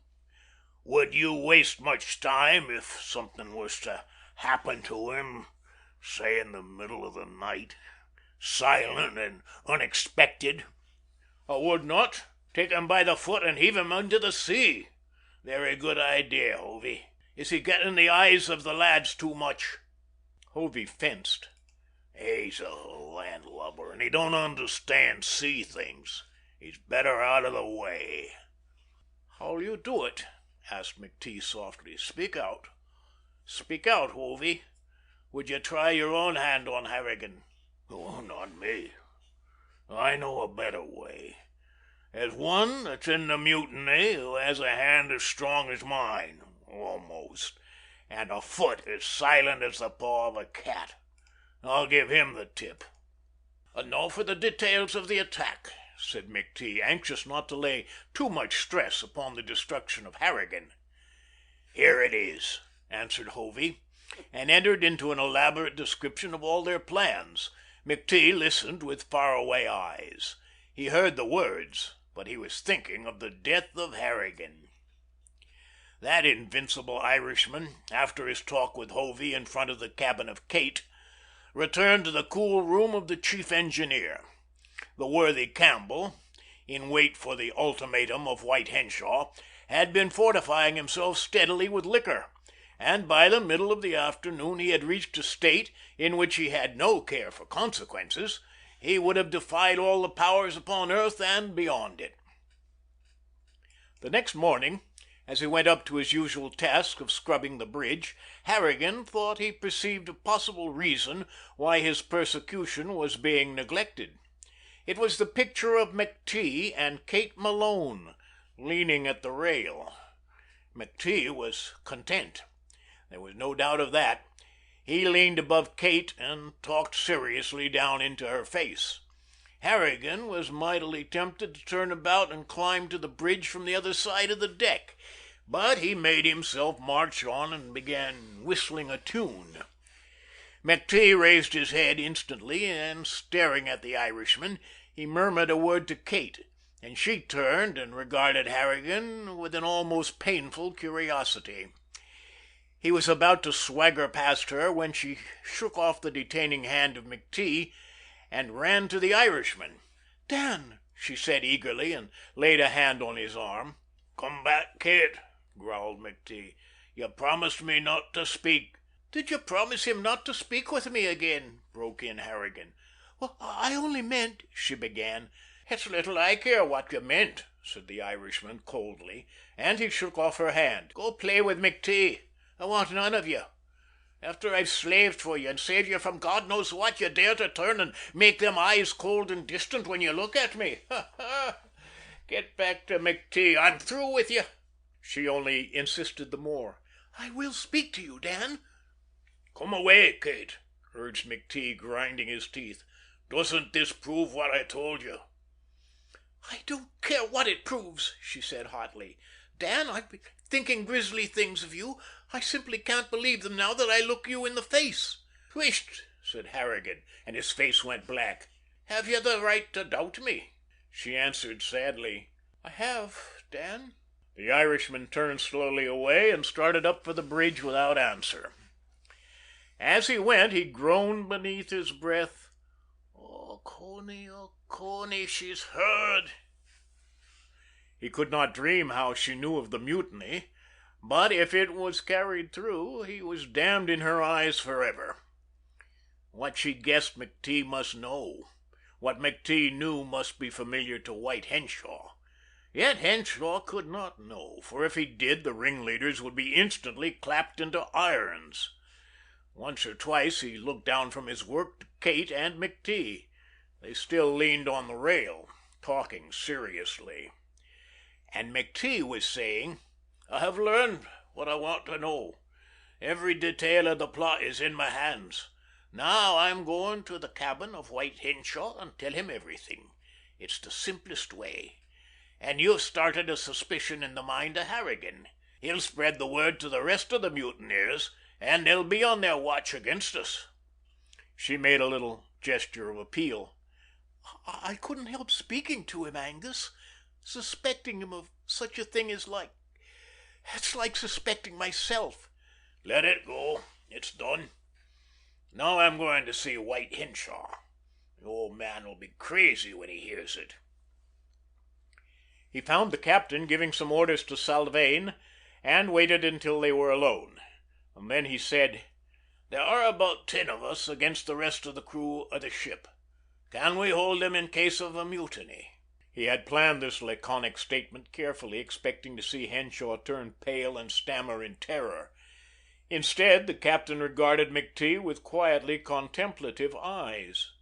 "So," he murmured, "you've heard of the mutiny." The tables were completely turned on the Scotchman. He gasped, "You have known all the time?" "Certainly," said Henshaw. "I even know every word that Hovey said to you." McTee turned crimson. "I have eyes that see everything on the ship," went on Henshaw, as if he wished to cover the embarrassment of the Scotchman. "And I have ears which hear everything. I have lines of information tangled through the forecastle. I can almost guess what they are about to think, let alone what they will speak or do. The blockheads are always planning a mutiny, though I confess none of them have ever taken the proportions of this one. However, this will go the way of the rest." "The way of the rest?" queried McTeague, almost stupidly. "Yes. They plan to hold their action till we're close to land. About that time I'll call up 1 or 2 of the ringleaders and tell them just what they have planned to do. That'll make them think I have unknown means of meeting the mutiny. It will die." McTee sat down, loosened his shirt at the throat, and gaped upon Henshaw as a child might gape upon a magician. I don't blame you for taking a day to think over the temptation, smiled the old buccaneer. The gold I showed you would have tempted any man. But I'm glad you came to me. I expected you last night. It took a little longer to settle the details in your mind, eh? Henshaw, I feel like a yellow dog. Come. You're a man after my own heart. You took the temptation in your hand, you looked it over, and then you turned away from it. Well, suppose the mutiny should actually come to the breaking point. They would be right in thinking I have means of fighting them. I have no firearms on the ship, they know that. They don't know I have these. And he went into the next room and returned carrying a heavy box. This he placed on the desk and took a small, heavy ball of metal from it. "A bomb?" queried McTee. "It is.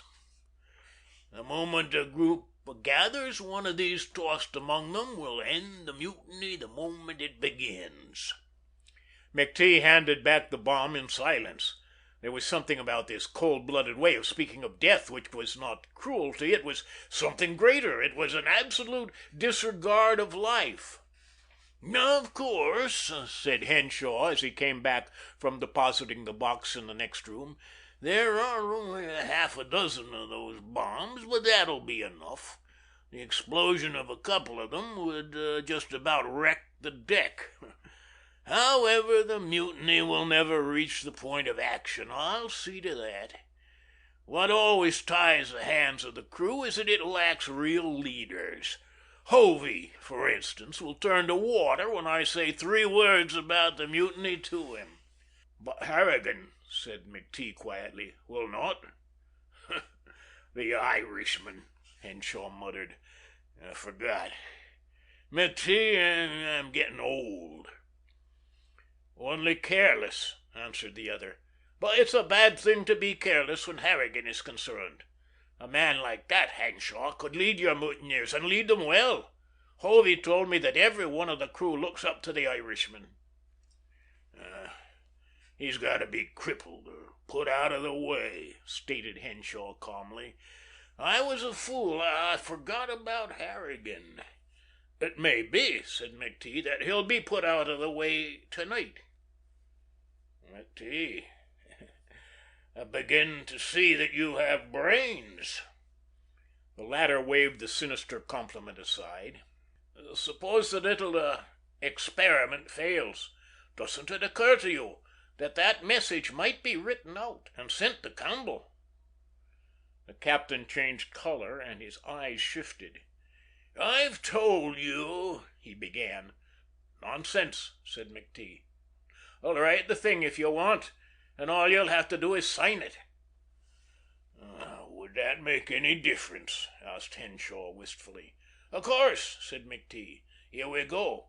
You got to do something to blame Harrigan, Captain, or there'll be the deuce to pay." And as he spoke, he picked up pen and paper and began to write. Henshaw, in the meantime, walking to the door in an agony of apprehension, as if he expected to see the dreaded figure of Sloan appear. McTee wrote: "From Captain Henshaw to Chief Engineer Douglas Campbell. Sir, on the receipt of this order you will at once place Daniel Harrigan at work passing coal, beginning this day with a double shift, and continuing hereafter 1 shift a day. Signed." "Here you are, Captain," he called, and Henshaw turned reluctantly from the door and sat down at the table. "Bad luck's in it," he muttered, "but something has to be done. Something has to be done." He wrote Captain Hench, but at this point the voice of Sloan spoke from the open door. "A message, Captain." With a choked cry, Henshaw whirled and rose, supporting himself against the edge of the table with both trembling hands. His accusing eyes were on McTee. "Sloan," he called in his hoarse whisper at last, but still his damning gaze held hard upon McTee. The wireless operator advanced a step at a time into the room, placed the written message on the edge of the table, and then sprang back as if in mortal fear. Henshaw, still keeping his glance upon the Scotchman with a terrible earnestness, picked up the sheet of paper on which he had been signing his name, and tore it slowly, methodically, into small strips. As the last of the small fragments fluttered to the floor, his hand went out to the message Sloane had brought and drew it to his side. He waved his arm in a sweeping gesture that commanded the other two from his presence, and they slipped from the cabin without a word. End of chapter 27. Chapter 28. She's dead? McTee asked softly when they stood on the promenade outside. She is. She must have been dying at about the same time I brought in that other message, the one you told me to bring. They avoided each other's eyes. Inside the cabin, they heard a faint sound like a paper crumpled up. Then they caught a moan from the room, a soft sound such as the wind makes when it hums around the corners of a tall building. They were silent for a time, listening with painful intentness. Not another murmur came from the cabin. Sloane wiped his wet forehead and whispered shakily, "I wouldn't mind it so much if he'd curse and rave, but to sit like that, not making a sound, it ain't natural, Captain McTee." "Hush, you fool," said McTee. "White Henshaw is alone with his dead, and it's me that he blames for it. I brought him the bad luck." Sloane shuddered. "Then I wouldn't have your name for $10,000, sir." "If there's bad luck," said McTee solemnly, "for every sailor has some superstitious belief. It's on the entire ship, on every one of the crew, as well as on me. We'll have to pay for this, all of us, and pay high. We're apt to feel it before long, and I've got to go back to that cabin after a while." He spoke it as another man might say, "In an hour from now I have to face the firing squad." But when he returned to the cabin, he heard no outburst of reproaches from White Henshaw. The door to Henshaw's bedroom was closed, and McTee could hear the captain stirring about in it, working at some nameless task over which he hummed continually, now and then breaking into little snatches of song. McTee was stupefied. He tried to explain to himself by imagining that Henshaw was one of those hard-headed men who live for the present and never waste time thinking of the past. He had made many plans for his granddaughter. Now she was dead, and he dismissed her from his mind. This explanation might be the truth, but nevertheless the steady humming wore on McTee's nerves until finally he knocked on the door of the inner cabin. It was dusk by this time, and when Henshaw opened the door, he was carrying a lantern. "You," he muttered. "Well, Captain?" "You seem busy," said McTee uneasily, shifting under the steady light from the lantern. "I thought I might be able to help you." "At the work I'm doing, no man can help," answered Henshaw. "What work?" "I'm calculating profit and loss." "On your cargo?" "Cargo? Yes, profit and loss on this cargo." And he broke into a harsh laugh. Obviously, Henshaw was lying, yet the Scotchman went on with the conversation, eager to draw out some hidden meaning. "It's an odd idea of yours, this, to bring a shipment of wheat from the South Seas to Central America." "Aye, the first time it's ever been done. This wheat came all the way from Australia and the United States, and now it's going back again. I'll tell you why. Wheat is scarce for export, even in the States just now, so I'm taking a gambling chance on getting this to port before the first quantities come from the north. If I get in time, I'll clean up big." "I understand," said McTee. The captain raised his lantern again and shone it in the eyes of McTee. "Do you understand?" he queried. "Do you?" And he broke again into the harsh laughter. McTee started back with a scowl. "What's the mystery, Captain? What's the secret you're laughing about?" Again Henshaw chuckled. "You're a curious man, McTee. Well, well, what am I laughing about? Money always makes me want to laugh, and now I'm laughing about money. Do you understand that? No, you don't. Perhaps you will before long. Patience, my friend." For some reason, the blood of McTee grew cold and colder as he listened. His original suspicion of insanity grew weaker. He was being mocked, and the mad do not mock. "So tonight is the last night of Harrigan, eh?" said Henshaw suddenly. "In the name of God," said McTee, deeply shaken, "why do you speak of that? Yes, tonight he dies." "Alone," said Henshaw in a changed voice. "He dies alone. It must be a grim thing to die alone at sea, to slip into the black water, to drink the salt, a little struggle, and then the light goes out. So." He shivered and folded his arms. He seemed to be embracing himself to find warmth. "But to die in the middle of the ocean, with many men around you," he went on, speaking half to himself, "that would not be so bad. What do you say, McTee?" But McTee was not in a mood for speaking. He only stared, fascinated and dumb. Henshaw continued. "In the middle of night, with the engines thrumming, and the lights burning in every port, suppose a ship should pass her nose under the surface and dive for the bottom. The men are singing in the forecastle, and suddenly their song goes out. The captain is in the wheelhouse. He is dreaming of his hometown, maybe, when he sees the black waters rising over the prow. He thinks it is a dream and rubs his eyes. Before he can look again, the waves are upon him. There is no alarm. The wireless, perhaps, is broken. The boats, perhaps, are useless. And so the brave ship dives down to Davy Jones' locker with all on aboard.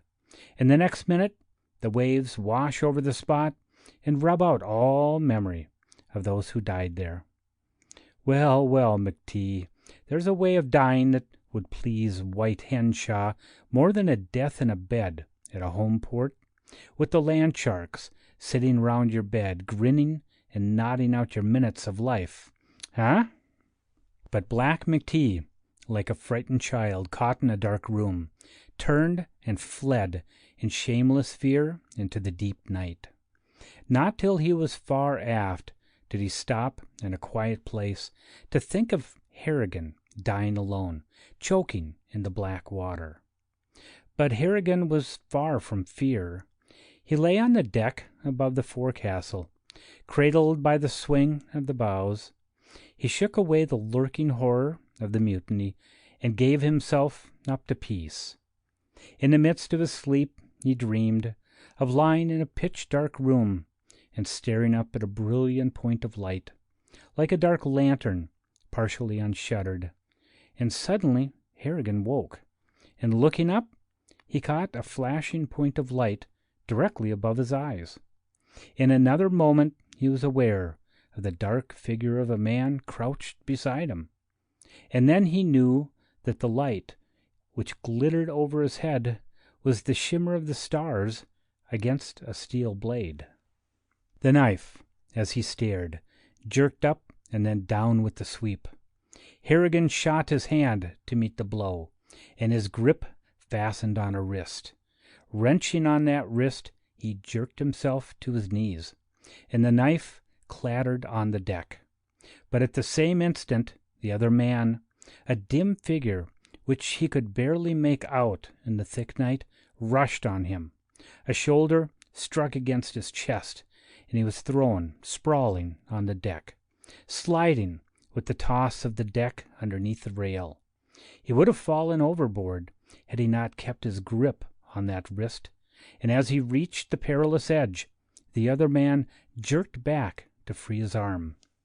He succeeded, but the effort checked the slide of Harrigan's great body, and the next instant the Irishman was on his feet. He drove at the elusive figure with his balled fist, but the other ducked beneath the blow and fled down the ladder. Harrigan stopped only long enough to sweep up the fallen knife before he followed, but when he reached the edge of the deck, the waist of the ship, extending back to the main cabin, was empty. The man, whoever he was, must have fled into the forecastle. Harrigan knew that if one of the sailors had dared to attack him, he must be suspected, and if he was suspected by one, that one would poison the minds of a dozen others in a short time. It was even possible that someone in authority had given orders for his death.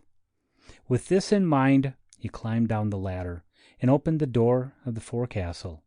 He found the sailors sitting in a loose circle on the floor, rolling battered dice out of a time-blackened leather box.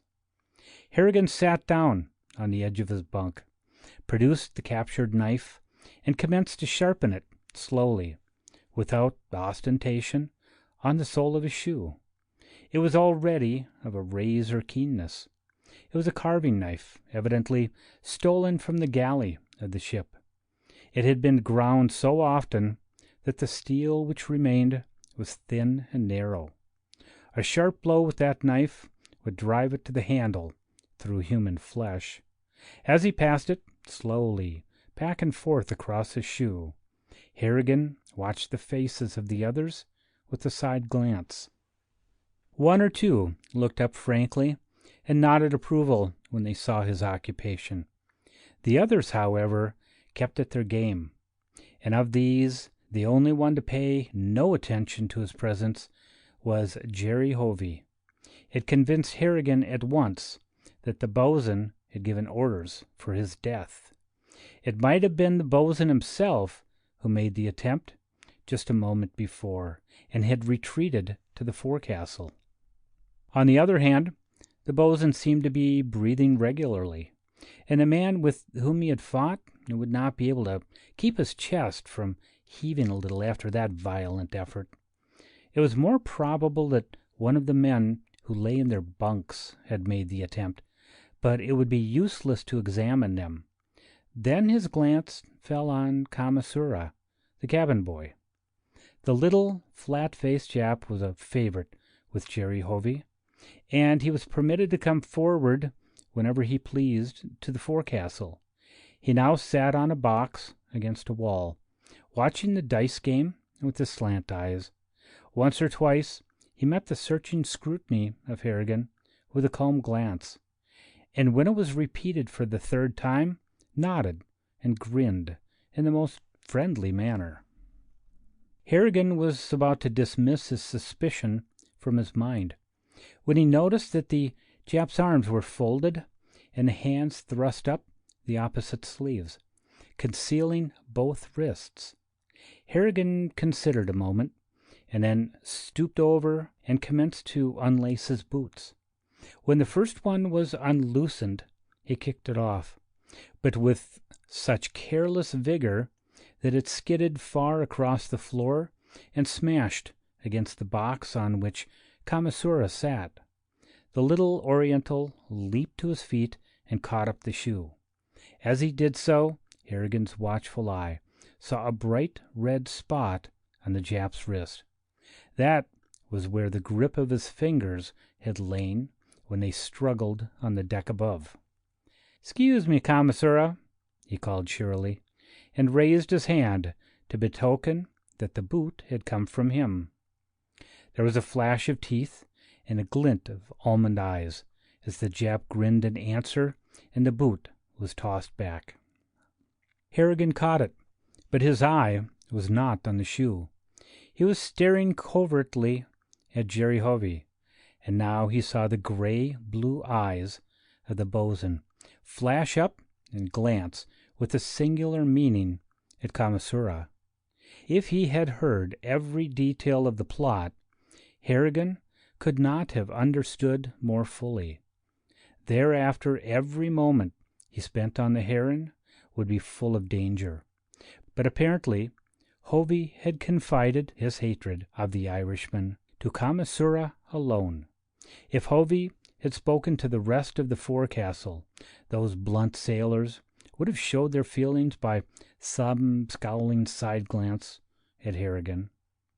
It flashed across his mind that the reason Hovey wished him out of the way was because he feared him. End of chapter 28. Chapter 29. He slipped onto his bunk and lay with his hands folded under his head, thinking. For between the danger from the leader of the mutiny and the danger from McTee and Henshaw, he was utterly confused. He made out the voices of the two gamblers, Hall and Cochrane. 3 deuces to beat, said Hall.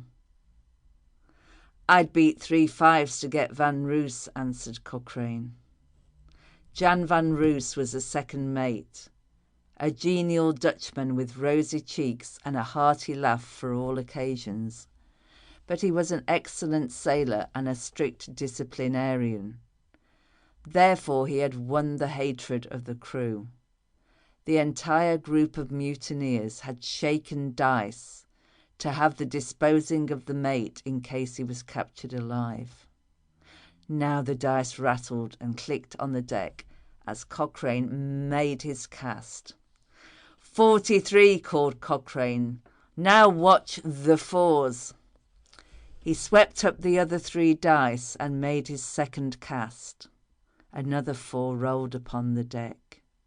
He had won Van Roos, to dispose of him as he saw fit. Harrigan heard the rumble of Sam Hall's cursing. Easy, lad, said Cochrane soothingly. We'll work on Van Roos together.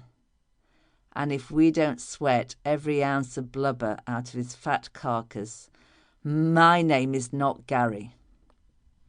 There was a sharp knock at the door of the forecastle, and a moment later Shida, the other Japanese cabin boy, entered and came directly to the bunk of Harrigan.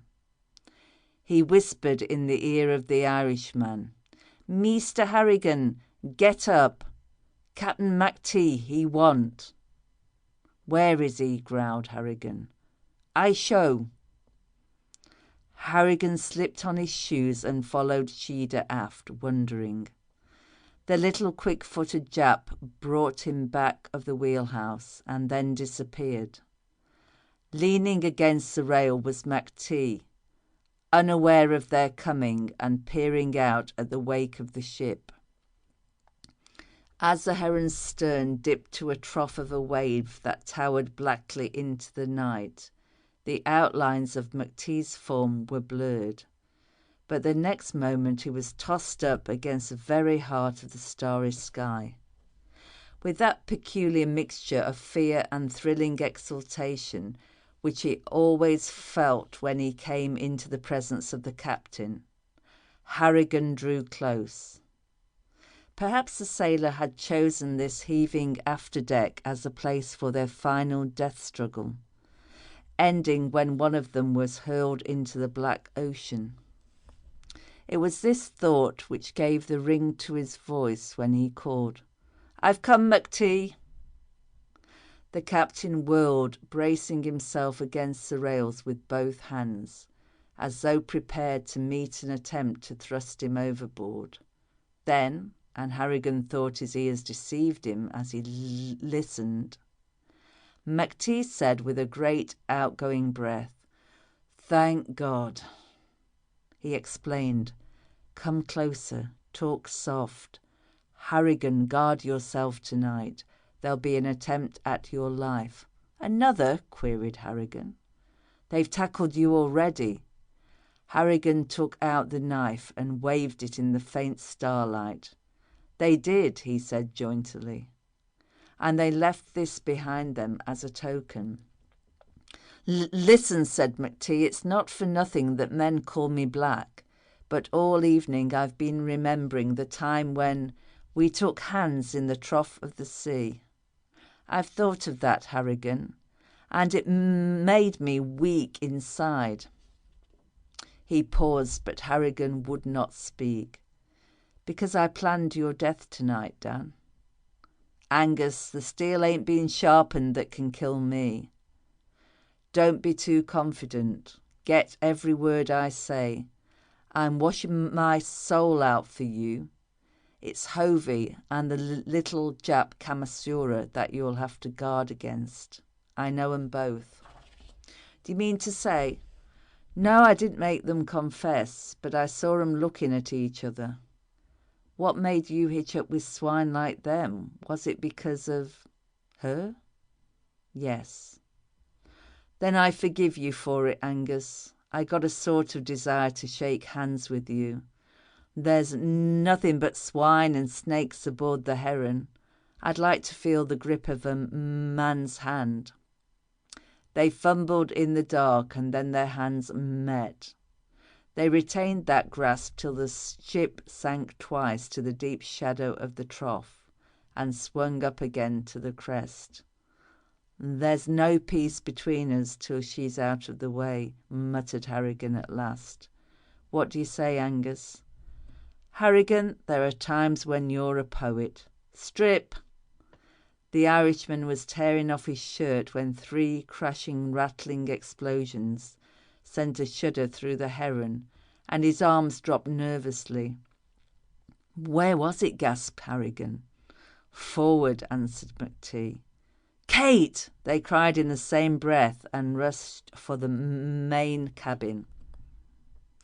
End of chapter 29. Chapter 30. The decks were already thick with half-dressed sailors. Here and there lanterns gleamed, and what they showed was the 3 lifeboats of the Heron, 2 on one side of the cabin and 1 on the other, blown into matchwood. Only shapeless fragments and bundles of kindling wood dangled from the davits. Captain Henshaw, cool and calm in his white clothes, stood with folded arms, examining the wreckage on one side. The sailors from the forecastle went here and there, muttering, growling surlily, for a shrewd blow had been struck at their plan of mutiny, the last item of which was to abandon the Heron off a deserted coast and then row ashore in the lifeboats. Over their clamour and cursing broke 2 voices, one accusing in a deep bass, and the other protesting innocence in a harsh treble. It was the 3rd mate, Eric Borgson, who approached, carrying little Kamasura under his arm like a bundle. Here's the little devil who done the work, he snarled, and flung Kamasura at the feet of White Henshaw. The Japanese are a brave people, but in that dreadful presence Kamasura made no effort to regain his feet, but remained on his knees grovelling and clinging to the hands of the captain, while he shrieked out an explanation. To remove his hands from those clinging fingers, Henshaw simply raised his foot, laid it against the breast of the Jap and thrust out. The kick sent Kamasura rolling head over heels till he crashed against the rail. He lay, partially stunned by the impact, and Eric Borgson, bellowing his enjoyment of this pleasant jest, collared poor Kamasura and dragged him back before White Henshaw. The Jap was now inarticulate with terror and pain. I was coming down out of the wheelhouse, said the mate, to get a bite of lunch, this being a night watch, when I see this little yellow rat sneaking down the deck like a thief. I didn't think nothing much about it, supposing he'd just lifted some chow maybe. And then I heard them explosions. They knocked me off my pins, but I scrambled over and collared this fellow. He showed he was guilty right off the bat by yelling for mercy. Captain, Captain, screamed Kamasura. Lies, lies, all lies. I go down the deck. The heavy hand of Eric Borgson smashed against Kamasura's mouth. The Jap sagged back, was jerked upright, and the mate's clubbed fist jarred home again. Lies, are they? Thundered Borgson. I'll teach you to say that word to Eric Borgson, ha! And he struck the half-conscious Jap again full in the face. There was a slight commotion in the back of the gathering crowd of sailors. Harrigan was urging forward, but he was caught by the iron hands of McTee and held back. For the love of Mike, moaned the Irishman softly, let me at that swine of a mate. Shut up, cautioned McTee savagely, but in a whisper. That's the Jap who tried to knife you. I'll shut up, sighed Harrigan, panting. But to get in punching distance of Borgson for 1 second. What shall we do with him? Borgson was asking. Captain, begged the husky voice of Kamasura, fighting his way back to semi-consciousness. If he tries to speak again, smash his mouth in, said Henshaw, without raising his voice. Tonight, put him in irons. I'll tend to him tomorrow. Go get the irons, Hovey. Take Kamasura below. Aye, sir, said Hovey, and caught the Jap by the arms behind. That touch quieted Kamasura, and as he was led off, he began to whisper quickly. The moment they were away from the crowd, Hovey said, say it slow. No, you don't have to beg me to help you. I'll do what I can. You know that. Now tell me what you saw. Captain McTee behind the wireless house, holding the hand of Harrigan. They were talking soft like friends. By God, muttered Hovey fiercely, and yet McTee told me he wanted Harrigan put out of the way. He's double-crossing us. They're teaming it together. What did they say? The Jap splat blood copiously before he could answer. I could not hear. You ain't worth your salt, responded Hovey. I cannot help. I am crush. I am defeat. Do not let them bring me before Henshaw. To look at it, it puts a cold in my heart. I cannot speak. I shall die. Keep your head up, said Hovey. There's nothing I can say that'll help you just now. Later on, you'll be able to deal with Henshaw and Borgson, just the way they dealt with you. Does that help any? Whispered the Jap, and drew in his breath sharply with delight. I might start the boys. I might turn them loose on the ship, went on Hovey. But the time ain't come yet for that. We're too far from the coast. Whatever happens, Kamasura, can you promise me to keep your face shut about the mutiny? Yes. Even if there was to tie you up and feed you the lash. Henshaw's equal to that. Kamasura stammered, hesitated. Don't make no mistake, said Hovey fiercely, because we'll be standing close, some of us, and the first tune you open your damned mouth will bash your head in, get me? The entrance of Eric Borgson made it impossible for the Jap to answer with words, but his eyes were eloquent with promise. Hovey started back for the forecastle.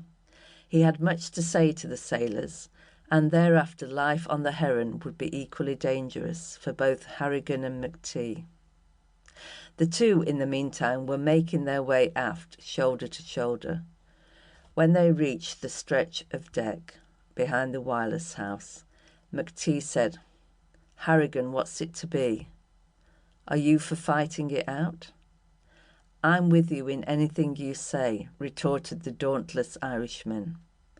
And then with a changed voice, but I'm feeling sort of sick inside, Angus. Did ye see that mothering dog smash the mouth of that Jap when he hadn't the strength to lift his head? I'm sick too, said McTee, but not because of the Jap. It's something worse that bothers me. What? It's the thought of White Henshaw, Dan. The brain of that old devil is going back on him. I think he loves death more than life. His memories of what he's done put him in hell every minute he lives. Go easy, McTee, said Harrigan. Do you mean to say that Henshaw blew up those boats and his ship's still in the middle of the Pacific? I say nothing. All I know is that he talked damn queerly of how wonderful it would be if a ship in the middle of the sea put her nose under the waves and started for Davy Jones's locker. Yes, if she went down with all hands, dived for the bottom, in fact. What can we do? I don't know, but I'm beginning to think that this ship and our lives would be safer in the hands of Hovey and his gang of cutthroats than they will be under White Henshaw. Queer things are going to happen on the Heron, Harrigan, mark my word. You think Henshaw blew up the boat so not one of the crew could escape? It sounds too crazy to repeat. McTee. Yes, I'm thinking of her too. Between the mutiny and the crazy captain, Angus, it'll take both of us to pull her through. It will. Then give me your hand once more, Captain. We're in the trough of the sea once more, and God knows when we'll reach dry land. But while we're on the Heron, we're brothers once more. For her sake, I'll forget I hate you till we've got the honest ground under our feet once more. When the time comes, said McTee, it'll be a wonderful fight. It will, agreed Harrigan fervently. But first, McTee, we must let her know that we're standing shoulder to shoulder to fight for her. Otherwise, she won't give us her trust. You're right again. We'll go to her cabin now and tell her. But don't give her a hint of all that we fear. She already knows about the mutiny, and she knows about your part in it. You saw to that, McTee, said Harrigan softly as he pulled on his shirt. I did. Ah, Angus, that fight'll be even better than I was after thinking. And they went forward, walking again shoulder to shoulder. It was Harrigan who stood in front at her door and knocked. She opened it wide, but at sight of him started to slam it again. He blocked it with his foot. I've not come for my own sake, he said in a hard voice, but the two of us have come together. He jerked his thumb over his shoulder and she made out the towering form of McTee. At that, she opened the door, glancing curiously from one to the other. The eyes of Harrigan went from her face to McTee, and his eyes flamed. Speak up, McTee, he said savagely. Tell her you lied about me. The Scotchman glowered upon him. I'll tell her what I've just found out, he answered coldly, and turned to Kate. We were mistaken in what we thought when we overheard Hovey talking with Harrigan. Dan was simply playing a part with them. He was trying to learn their plans so as to use them against the mutineers when the time came. There was a joyousness in her voice that cut McTee like a knife as she cried, I knew. My instinct fought for you, Dan. I couldn't believe what I heard. What you both heard, he said bitterly. I remember now, it was when I talked with Hovey in front of his cabin. Ask no more questions, said McTee. I'm seeing red now. Black, you see nothing but black, ye swine. The soot in your soul is a stain in your eyes, McTee. They turned towards the door, but she sprang before it and set her shoulders against the boards. Sit down, you too, Dan. They obeyed slowly, McTee taking the edge of the bunk, and Harrigan lowering his bulk to the little camp stool which groaned beneath his weight. She sat on a chair between them, while she looked from face to face. When you came in, you were friends, she said, and the only thing that could bring you to friendship was danger. There is danger. What? They exchanged glances of wonder at this shrewd interpretation. There is danger, said McTee at length, and it's a danger which is something more than the mutiny, perhaps." "I will tell it," said Harrigan. He drew his chair closer to Kate and leaned over, so that his face was near hers. She knew at once that he had forgotten all about the presence of McT. "Kate, I will not lie to ye, Colleen." Here McT set his teeth, but Harrigan went on. "I hate McT, and it's for your sake that I hate him. And it's for your sake that I'm going to forget it for a while. There's trouble abroad. There's a cloud over this ship and a curse on it." "What he means to say," broke in McT, and then he became aware that she had not heard him speak. And he saw her smiling as she drank in the musical brogue of the Irishman. "A curse on it, a cushla, and a promise of death that only two strong men can save you from. And McT is strong, so I've put away desire of killing him till we get you safe and sound to the shore, Colleen Acustler. But ye must trust in us and follow us as ye love your life and as I love ye." She straightened in her chair and turned her eyes towards McT. "And you cannot tell me what the danger is?" "We cannot," he answered, "but you must pay no attention to anything that happens or to anything that is said to you by others. There are only two men on the Heron whom you can trust, and here we are. But there may be wild happenings on the Heron. Keep your courage and trust in Angus McT and Anne Harrigan," broke in the Irishman quickly, with a glare at the captain.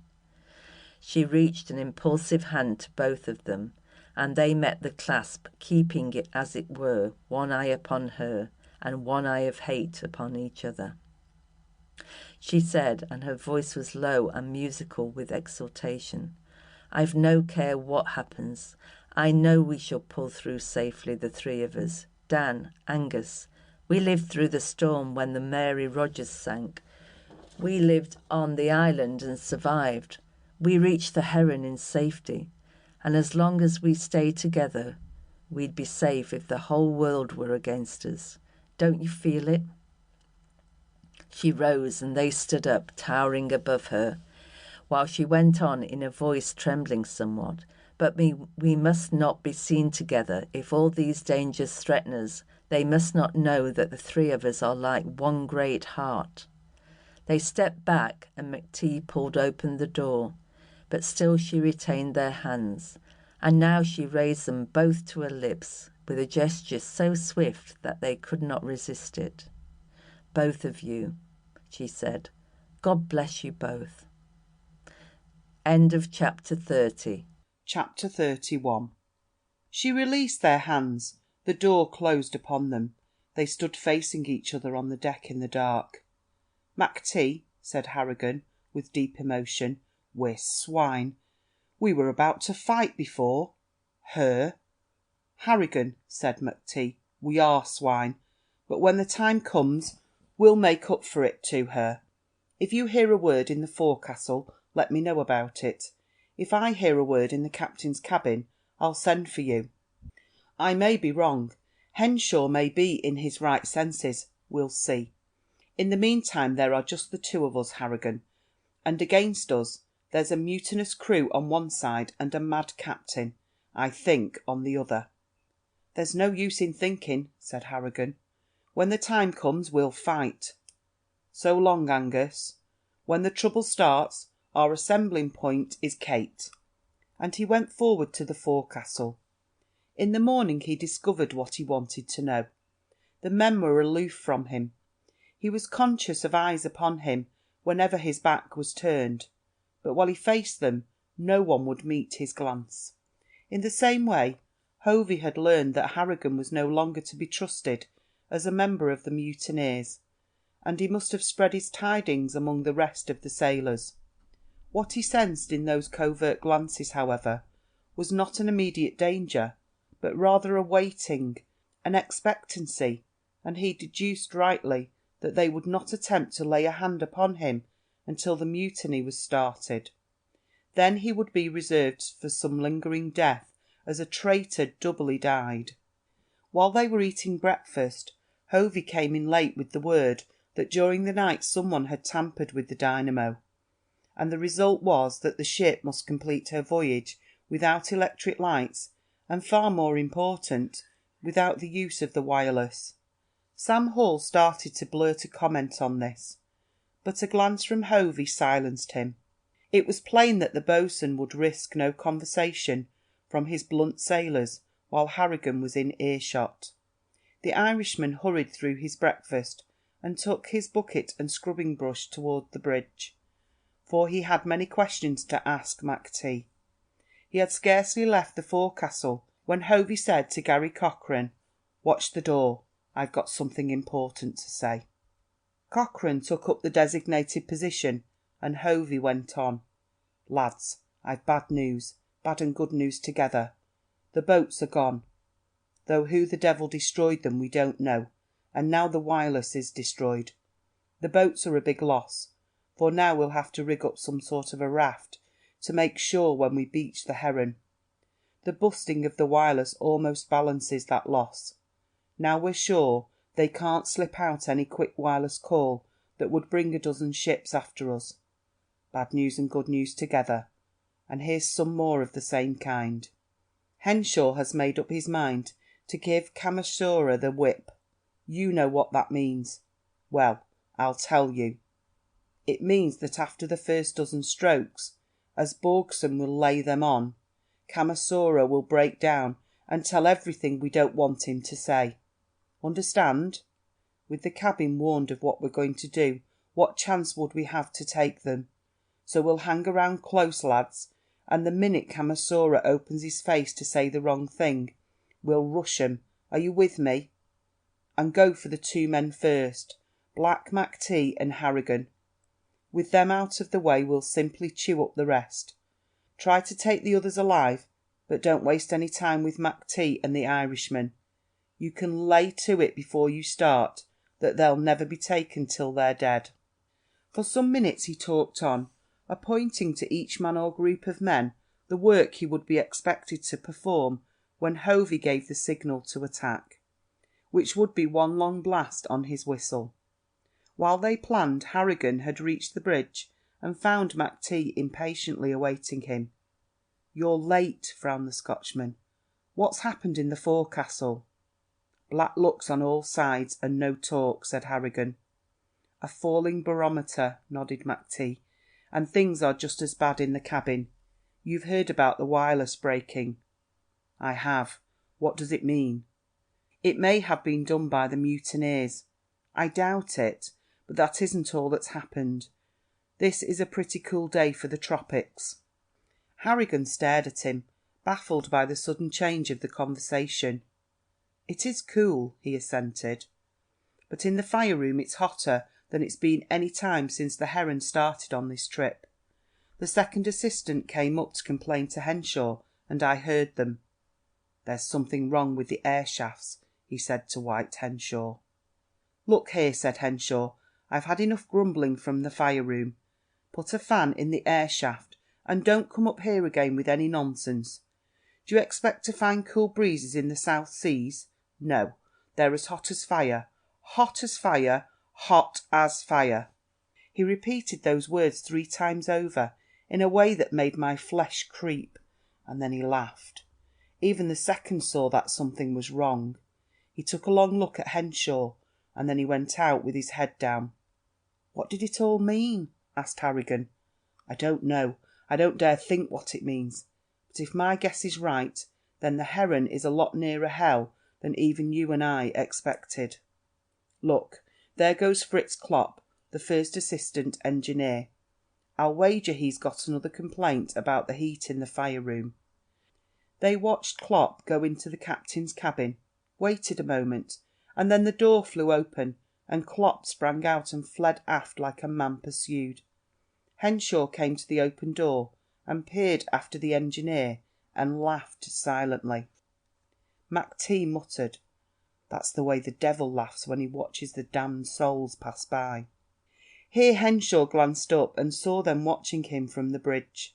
His face altered suddenly to a malevolence so terrible that both the men stepped back. Harrigan was trembling like a hysterical girl. He looked in the face of Mac-T and saw that the Scotchman had blanched. For a long moment they exchanged glances, and then Mac-T went down from the bridge and entered the cabin. Henshaw was not there. He had evidently gone into the inner room, and Mac-T sat down to wait. The time had come for him to ask questions, and he was nerving himself for the ordeal. His plans were disturbed by a muffled sound from the inner cabin, a sound so unusual that Mac-T stiffened in his chair with horror and then rose slowly. Tiptoe he stole across the floor and laid a hand lightly on the knob of the door of the captain's private room. It turned easily without any creak, and the door opened a few inches. There sat Henshaw with his back to Mac-T, leaning over a table.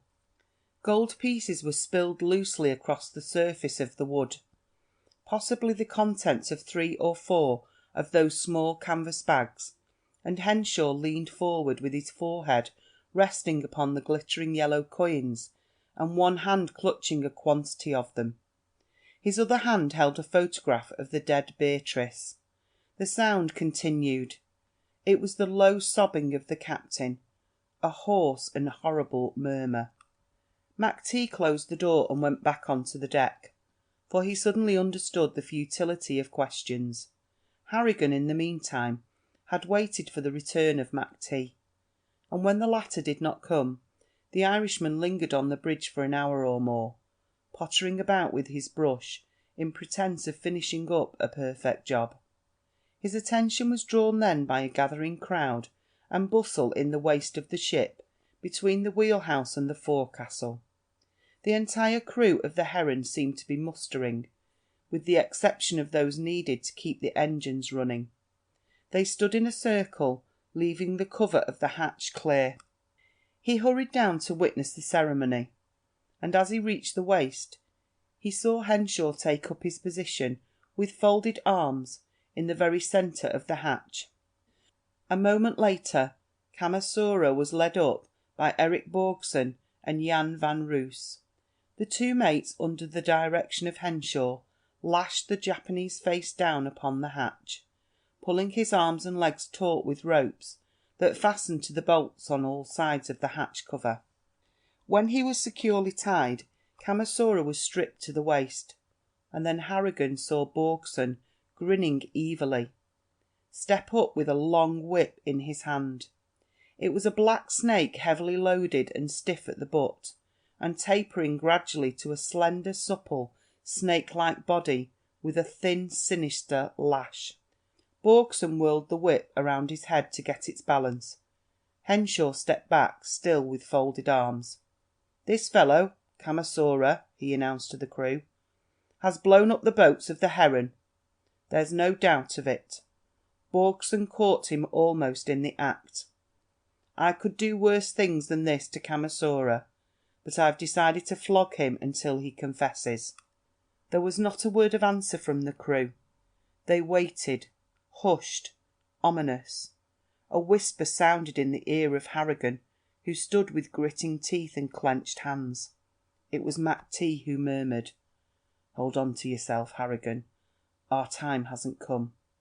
"I'll hold on to myself all right," said Harrigan, "but look at the crew." In fact, there was something more deadly than any snarling of a crowd in this unnatural silence of many men. Also, they were not looking at Kamasura. They were staring, every man, at the boatswain, who stood with his whistle hanging from a cord around his neck. "Begin," said Henshaw. The black snake whistled around the head of the third mate, and there was a long scream from Kamasura. But the black snake only cracked loudly in the air. Borgson laughed with a hideous delight. Harrigan, sickly white, bowed his head. Again the black snake whirled, and again it cracked, but this time on naked flesh, and the scream of Kamasura was like the cut of a knife. Again, and again the black snake fell, and now Kamasura twisted his head toward the captain, and cried in a voice made thin by pain and rage at once, "I confess, Captain, let me speak." At a gesture from Henshaw, The third mate reluctantly stepped back, drawing the lash of the black snake slowly through his hands with a caressing touch. Van Roos, the colour completely gone from his usually blooming cheeks, cut the ropes, and Kamasura rose facing the captain. He extended a naked, trembling arm toward Hovey. "Mutiny!" he yelled. "The whole crew, the whole forecastle, mutiny! Captain Henshaw, I know—" The piercing whistle of the boatswain's cut into his speech, and the crew rolled forward over the hatch with a single shout that might have come from one throat, except for its shrill volume. End of chapter 31. Chapter 32. "It's come!" cried Harrigan to McTee. "Kate!" But even as he whirled, 2 sailors leaped on him from behind and bore him to the deck. At the same time a gun flashed in the hand of Henshaw, and he fired twice into the onrushing host. 2 men crumpled up on deck, and the others gave back a little. They were glad to turn to the easier prey of Van Roos and Borkson, who were instantly overpowered, while Henshaw, with brandished revolver, made his way toward the cabin. The second and smaller rush of the mutineers had been toward Harrigan and McTee, where the 2 men stood together. Harrigan, taken from behind, went down at once and then grappled with his assailants before they could use their knives. McTee stood over the struggling 3 and smote right and left among the mutineers. A knife caught his shirt at the shoulder and ripped it to the waist. A club whizzed past his head. But his great fists smashed home on face and head and sent men staggering and sprawling back. The confusion gave him an instant of freedom in a small circle, and he leaned and caught one of Harrigan's assailants by the heels. It was a little man, a withered fellow, scarcely 5 feet tall and literally dried up by the tropic heat. He was wrenched from his hold, heaved into the air, and then whirled about the head of McTee like a mighty bludgeon. As the sailors rushed again, that living club smashed against them and flung them back. Even to the Herculean strength of McTee it was a prodigious feat. But the danger gave him for the moment the power of a madman.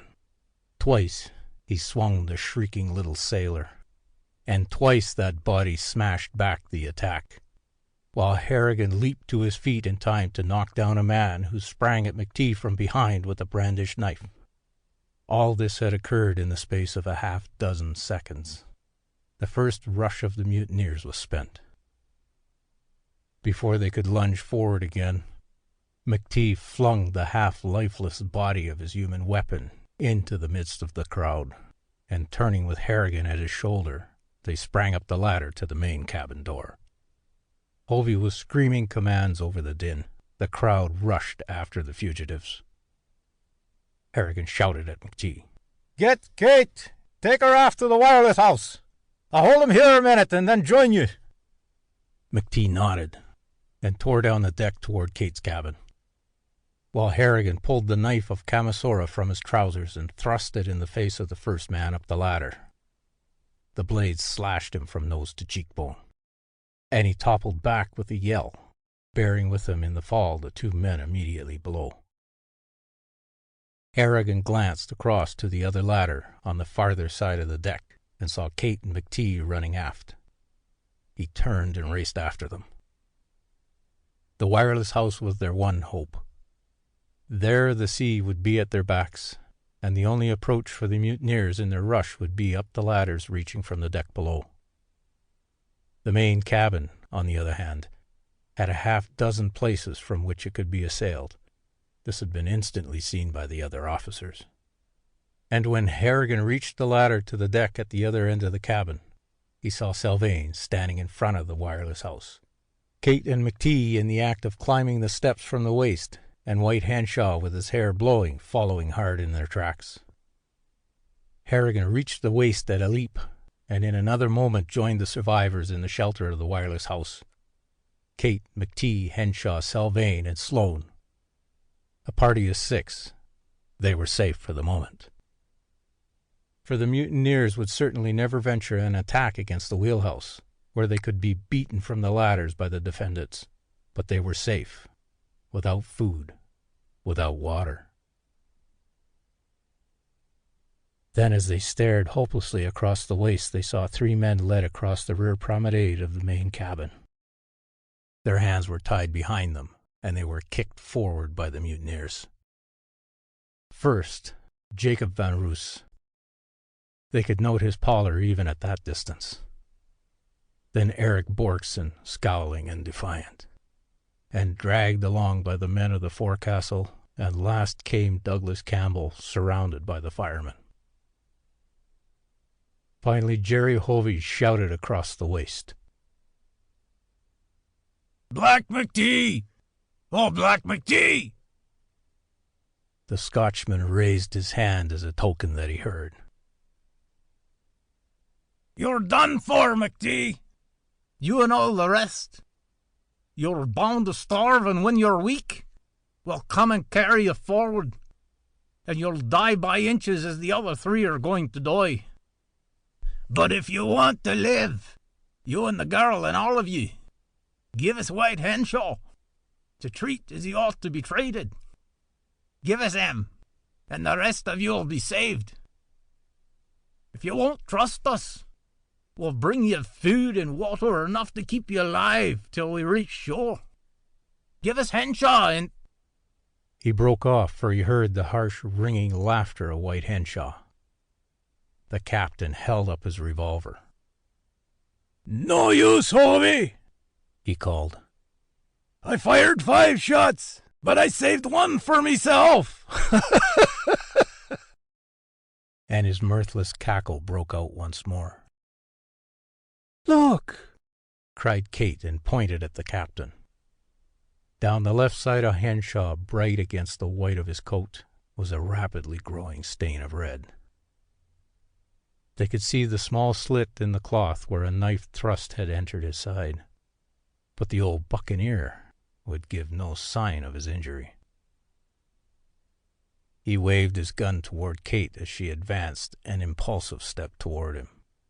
"Keep back! Woman and man, I trust none of you. Give me distance, or I'll use this bullet on the first of you, and give what's left of me to the sea." "By the Lord, he's wounded!" cried Harrigan. "Steady, old heart of oak. You've nothing to fear from us. Hovey, oh, Hovey, we'll see you damned before we give up the captain." The bo'sun, choking with his fury, shook his clenched fist at them and disappeared into the cabin. "Now lie down," said McTee to the captain, "and we'll fix you up. Are you badly hurt?" "Enough to finish me," said Henshaw calmly. "But keep off. I'll have none of you. None of your tricks." His old body was trembling with the pain of his wound, but the hand which held the gun leveled on McTee was as steady as a rock. Kate pushed McTee aside and turned a glance of scorn on the others. "You'd let him die among you, for fear of an old man and his wretched revolver?" She faced Henshaw. "Go into the wireless house, Captain Henshaw, and I will go in alone with you. If you don't trust me, you can keep your revolver at my breast while I dress your wound. But see, you will bleed to death in a short time." He laughed again, saying, "Girl, there's nothing between heaven and hell that can make me die by anything but fire. Fire at sea, blue fire." She whitened at the sight of his frenzied yellow face, and then she saw Harrigan slipping around to take the captain from the rear. He saw the shadow of the Irishman just too late, and whirled with a curse at the same time that Harrigan's iron hand seized the gun. For an instant he struggled, but those mighty arms gathered him as easily as a woman lifts a stubborn child, and he was carried into the wireless house and placed on Sloane's bunk. As soon as he discovered that he was helpless in their hands, he ceased struggling and lay without emotion while they tore away his coat and shirt, and Kate started to dress the deep, ugly wound. She had scarcely finished when a shout, or rather a scream, from 50 throats brought them running out of the wireless house. Again and again that cry was repeated from the main cabin, and they could not tell whether it was despair or agony that inspired it. Neither of these emotions caused it. All that time Hovey had been kneeling in front of the captain's safe, working at the combination. For he had seen Henshaw open it several times, and thought that he could imitate the captain's motions. But he failed. Around him packed the sailors in both cabins, a serried mass of intent faces and burning eyes. But at last Hovey stood up and announced his failure. He could not work the combination. Then came that yell which those in the wireless house heard, a cry of mingled rage and disappointment. Gold in untold quantities was here just within their reach, and yet just beyond it. A few inches of steel kept the gold safe. Men beat it with their bare hands in a senseless fury, till Garry Cochran slipped through the dense mass of sailors. "I know something about locks. What do I get, lads, if I open this one? 5 shares? 10 shares? 10 shares?" nodded Cochran. "Good. Now keep still. I need quiet." They were mute. Not a breath was drawn. They scarcely dared move their eyes lest he should be disturbed. Cochran touched the lock lightly, and then rubbed his fingers vigorously back and forth on the carpet. Anything to stimulate those fine nerves, which are as valuable to some criminals as eyes are to normal people. With ear pressed close to the combination, he turned it slowly, by delicate degrees, waiting for the telltale click. They saw him set his teeth and grow eager as a hound on the scent of blood. They saw the fingers move rapidly and nervously. And then came a click, which was audible through the entire room, and the door of the safe swung open. Still no one stirred. No one breathed. He took out a small canvas bag. He untied the top. He spilled the contents out. And then they saw bright gold. Gold which inspires, and gold which destroys. Gold, the tempter and the murderer. A wild scramble followed. They swept the gold up in handfuls and tossed it into the air, laughing like madmen as the light gleamed on the yellow surfaces.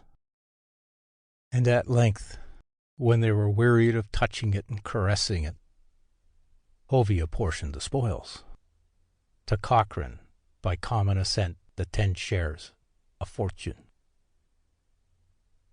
To Sam Hall, Kyle, and Flint 2 shares each, for they had been the leaders in the fight. To himself 10 shares, also by universal voice, and to each of the others 40 in all, his portion. There was no fighting or complaint over the division of the spoils. What difference did a few hundred pieces here or there matter? Gold in floods, gold in oceans was before them, and each man gathered his own share close. But where there is gold, there is death. One of the firemen said in the ear of Hovey, "The second assistant, Fritz Klopp, he is dying." It was upon Klopp that they depended for the running of the Heron. Hovey merely laughed. "Carry him in here. He'll come to life when he sees this." They had left Klopp lying on the deck. He had been one of the first to leap at White Henshaw, and a bullet from the captain's revolver had torn its way through his lungs. His eyes were glazing fast when 2 of the firemen carried him into the outer cabin of White Henshaw and placed him in an armchair beside the desk. "How are you, Klopp?" asked Hovey. "I'm dying," answered the engineer, and a faint pink froth bubbled to his lips as he spoke. Hovey merely laughed. He spilled Klopp's share of the gold across the surface of the table, a gleaming pile. "How are you, Klopp?" he repeated. "I will live," croaked the dying man. And instantly his clutches were among the hundreds of coins, and his red mouth grinned with a ghastly joy. He had forgotten death. "You will live," rumbled Sam Hall. "A man would be a fool to die when there's so much money in sight. Where's your heart?" "I have no heart," whispered Clop hoarsely. "But I'm on fire inside. Water. Something to drink." "Something to drink, but not water," responded Hovey. "Hey, Kamasora! Drink! Whiskey!" Instantly Kamasura, who had evidently anticipated the order, came staggering into the room with a literal armful of bottles. Hovey himself brought a glass and placed it in the hand of Clop, and filled it to the brim. "Drink!" shouted Hovey, and sprang upon a chair so that all might see him. "Drink to Fritz Klopp. White Henshaw potted him, but he laughs at death, and he'll bring the old heron to shore. Here's to Fritz Klopp!" Many a glass was raised high. They drank with a shout of applause to Fritz Klopp, who sat without stirring his glass, one hand upon it and the other buried among the heaps of gold, his head resting against the back of the chair and his red mouth still ajar in that horrible grin. "What ye laughing at?" yelled Sam Hall in his ear. "Are ye drunk at the sight of money, man?" There was no answer. Hall caught him by the shoulder to rouse him, but Klopp's head merely sagged far to one side, though his glazed eyes still seemed to be fixed upward upon the same spot on the ceiling at which he had been staring before. "What is it?" cried one or two. "What does he see?" "Death, you fools," answered Hovey. "And how the devil will we bring the heron to land without an engineer?" End of chapter 32. Chapter 33.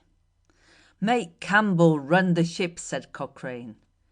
"You can't make a Scotchman do anything." "Persuade him then," went on Cochrane. "He'd sell his soul for a drink of that whiskey. But if you can't persuade him, I trust to those fellows to make him do what you want." And he pointed to the firemen. "Let 'em play their little game till they're tired of it," answered Hovey. "And then we'll bring up Campbell and try what we can do with him." The little game had now become a wild debauch.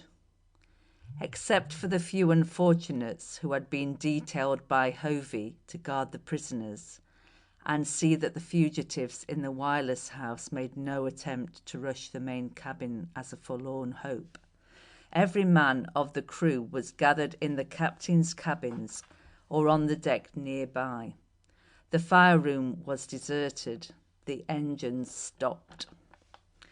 The heron floated idly on the swell of the sea, but heedless of this, the mutineers celebrated their victory. They divided their attention between drinking and gambling. They seemed feverishly eager to throw away their piles of gold. Some of them flipped coins at $10 a throw. Others tossed dice. One group of 4 sat around a greasy pack of cards, betting on which man would draw the first jack. Those who lost did not envy the winners. They looked about. Gold was on all sides, heaps of it. If their hands were empty, their eyes were rich. Sam Hall lost his entire share within an hour, betting recklessly. He approached a gigantic fireman who squatted by the wall with a canvas bag clutched in one hand and a broken bottle in the other. The whiskey had run out on the floor, but the fellow was too far gone to know the difference, and from time to time he raised the empty bottle to his lips. "Money gone?" said Hall. "Gimme," and he held out his hand. The fireman with a vast grin delved his hand into the bag and brought it forth loaded with gold, which Hall took without a word and returned to his game of rolling dice. One throw at $500 a throw. In 10 minutes he went back to the fireman with a double handful of coins. Principal and interest, grunted the big sailor, and dumped his gold into the canvas bag, which, filled to overflowing, spilled a dozen coins upon the floor. The fireman, with a groan of dull content, slipped prone on the floor and was instantly asleep, embracing the canvas bag in both arms. Every man in the crew was in a somewhat similar condition, saving Hovey with his grey-blue steady eyes, and Cochrane with his glittering shifty black. These two watched the rest descend towards swinish unconsciousness. They saw and waited coolly, and now and then glanced at each other with faint smiles of understanding. Somewhere in the waist of the ship, Jacob Flint was singing shrill songs of infinite profanity. But otherwise there was no sound on the Heron as the sun went down, and all night long the old freighter wallowed sluggishly up and down on the waves, as if she waited for dawn before resuming her journey toward the shore. There was a wisdom, however, in Hovey's laxness of discipline during the first day of his mastery. The next morning the men slept late, sprawling around the deck, and Hovey and Cochrane first roused ominous Jacob Flint and Sam Hall and Kyle. With this nucleus of 5 mighty men, men to be feared on land or sea, Hovey started to rouse the rest of the mutineers. They woke cursing and sad of stomach and head, and to the first orders they responded with cursing. The reply was a sledgehammer blow from the fist of Hall or Kyle, and while the man lay on the deck it was explained curtly and forcibly to him that while the Heron was at sea he would have to obey Boatswain Hovey. But as soon as the ship reached land, each man could be his own master. First of all, the firemen were commanded to the hold to get up steam. But when this was done, it was found that there was some minor trouble with the machinery. An engineer was needed. Hovey, with Cochrane, Flint, and Hall beside him, sent for Campbell and retired to the cabin to await his coming. There sat the body of Fritz Klopp, as it had remained ever since the beginning of the revels the day before, grinning up at the ceiling. Hall and Flint raised the body, and the clutching fingers were found to be frozen by death immovably around a whole handful of gold. As Hall suggested, this would serve as lead to take him to the bottom of the sea. The others applauded the thought, and with his hands still full of gold, they carried Fritz Klopp to the rail and dumped him into the water. As they re-entered the cabin, Campbell was kicked in from the opposite door. His hands were manacled behind him, and the force of the kick, together with the sway of the ship, threw him off his balance. He crashed on his face at the feet of Hovey. The boatswain grew positively pale with pleasure. He selected a cigar from an open box on the table and lighted it leisurely. At last he ordered, "Pick him up." The chief engineer was jerked to his feet and stood with a trickle of blood running down from his split lip. His face was rather purple than red, and the dark pouches underneath his eyes told the horror of the night he had passed. Nevertheless, the eyes themselves were bright. Far away, half heard and drowned by any noise near at hand, was a sound of singing. It was Black McTee in the wireless house, half maddened by thirst and hunger and despair, and singing in defiance songs of bonny Scotland. "There's been trouble aboard, Chief," he said, "but now trouble's over, all over.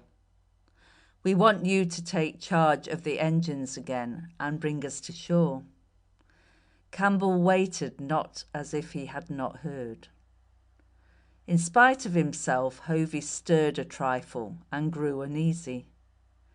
From the corner of the room he picked up a canvas bag and dropped it with a melodious jingling on the table in front of the engineer. "This is your share," he said. Campbell smiled faintly. "And this," said Hovey, with a glance at his companions. The smile had not altered on the lips of the Scotsman. "With this money," said Hovey, forcing himself to remain calm, "you can retire from active work.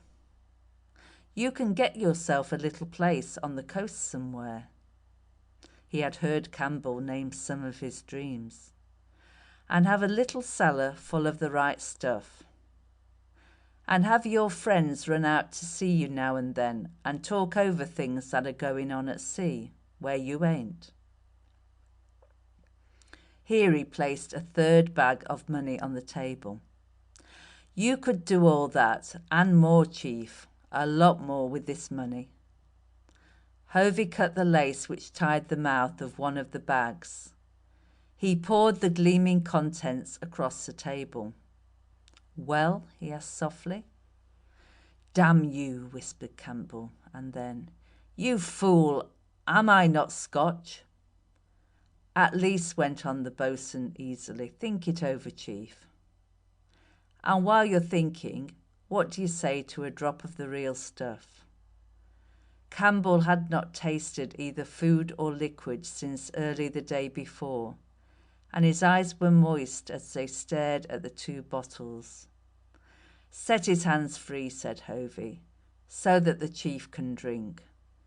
We ain't half bad fellas, Campbell, but we've got good cause for raising the hell you've seen on the Heron." While he spoke, the arms of Campbell were set free, and glasses were shoved towards him, one full of Scotch and the other of seltzer. The mutineers were already raising their drinks for a toast when Campbell took his with a violently trembling hand. But as he lifted the liquor, he was fully conscious for the first time of a singing which had been faint in the air for some time, the songs of Black McTee in the wireless house. And now the big-throated Scotsman swung into a new air, plaintive and rapid in cadence, a death song and a war song at once, the speech of Bruce before Bannockburn, as Burns conceived it. Loud and true rang the voice of Black McTee, breaker of men. "Scots, wha hae ye wi Wallace bled? Scots wham Bruce ha often led. Welcome to your gory bed, or to victory." And the hand of Campbell checked on its way to his lips. "We're looking in your eyes, Chief," said Hovey, and the song broke in. "Wha would be a traitor slave, let him turn and flee." Campbell was staring at the wall like one who sees a vision but cannot make out its meaning. The voice of Black McTee swelled high and strong. "Wha for Scotland's king and law, freedom's sword will strongly draw. Free men stand and free men far, let him on wi' me." And the glass dropped from the lips of the Scotsman. It crashed against the hard floor. Broad Scotch was on his tongue. "I canna drink with murderers," he cried. "Damn you," said Hovey, and drove his fist into Campbell's face, hurling him to the deck. The manacles were clapped on his wrists again. He was dragged once more to his feet. "Take him out," said Hovey to the grinning sailors who had lingered in the door. "Take him back to the waist of the ship before the wireless house.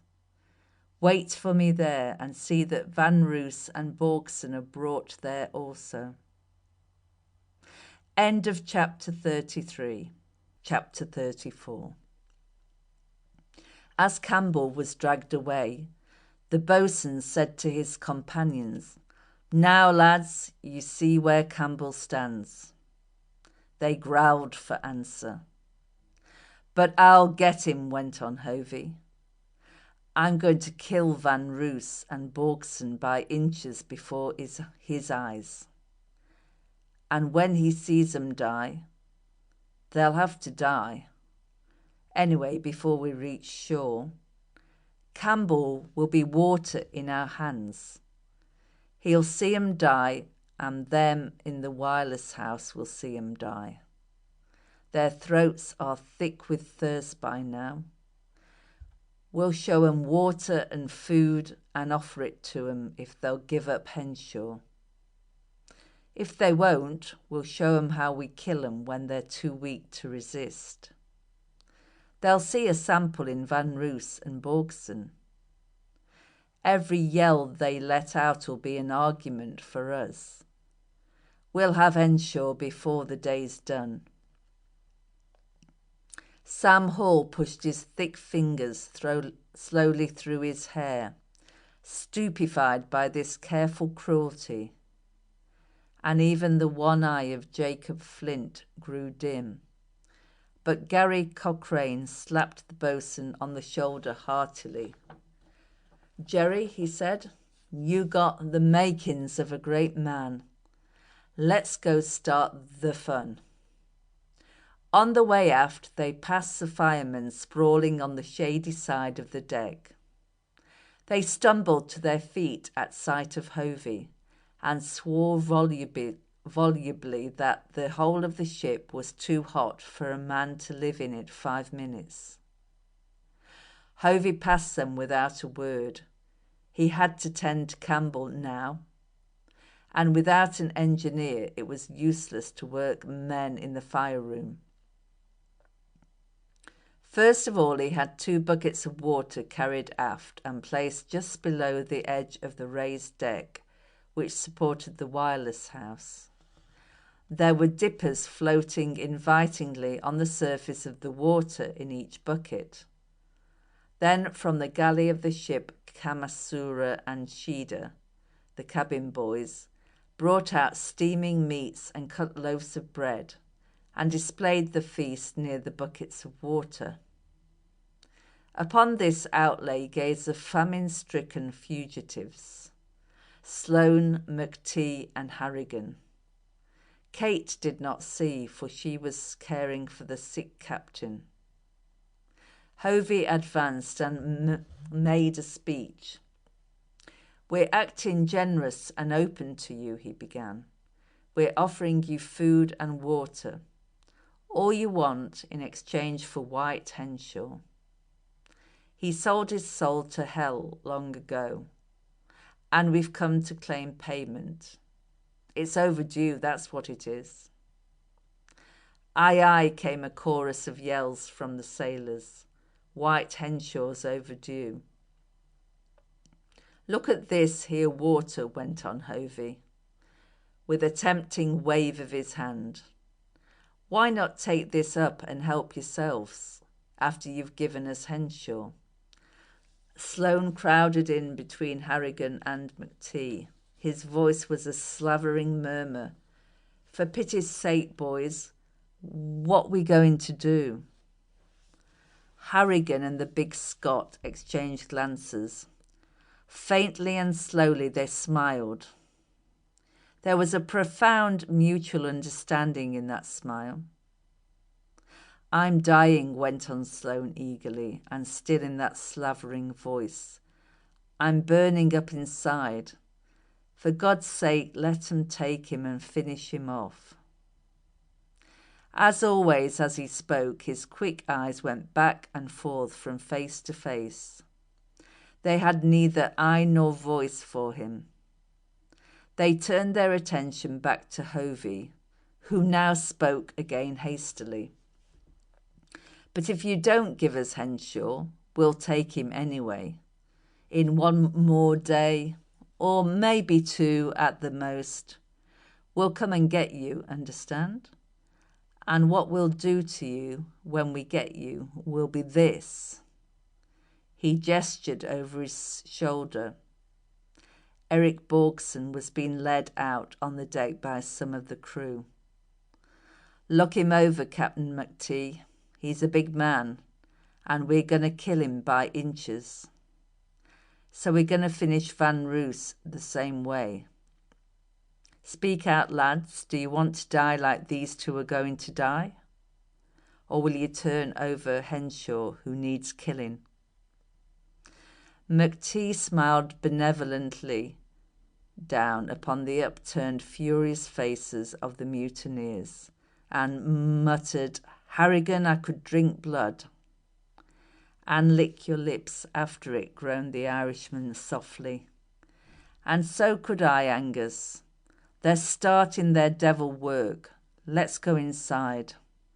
I can't be standing the sight of it, McTee." "Go inside and let 'em rush the wireless house," said McTee incredulously. "No, lad, we've got to stay and watch. Besides, maybe this is the way we'll all die, after we're too weak to fight them. And I'm rather curious to learn just how I'll die. I've always been." They were binding Borgson face down on the hatch. "Look," said Harrigan, "maybe it ain't going to be so bad as we thought. They're just going to lick Borgson the way he licked the Jap." "They'll do more," replied McTee, shaking his head. "Henshaw and Borgson and Van Roos have really put those wild men through hell, and now they're going to get it back with interest." In the meantime, little Kamasura stepped out from the crowd. He was naked to the waist, for the raw incisions which the lash had left would not bear the weight of clothes. He carried the black snake in his hands, drawing it caressingly through his hands as Borgson had done. Now the tying of Borgson was completed, and the sailors spread back in a loose circle to watch their entertainment. The Japanese took his distance carefully, shifting repeatedly a matter of inches to make sure that no stroke would be wasted. Then he whirled the black snake over his head. They could see Borgson wince as the lash sang above him, and the muscles of his bare back flexed and stood up in knots that glistened under the sunlight. But the stroke did not fall. Kamasura had learned the lesson of creating suspense from the very man he was now about to torture. Harrigan bowed his head in his hands. "I can't look, McTee," he muttered. "I'm sick inside. Sick, sick." The last words came in a growl from the hollow of his throat. The black snake whirled through the air again and fell with a sharp slap like 2 broad hands clapped together. But Borgson did not cry out. His body writhed mutely, and down his back appeared a red mark. The whip whirled again and fell, this time bringing a stifled curse for a response. Once more it whirled, and this time merely cracked the air. Again and again an idle snap in the air, broken by that grim suspense. Borgson yelled in terror. Kamasura laughed and glanced at the circle of sailors like a ringmaster in a circle in search of applause. The whip now whirled rapidly over his head and fell again and again, and every stroke brought a fresh and louder scream from the mate. Another sound, rhythmic and barbarous, punctuated those shrieks of anguish. It was the singing of Kamasura, who, as he yielded the lash, remembered a chant of his native land and shouted it now in time with the blows of the black snake. On the upper deck, Sloane lay prone on his face, sobbing with terror. Harrigan kept his face hid and clutched at his head with both hands.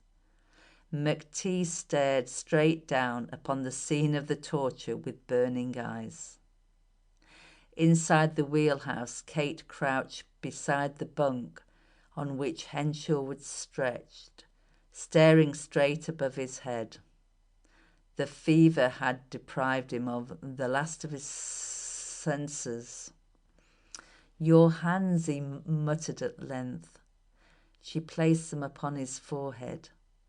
She had done that repeatedly during the past day, and each time the effect had been marvellously soothing to the old man.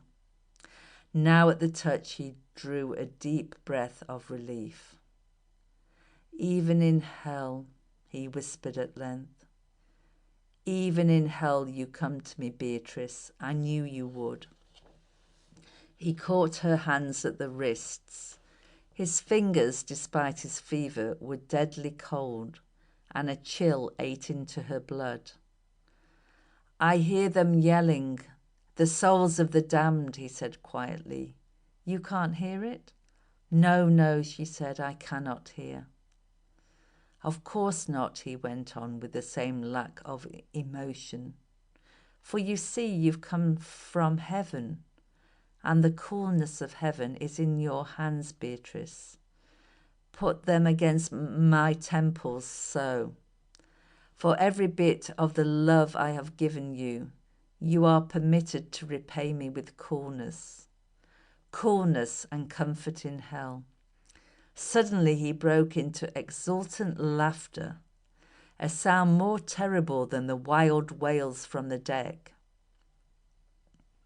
"See," he said, and his eyes twinkled as he stretched out a gaunt arm towards a corner of the room. "There's Johnny Carson lying naked on a bed of blue fire. Ha, ha, ha. Have you been waiting long for me to come, lad?" She shut out the hungry, hideous light of his eyes with the palms of her hands. Now the screaming on the deck ceased abruptly. "Beatrice!" he cried with a sudden terror. "Yes," answered Kate. "Ah," he said, and patted her hands endearingly. "When the silence came, I feared maybe you were leaving me. You won't do that?" "No, I'll stay." "So then I'll sleep. But waken me when they begin yelling again. They thought I'd come down to the same hell I sent them to, and that they'd watch me burn. But I fooled 'em, Beatrice, by loving you. You're the chip of wood that keeps me afloat, afloat, afloat." And he drifted into sleep, while she leaned against the bunk, almost unconscious from fear and exhaustion. End of chapter 34. Chapter 35. Kamasura, in no wise loath to bring his work to an end, stood back and laid on the whip with redoubled vigor. The lash spatted sharply against the raw and bleeding flesh. The screams sank into moans, and the moans in turn declined to a mere horrible gasping of the breath. Even this ceased at length, and the quivering of the body stopped. Kamasura leaned over and slipped his hand under the body in the region of the heart. When he straightened up again, he made a gesture of finality with his crimson hands. The mate was dead. They cut his body loose at once and pitched him over the rail. then turned their attention to Van Roos. Sam Hall was the inspired man this time, and according to his directions, they'd lashed the body of the big mate onto the same blood-spotted hatch cover where Borgson had lain a moment before, but this time the victim was placed upon his back. Hall himself attended to the tying of Van Roos's head, and he performed his work so ably that the mate could not change his position in the least particle.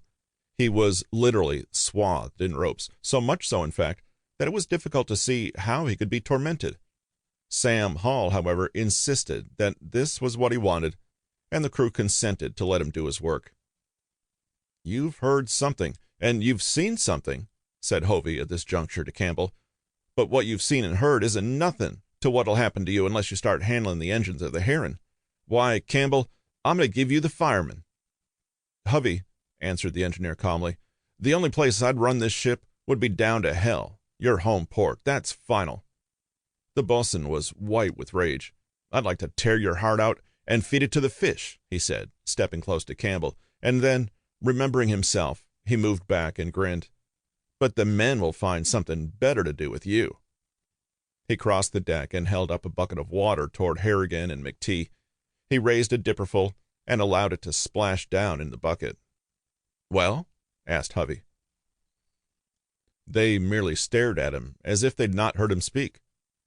"All right," said Hovey, quite unmoved. "There's plenty of time for you to make up your minds, but if you wait too long, well, we'll come and get him, and the girl, too." He laughed and turned away. "I thought," muttered McTee, "that we could end it by simply dying, but I forgot the girl." "The girl," answered Harrigan, and them. She's got to die before we're too far gone. You'll do that to save her from them?" McTee moistened his parched lips before he could speak. "One of us has to do it, but it can't be me, Harrigan." "Nor me, Angus. We'll wait till tonight. Maybe a ship will pass and see us lying like a derelict and put a boat aboard, eh?" "But if no ship comes, then we'll draw straws, eh?" "Yes." Two sharp, sudden cries now called their attention back to the waist of the ship, to the blood-stained hatch cover where Van Roos lay.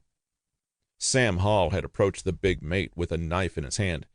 He kneeled beside the prostrate body and fumbled at the face an instant. No one had been able to make out the significance of his act. Then the knife gleamed, and twice he plucked with one hand and cut with the knife.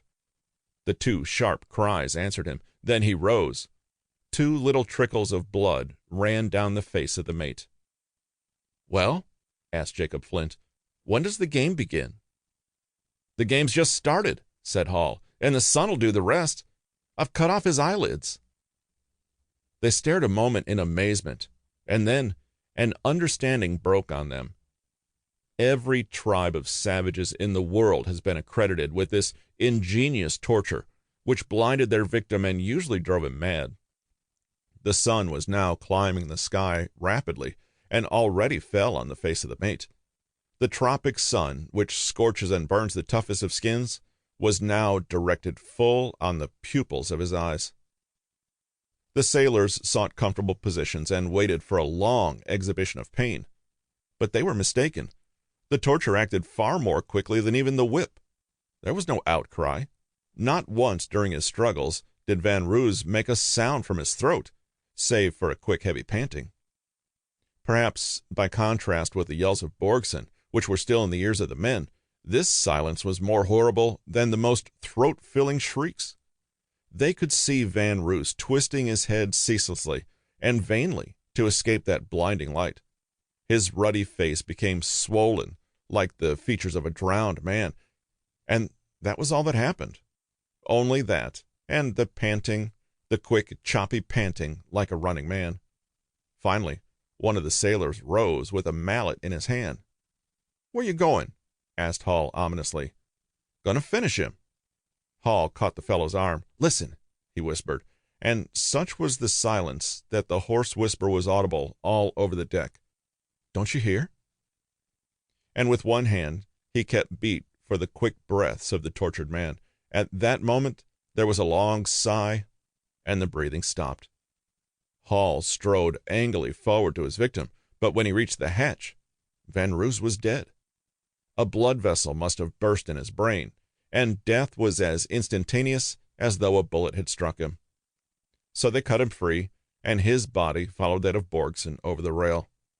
Then the eyes of the mutineers turned aft toward the wireless house, and then back upon Campbell. 6 victims remained. One of the firemen slipped close to Hovey on naked feet.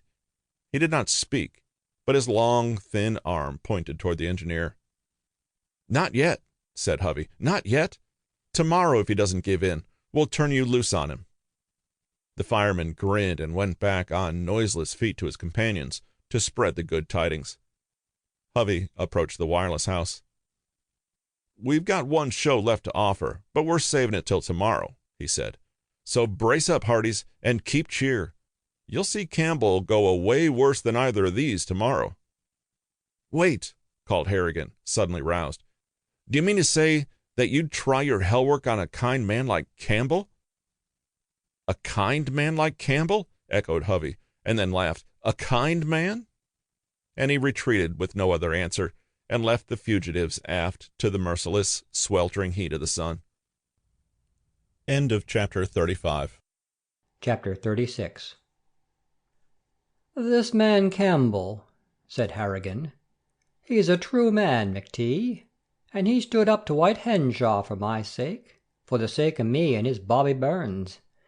They plan to take him to hell tomorrow, Angus, and I've an idea that there's one chance in 1,000 that I could steal in on the dogs tonight and bring him back with me. Can they do anything worse to him than they're doing to us? Maybe not, but my heart would lie easier, McTee. I'll wait for the fever of the sun to go out of me head, and for the crew to get drunk and a little drunker." So they waited while the noise of the nightly carousal waxed higher and higher, and then died away by slow degrees.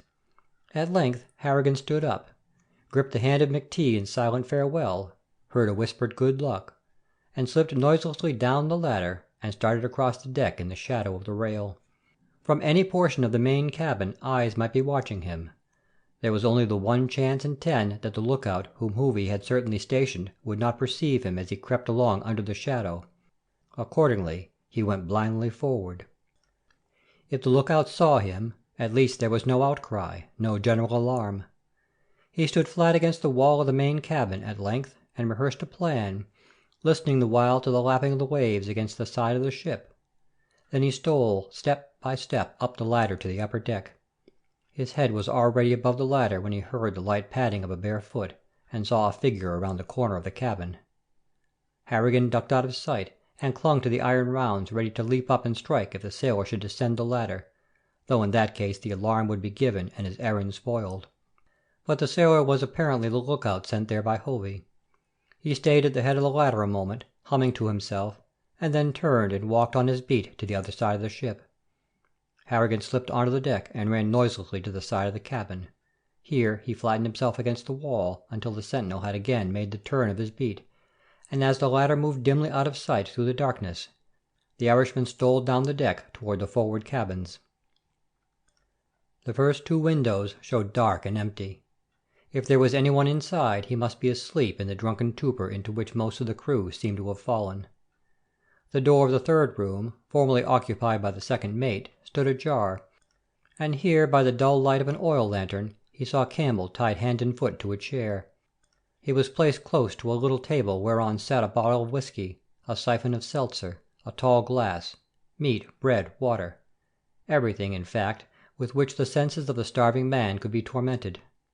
And near him, sitting with elbows spread out on the edge of the table, was one of the firemen, grinning continually as if he had just heard some monstrous joke. The expression of Campbell was just as fixed, for his small eyes shifted eagerly, swiftly, from the food to the water and back again. The fireman, the same tall, gaunt fellow who had demanded that Hovey turn over Campbell to him and his companions that day, now leaned forward and raised a dipper of water from a bucket which sat on the floor, and allowed it to trickle back, splashing with what seemed to Harrigan the sweetest music in the world. Hovey must have taught him that trick, and its effect upon Campbell was worse than the beating of the whips. The fireman let his head roll loosely back as he laughed, and while his head was still back and his eyes squinting shut in the ecstasy of his delight, Harrigan leaped from the shadow of the door and struck at the throat, at the great Adam's apple which shook with the laughter. The blow must have nearly broken the man's neck. His head jerked forward with a whistling gasp of breath, and as he reached for the knife on the table, Harrigan struck again, this time just behind the ear.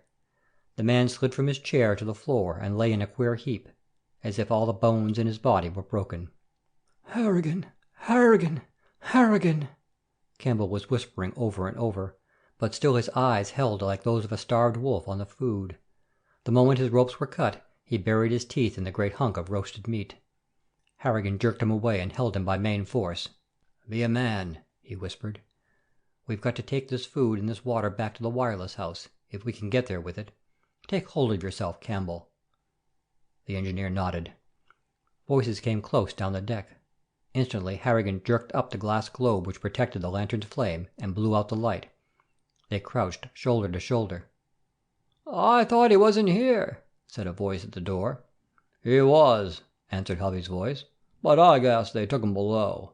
They said it was too cool for him up here." Their steps disappeared down the deck. After that, Harrigan dared not show a light in the cabin window. He and Campbell located the meat and bread, which were given into the engineer's keeping, while Harrigan took the bucket of water. They slipped out onto the deck and hurried aft, keeping close to the side of the cabin, where the starlight would show their figures to any watchful eyes. At the rear edge of the cabin, Harrigan halted Campbell and whispered, "There's a guard here. I got past him in the dark, but two of us loaded down like this can never go unseen down that ladder. We've got to get rid of him." And he pulled out the knife which he had kept with him ever since the outbreak of the mutiny. They waited without daring to draw breath until the sailor came padding by with his naked feet. Harrigan crept out behind him, and when the sailor turned at the rail, the Irishman leaped in and struck, not with the blade, but with the haft of the knife. He could not kill from behind. If it had been a solid blow, the sailor would have crumpled silently as the fireman had done a few moments before, but the impact glanced and merely cut his scalp as it knocked him down. He fell with a shout, which was instantly answered from the front of the ship. "Down the ladder! Run for it!" cried Harrigan to Campbell, and as the engineer clambered down, he stood guard above. The sailor leaped up from the deck and lunged with the knife gleaming in his hand, but Harrigan slashed him across the arm, and he fled howling into the dark. Before Hovey and his men could reach the spot, Harrigan had climbed down the ladder with his precious bucket and was fleeing aft to the wireless house. As he reached it, lights were showing from the main cabin, and there were choruses of yells announcing the discovery that Campbell was missed. But Harrigan and the rest of the fugitives scarcely heard the sounds. The Irishman was busy measuring as carefully as he could in the dark dippers of water which the others drank. There was no sleep that night, partly from fear lest the infuriated mutineers should at last attempt to rush the wireless house, partly because they ate sparingly but long of the meat which Harrigan carved for them, and the bread, and partly also because of a singular odor which they had not noticed when they were tortured by hunger and thirst, and which now they observed for the first time. It was peculiarly pungent and heavy with sickening suggestion of sweetness about it. None of them could describe it, saving Harrigan, who had been much in the country and likened the odor to the smell of an old straw sack which lay mouldering and rotting. It seemed to increase, that smell, during the night, probably because their strength was returning and all their senses grew more acute. It was a torrid night, without moon, so that the blanket of dark pressed the heat down upon them and seemed to stifle the very breath. With the coming of the first light of the dawn, they noticed a peculiar phenomena. Perhaps it was because of the evaporation of water under the fire of the sun, but the heron seemed to be surrounded with a white vapor which rose, shimmering in the slanting rays of the morning. But even when the sun had risen well up in the sky, the vapor was still visible, clinging like a wraith about the ship. They wondered idly about it, and pondered still more at the heat, which was now intense. They were interrupted in their conjectures by the call of Kate, summoning them to the wireless house where Henshaw lay apparently at the last gasp. He had altered marvellously in the past 2 days. That resemblance which he had always had to a mummy was now oddly intensified, for the cheeks were fallen, the neck withered to scarcely half its former size, the eyes sunk in purple hollows. He murmured without ceasing, his voice now rising hardly above a low whisper. Kate sat beside him, passing her hand slowly over his temples, for he complained of a fire rising within his brain. His complaints died away under her touches, and he said at last, calmly, but very, very faintly, "Beatrice, there is one thing I have not yet told you." "Yes?" she asked gently, though she averted her eyes, for all the long hours he had filled with the stories of his crimes upon earth were poured into the ear of the spirit of his Beatrice, as he thought. One last and crowning atrocity was yet to be told. "I have left out the greatest thing of all." He paused to smile at the memory. "You remember Samson's death, Beatrice? How he pulled the house down on the shoulders of his enemies?" "Yes." "That was a wonderful way to die, wonderful. But I, Beatrice, look at me, child. I have surpassed Samson. Listen. You will wonder and you will admire when you hear it. When I got the word that you were dead, I knew two things. First, that the prophecy of my death at sea would come true, and secondly, that my gold must perish with me. You will never guess how long I pondered over a way to destroy my gold before I died. You will think I could have simply thrown it into the sea. Yes, but the ship was filled with men ready to mutiny, and they were hungry for my wealth. They would never have allowed me to destroy that gold. So I thought of a way, it was an inspiration, by which I could destroy my body, my wealth, and the lives of all the mutineers at once. Like Samson, I would pull the house on the heads of my enemies. Ha, ha, ha, ha." His laughter was rather a grimace than a sound. He went on. "See how cunningly, how carefully I worked? First I blew up the 3 lifeboats so that there would be no escape for the crew. Then I tampered with the dynamo so that it burned out and they could not send out a wireless call for help. That touch was the best of all. Well, well. Then I went down into the hold, deep down, and I started a fire in the cargo. And then—" "Oh, my God!" stammered Sloane. The others were white, but they gestured at Sloane to silence him. The whisper continued. And then I knew that they were done for. The wheat would not break into a sudden flame, but it would smolder and glow and spread from hour to hour and from day to day. The crew would know nothing of it for a long time. But when they guessed at what was happening, they would open the hatches to fight the fire with water. Then what would happen? Ah, my dear, there was the crowning touch. For when they opened the hatches, the current of air would feed the fire and the ship would be instantly in flames. And so they would burn like dogs with water all around them, and no boat to put off in. No boat." He choked with his laughter and gasped for breath. "If it were possible for a bodiless spirit to perish, I should think that I am dying twice, Beatrice. The air is thick, this air of hell." He broke off short in his whispering, and raised himself suddenly to an elbow. With the coming of death his voice grew strong and rang clearly. "They are in the corners. They are coming closer. Beatrice, brush them away with your fingers as cold as snow. Beatrice, oh, my dear!" And he was dead as he fell back on the bunk. Sloane was already on the deck outside the wireless house, shrieking with all the power of his lungs. "Fire! Fire! The wheat in the hold!" End of chapter 36. Chapter 37. And as Harrigan and McT, followed by Kate and Campbell, ran out to the open air, they saw the crowd of the mutineers surge across the waist towards Sloane with upturned faces, wondering and ready for terror. Hovey broke through their midst. "Hovey," shouted McT, "look at the mist over the sides. Draw a breath. Smell of it. It is fire. Henshaw has set fire in the hold." It was plain to every brain in the instant. To every man came the thought of the complaints of the firemen concerning the heat in the hold of the Heron. The noxious odour like musty straw. The warmth, the deadly warmth of the decks. A volcano smouldered beneath them, and the mist was the sign of the coming outbreak of flames. And the mutineers stood mute, gaping at one another, looking for some hope, some comfort, and finding the same question repeated in every eye. McT climbed down the ladder to the waist. followed by the rest of the fugitives. 10 minutes before they would have been torn to pieces by the wolf pack. Now no man had a thought for anything save his own death. "Hovey," ordered McT in his voice of thunder, "tell these fellows they must obey my voice from now on." They roared, snatching at this ghost of a hope. We'll follow. Black McT, Hovey has brought us to hell." In a moment everyone was in a frantic motion.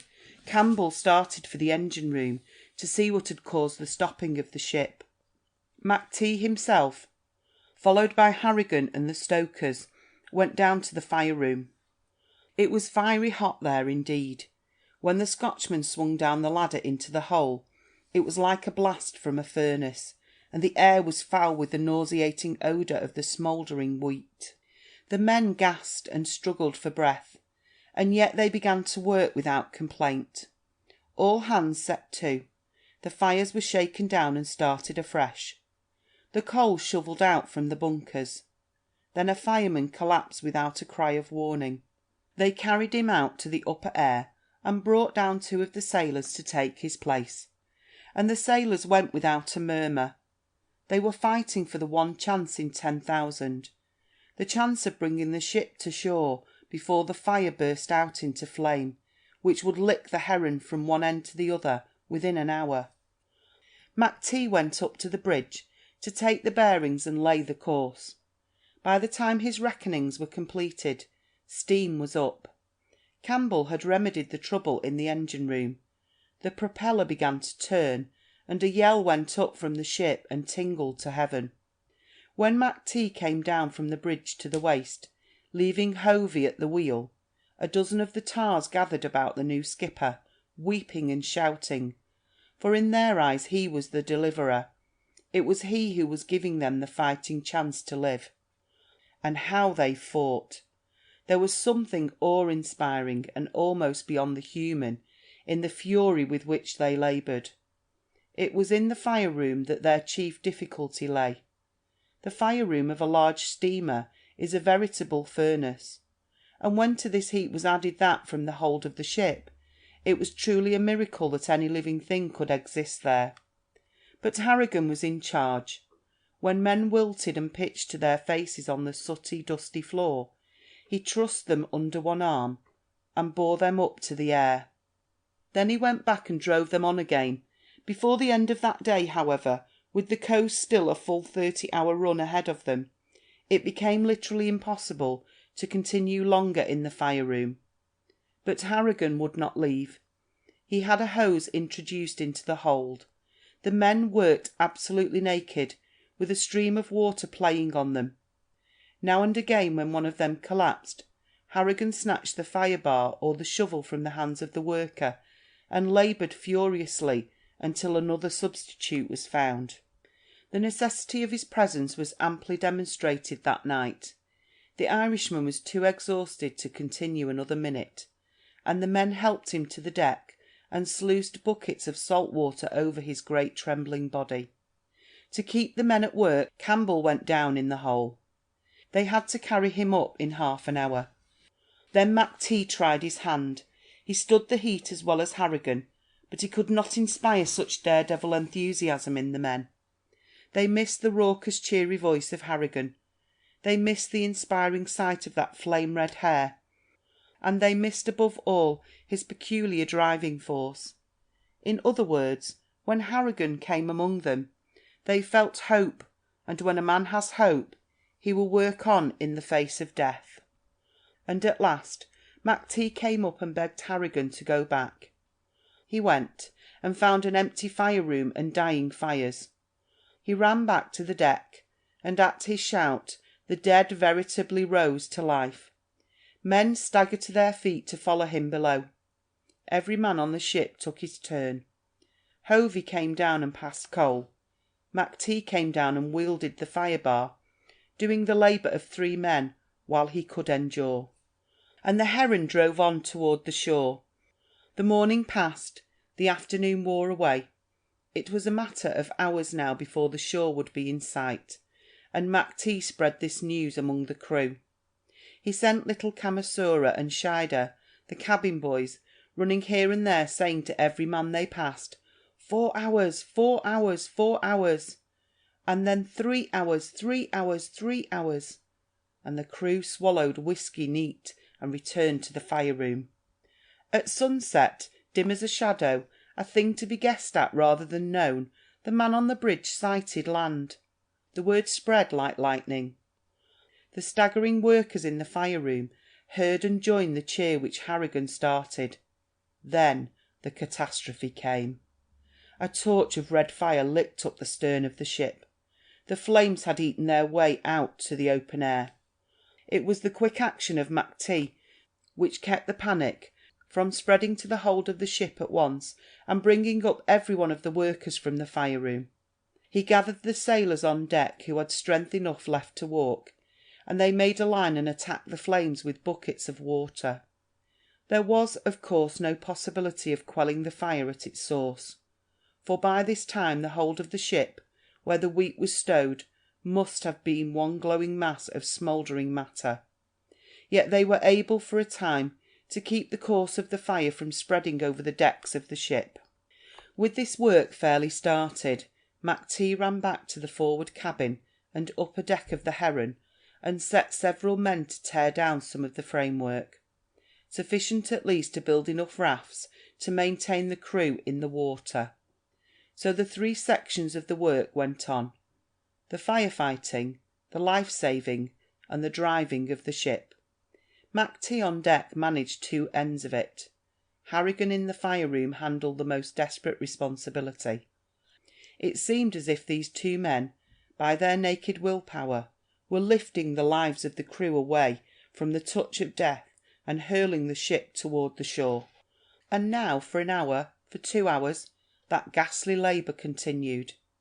The entire stern of the Heron was a sheet of flames when the last workers staggered up from the fire-room, their skins seared and blistered by the terrific heat. Last of all came Harrigan, raving and cursing and imploring the men to return to their work. As he staggered up the deck, reeling and sobbing hoarsely, Kate Malone ran to him. She pointed out across the waters ahead of the ship. There rose the black shadow of the shore, and under it a thin line of white, the breakers. Now, by Mac-T's direction, the rafts were hoisted and dragged over the side of the ship, while one frail line of men remained to struggle against the encroaching flames. They were licking into the waist of the Heron, and the wireless house was a mass of red. White Henshaw was burning at sea, and the prophecy was fulfilled. The last of the rafts were hoisted overboard, and 6 men tumbled into each. When the rest of the crew were overheard, Mac-T, Kate, and Harrigan, lingering behind by mutual consent, took one raft to themselves. All about them tossed the other rafts, and not one man of all the crowd had thought of the golden treasure which they were abandoning with the Heron. Each might be carrying a few gold pieces, but the wealth of White Henshaw would go back into the sea from which it came. They had not abandoned the flaming ship too soon. A fresh breeze was sweeping from the ocean onto the shore, and red tongues licked about the main cabin and darted like reaching hands into the heart of the sky. By these flashes they could make out the struggling rafts, where the sailors cheered and yelled in their triumph of their escape. But Mac-T set about erecting a jury sail. He wrenched off 2 strips of board from their raft, and across these he and Harrigan affixed their shirts. The same wind which had lashed the fires forward on the Heron now hurried the fugitives toward the shore. They had a serious purpose in outstripping the rest of the rafts, because when the mutineers reached the shore, the mood of gratitude which they held for Harrigan and Mac-T was sure to change, for these 2 men could submit enough evidence to hang them in any country in the world. Looking back, the Heron was a belching volcano, which suddenly lifted in the centre with the sound of 12 siege guns in volleyed unison, and a column of fire vaulted high into the heavens. Before they reached the tossing heart of the breakers, the Heron was dwindling and sliding, fragment by fragment, into the sea. Through these breakers the last light from the ship helped them, and the wind tugging at their little jury sail aided to drive them on until they could swing off the raft and walk toward the beach, carrying Kate between them. On the safe, dry sands they turned, and as they looked back, the Heron slid forward into the ocean and quenched her fires with a hiss that was like a far-heard whisper of the sea. End of chapter 37. Chapter 38. Meanwhile, the shouts of the mutineers rang louder and louder as their rafts edged in towards the land, so the three turned again and made directly inland. 100 yards from the edge of the water, they were in a dense jungle, such as only exists in a Central American swamp region. But they waded and splashed on, and clambered over rotten stumps, slick with wet moss, and stepped on fragments of wood that crumbled under their feet. And all the time they kept the girl between them, lifting her clear of the noisome water as much as possible. The shouting of the mutineers, however, urged them on, and from the sound of the voices there was no doubt that Hovey and his men were combing the marsh for the fugitives. Torches had been made by the sailors, and behind them, now and then, they caught a glimpse of a winking eye of light. This drove them on, and just when the shouts of the mutineers began to die away, the marsh ended as abruptly as it had begun, and they started to climb a slope where the thicket changed to an almost open wood. The rise was not long, for after some hours of weary trudging, they reached a road. Down this they straggled, with stumbling feet. They had not spoken for nearly 2 hours, as though they wished to save even the breath of speech for some trial which might still await them. Kate was half unconscious with fatigue, and McTee on her left and Harrigan on her right carried most of her weight. In this manner they came in sight of a light, which developed into a low-roofed, broad house with a hospitable veranda stretching about it. They made directly for it, traversing a level field until they came to the door. McTee supported Kate while Harrigan knocked. There was silence within the house, and then a whisper, a stir, the padding of a slippered foot, and the door was jerked open. A tall man with a narrow pointed beard appeared. He held a lantern in one hand and a pistol in the other, for those were troubled times in that republic. The light fell full on the haggard face of Kate, and the man started back. "Enter, my children," he said in Spanish, and tossing his weapon onto a little hall table, he held out his hand to them. With a great voice he brought his family and servants about them in a few seconds. To a wide-eyed girl with a frightened voice he gave the care of Kate, and the two went off together. The master of the house himself attended to the needs of Harrigan and McTee. There were few questions asked. This was a question of dire need, and the Spanish-American loves to show his hospitality. Talking was for the morning. In the meantime, his guests would require what? Perhaps sleep? Perhaps a bath first? They answered him with one voice, for they both spoke a little Spanish, picked up in their wanderings. Sleep. The next day they woke about noon to find clothes laid out for them, the immaculate white clothes which the tropics require. They were led to a high-ceilinged bathroom, cool with glazed white bricks which lined it, where the two servants poured over them bucket after bucket of cold water, and the grime of the voyage and the labors in the fire-room and the mighty weariness of their muscles disappeared little by little in slow degrees. Then a shave, then the white clothes, and they were ready for presentation to Señor José Barridos y María y León and his family. And here was a time of many words indeed. It was McTee who told the story of the wreck, and even with his broken Spanish the tale was so vivid that Señor José was forced to rise and walk up and down the room, calling out upon 100 various saints. In the end it was clear in his eyes that he had to deal with two heroes. As such they could have lived with him as honored guests forever. Then Kate came into the room with the daughter of the house. She wore a green dress of some light material which fluttered into folds at every move. The Spaniard straightened up from his chair. The two big men followed suit, staring wide-eyed upon her. It seemed as if some miracle had been worked in her, for they looked in vain for any traces of her helpless weariness of the night before. There was a color in her cheeks, and her eyes were bright and quiet. To Señor José Barridas y Maria y Leon she gave both her hands, and he bowed over them and kissed them both. His courtliness made Harrigan and McTee exchange a glance, perhaps of envy and perhaps of disquiet, for she accepted this profound courtesy with an ease as if she had been accustomed to nothing else all her life. But what a smile there was for each of them afterward! It left them speechless, so that they glowered upon each other, and were glad of the soft flow of Señor José's words as he led them in to the breakfast table. And when the meal had progressed a little, and some of the edge of the novelty of the situation and the story had worn away, the Spaniard said, "But is it not true? Strange news floats in the air this week." "What news?" asked Harrigan. "Our wireless was out of commission for days." "True. Then you must learn from me."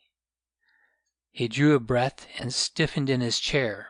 Then, with a gesture of apology and a smile, he added, "Why should I hunt for pompous words?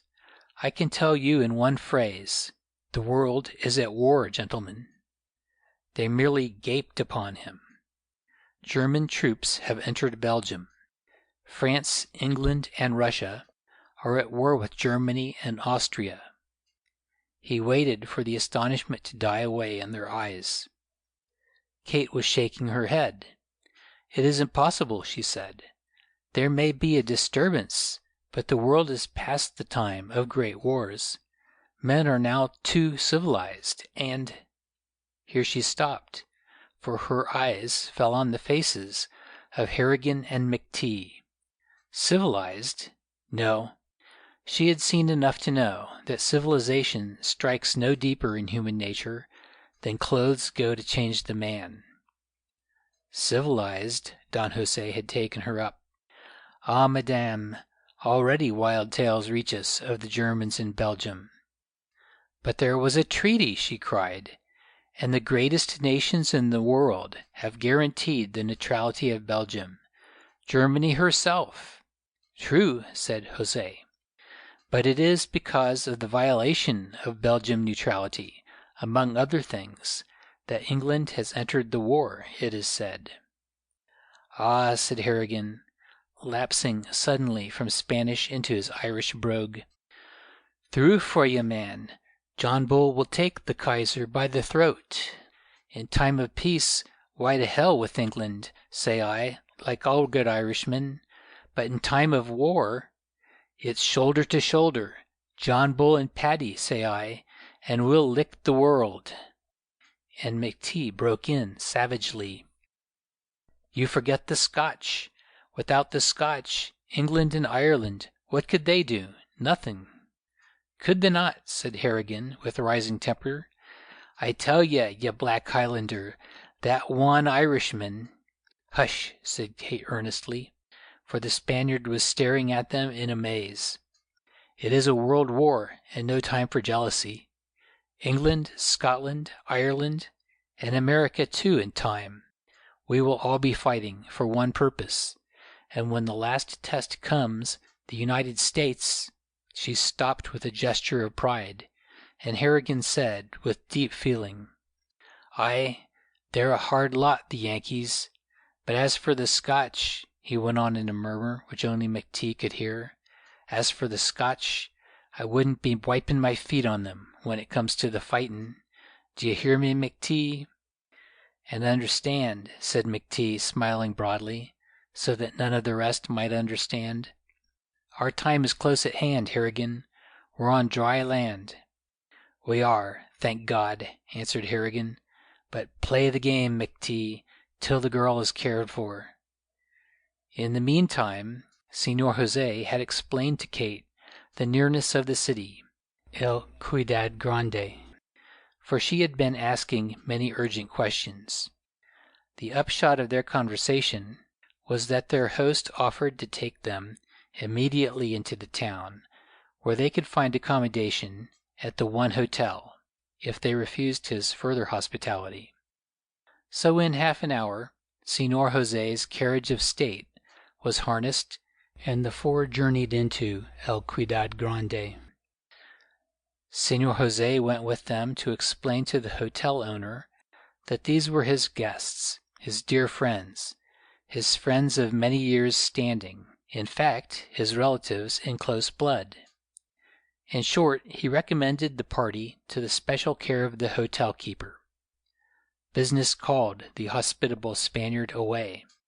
He refused to accept any consideration for the clothes which he donated to the party, and McTee jingled a handful of Henshaw's gold in vain.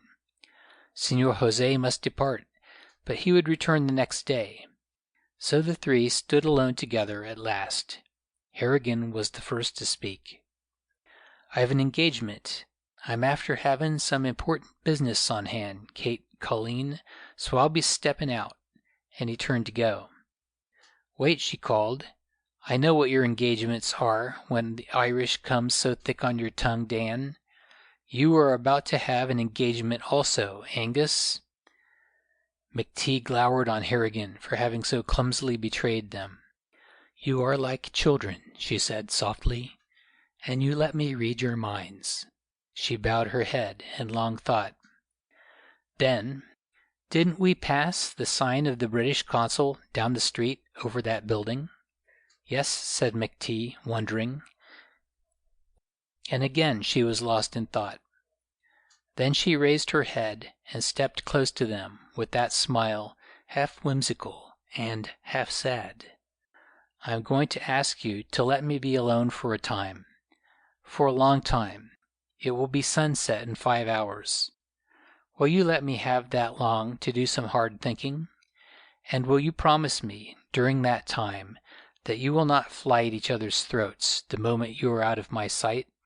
For what I will have to say at sunset, I know will make a great deal of difference in your attitude to each other." "I'll promise," said Harrigan suddenly. "I've waited so long, I can stand 5 hours more." "I'll promise," said McTee, but he scowled upon the floor. End of chapter 38. Chapter 39. They left her and walked from the hotel. At the door, Harrigan turned fiercely upon the Scotchman. "Do what you please for the 5 hours, McTee, but give me the room I need for breathin', d'ye hear? Otherwise, I'll be forgettin' me promises." "Do I hear ye?" answered McTee, snarling. "Aye, growl while ye may. I'll stop that throat of yours for good, tonight." He turned on his heel, and the two men separated. Harrigan struck with a long swing out over a road which led into the rolling fields near the little town. He walked rapidly, and his thoughts kept pace, for he was counting his chances to win Kate as a miser counts his hoard of gold. Two pictures weighed large in his mind. One was of Kate at ease in the home of the Spaniard. Such ease would never be his. She came from another social world, a higher sphere. The second picture was of McTee climbing down from the wireless house and calmly assuming command of the mutineers in the crisis. Such a maneuver would never have occurred to the Irishman, and it was only through that maneuver that the ship had been brought to shore, for nothing save the iron will of McTee could have directed the mutineers. When the sun hung low, he turned and strode back toward the village, and despair trailed him like his shadow. He began to see clearly now what he had always feared. She loved McTeague, who spoke clear, pure English when he chose, and who could talk of many things. She loved McTeague, but she dared not avow that love for fear of infuriating Harrigan, and thereby risking the life of the Scotchman. It grew plainer and plainer. With the thought of Kate came another, far different, and yet blending one with another. When he reached the village, it was still a short time before sunset. He went straight to the British consulate and entered, for he had reached the solution of his puzzle. "My name's Harrigan," he said to the little man with the sideburns and the studious eyes, "and I've come to know if the old country has sent for volunteers. I want to go over." "The old country," said the consul, "has called for volunteers, and I have discovered a means of sending our boys across the water, but," and here he examined Harrigan shrewdly, "but it's an easy thing to take an Irish name. How am I to know you're not a German, my friend? I've never seen you before." Harrigan swelled. "A German? Me?" he muttered, and then his head tilted back. "You wan-eyed, lantern-jawed, flat-headed block! Is it me? Is it Harrigan you call a German? Step out from behind the desk and let me see if you're a man." Strangely enough, the consul did not seem irritated by this outburst. He was in fact smiling. Then his hand went out to the Irishman. "Mr. Harrigan," he said, "I'm honored by knowing you." Harrigan stared and accepted the hand with caution. There was still battle in his eyes. "And can you send me over?" he asked doubtfully. "I can. As I said before, we've raised a small fund for just this purpose." He drew out a piece of paper and commenced taking down the particulars of Harrigan's name and birth and other details. Then a short typewritten note, signed by the consul, ended the interview. He gave Harrigan directions about how he could reach a shipping agent on the eastern coast, handed over the note, and the Irishman stepped out of the little office already on his way to the World War. He took no pleasure in his resolution, but wandered slowly back toward the hotel with downward head. He would speak a curt farewell, and step out of the lives of the two. It would be very simple, unless McTeague showed some exultation, but if he did, here Harrigan refused to think further. It was well after sunset when he crossed the veranda, and at the door he found McTeague, striding up and down. "Harrigan," said McTeague. "Well," growled Harrigan. "Stand over here close to me, and keep your face shut while I'm speaking. It won't take me long." The words were insulting enough, but the voice which spoke them was sadly subdued. "Listen," said McTeague. "What I've got to say is harder for me to do than anything I've ever done in my life, so don't make me repeat anything. Harrigan, I've tried to beat you, by fair means or foul, ever since we met, ever since you saved my hide in the Ivaley district of Honolulu. I've tried to get you down, and I've failed. I fought you," here he ground his teeth in agony, "and you beat me." "It was the bucking of the deck that beat you," put in Harrigan. "Shut up till I'm through, or I'll wring your neck and break your back. I failed to down you, Harrigan. You beat me on the Mary Rogers. You made a fool of me on the island. And on the Heron—" He paused again, breathing hard. "On the Heron, it was you who brought us food and water when we were dying. And afterward, when Henshaw died, I jumped out before the mutineers and took command of them because I thought I could win back, in Kate's mind, any ground which I'd lost before. I paraded the deck before her eyes. I gave commands. I was the man of the hour. I was driving the Heron to the shore in spite of the fire." "You were," admitted Harrigan sadly. "It was a great work that you did, McTeague. It was that which won her. But even when I was in command, you proved yourself the better man, Harrigan." The Irishman leaned back against the wall, gasping, weak with astonishment. McTee went on. I paraded the deck. I made a play to make her admire me, and for a while I succeeded, until the time came when you were carried up to the deck, too weak to keep the men at work in the fire room. Ah, Harrigan, that was a great moment to me. I said to Kate, Harrigan has done well, but of course he can't control men. His mind is too simple. Did you say that? Murmured Harrigan, and hatred made his voice soft, almost reverent. I did, and I went on. I suppose I'll have to go down there and drive the lads back to their work. So down I went, but you know what happened. They wouldn't work for me. They stood around looking stupid at me and left me alone in the fire room, and I had to come back on deck in the sight of Kate and rouse you out of your sleep and beg you to go back and try to make the lads keep at their work. And you got up to your knees, struggling to get back your consciousness, and you staggered to your feet, and you called to the firemen who lay senseless and sick on the deck around you, sick for sleep, and when they heard you call, they got up, groaning, and they reeled after you, back to their work in the fire room, and some of them dragged themselves along on their hands and knees. Oh, God! He struck his clenched fist across his eyes. And all the time I was watching the awe and the wonder come up like a fire in the eyes of Kate while she looked after you. Harrigan watched him with the same stupid amazement. Harrigan, said McTee at last, you've won her. When I walked out by myself today, I saw that I was the only obstacle between her and her happiness. She doesn't dare tell you she loves you for fear I'll try to kill you. So I've decided to step out from between. I have stepped out. I'm going back to Scotland and get into the war. If I have fighting enough, I can forget the girl maybe, and you. I've talked to the British consul already, and he's given me a note that will take me over the water. So, Harrigan, I've merely come to say goodbye to you, and you can say goodbye for me to Kate.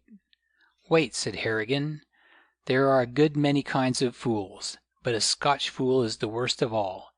Take that paper out of your pocket and tear it up. Ah, McTee, you blind man. Can't you see that girl's been eating out her heart for the love of you, damn your eyes? Can't you see that the only thing that keeps her from throwing her arms around your neck is the fear of Harrigan? Look!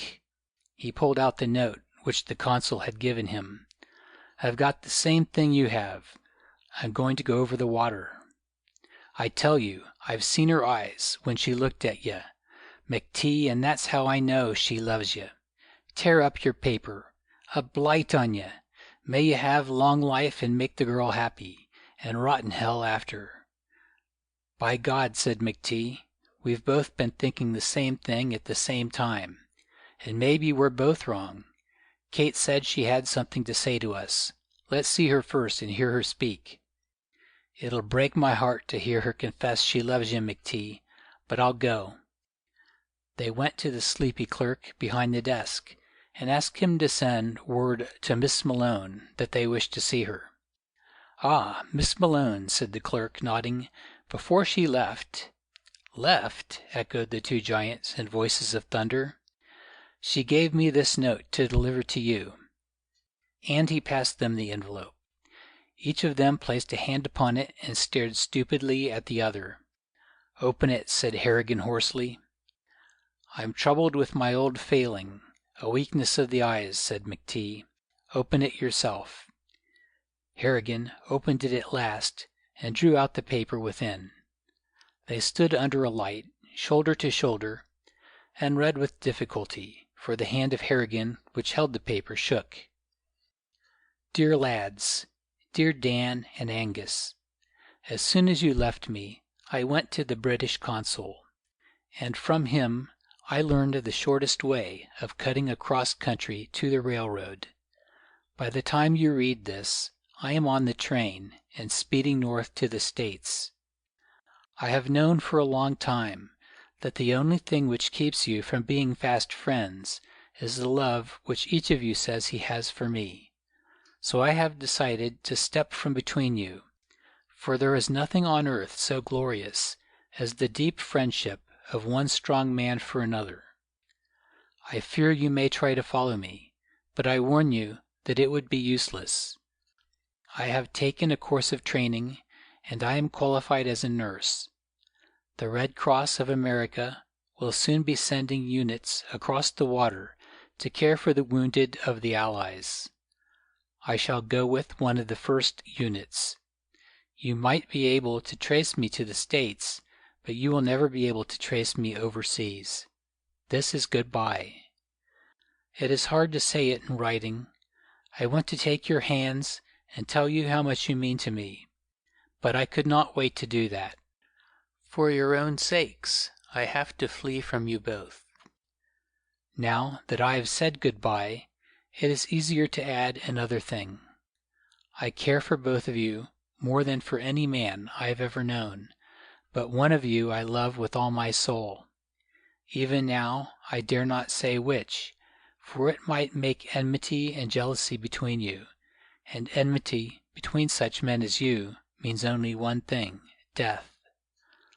I have tried to find courage to stand before you and say which of you I love, but I cannot. At the last moment I grow weak at the thought of the battle which would follow. My only resort is to resign him I care for beyond all friends, and him I love beyond all other men. I know that when I am gone, you will become fast friends, and together you will be kings of men. And in time, for a man's life is filled with actions which rub out all memories, you will forget that you loved me, I know, but perhaps you will not forget that because I resigned you both, I built a foundation rock for your friendship. You will be happy, you will be strong, you will be true to one another, and for that I am glad. But to you whom I love, oh my dear, it is breaking my heart to leave you. Kate. One hand of each was on the paper as they lowered it and stared into each other's face with a black doubt and a wild hope. Then of one accord they raised the paper and read it through again. "And to think," muttered Harrigan at last, "that I should have ruined her happiness. I could tear my heart out, McT." "Harrigan," said the big Scotchman sullenly, "it is you she means, see? She cried over the paper while she was writing. No woman could weep for black McT. And no woman could write like that to Harrigan. Angus, you can keep the knowledge that she loves you, but let me keep the letter. Ah, McT, I'll be after keeping it, for'n it's me heart." "Let's go outside," said McT. "There is no air in this room." They went out into the black night, and as they walked, each kept his hand upon the letter, so that it seemed to be a power which tied them together. "Angus," said Harrigan after a time, "we'll be fighting for the letter soon. Why should we? I know every line of it by heart." "I know every word," answered McT. "I've a thought," said Harrigan. "In the old days, when a great man died, they used to burn his body. And now I'm feelin' as if somethin' had died in me, the hope of winnin' Kate, McT.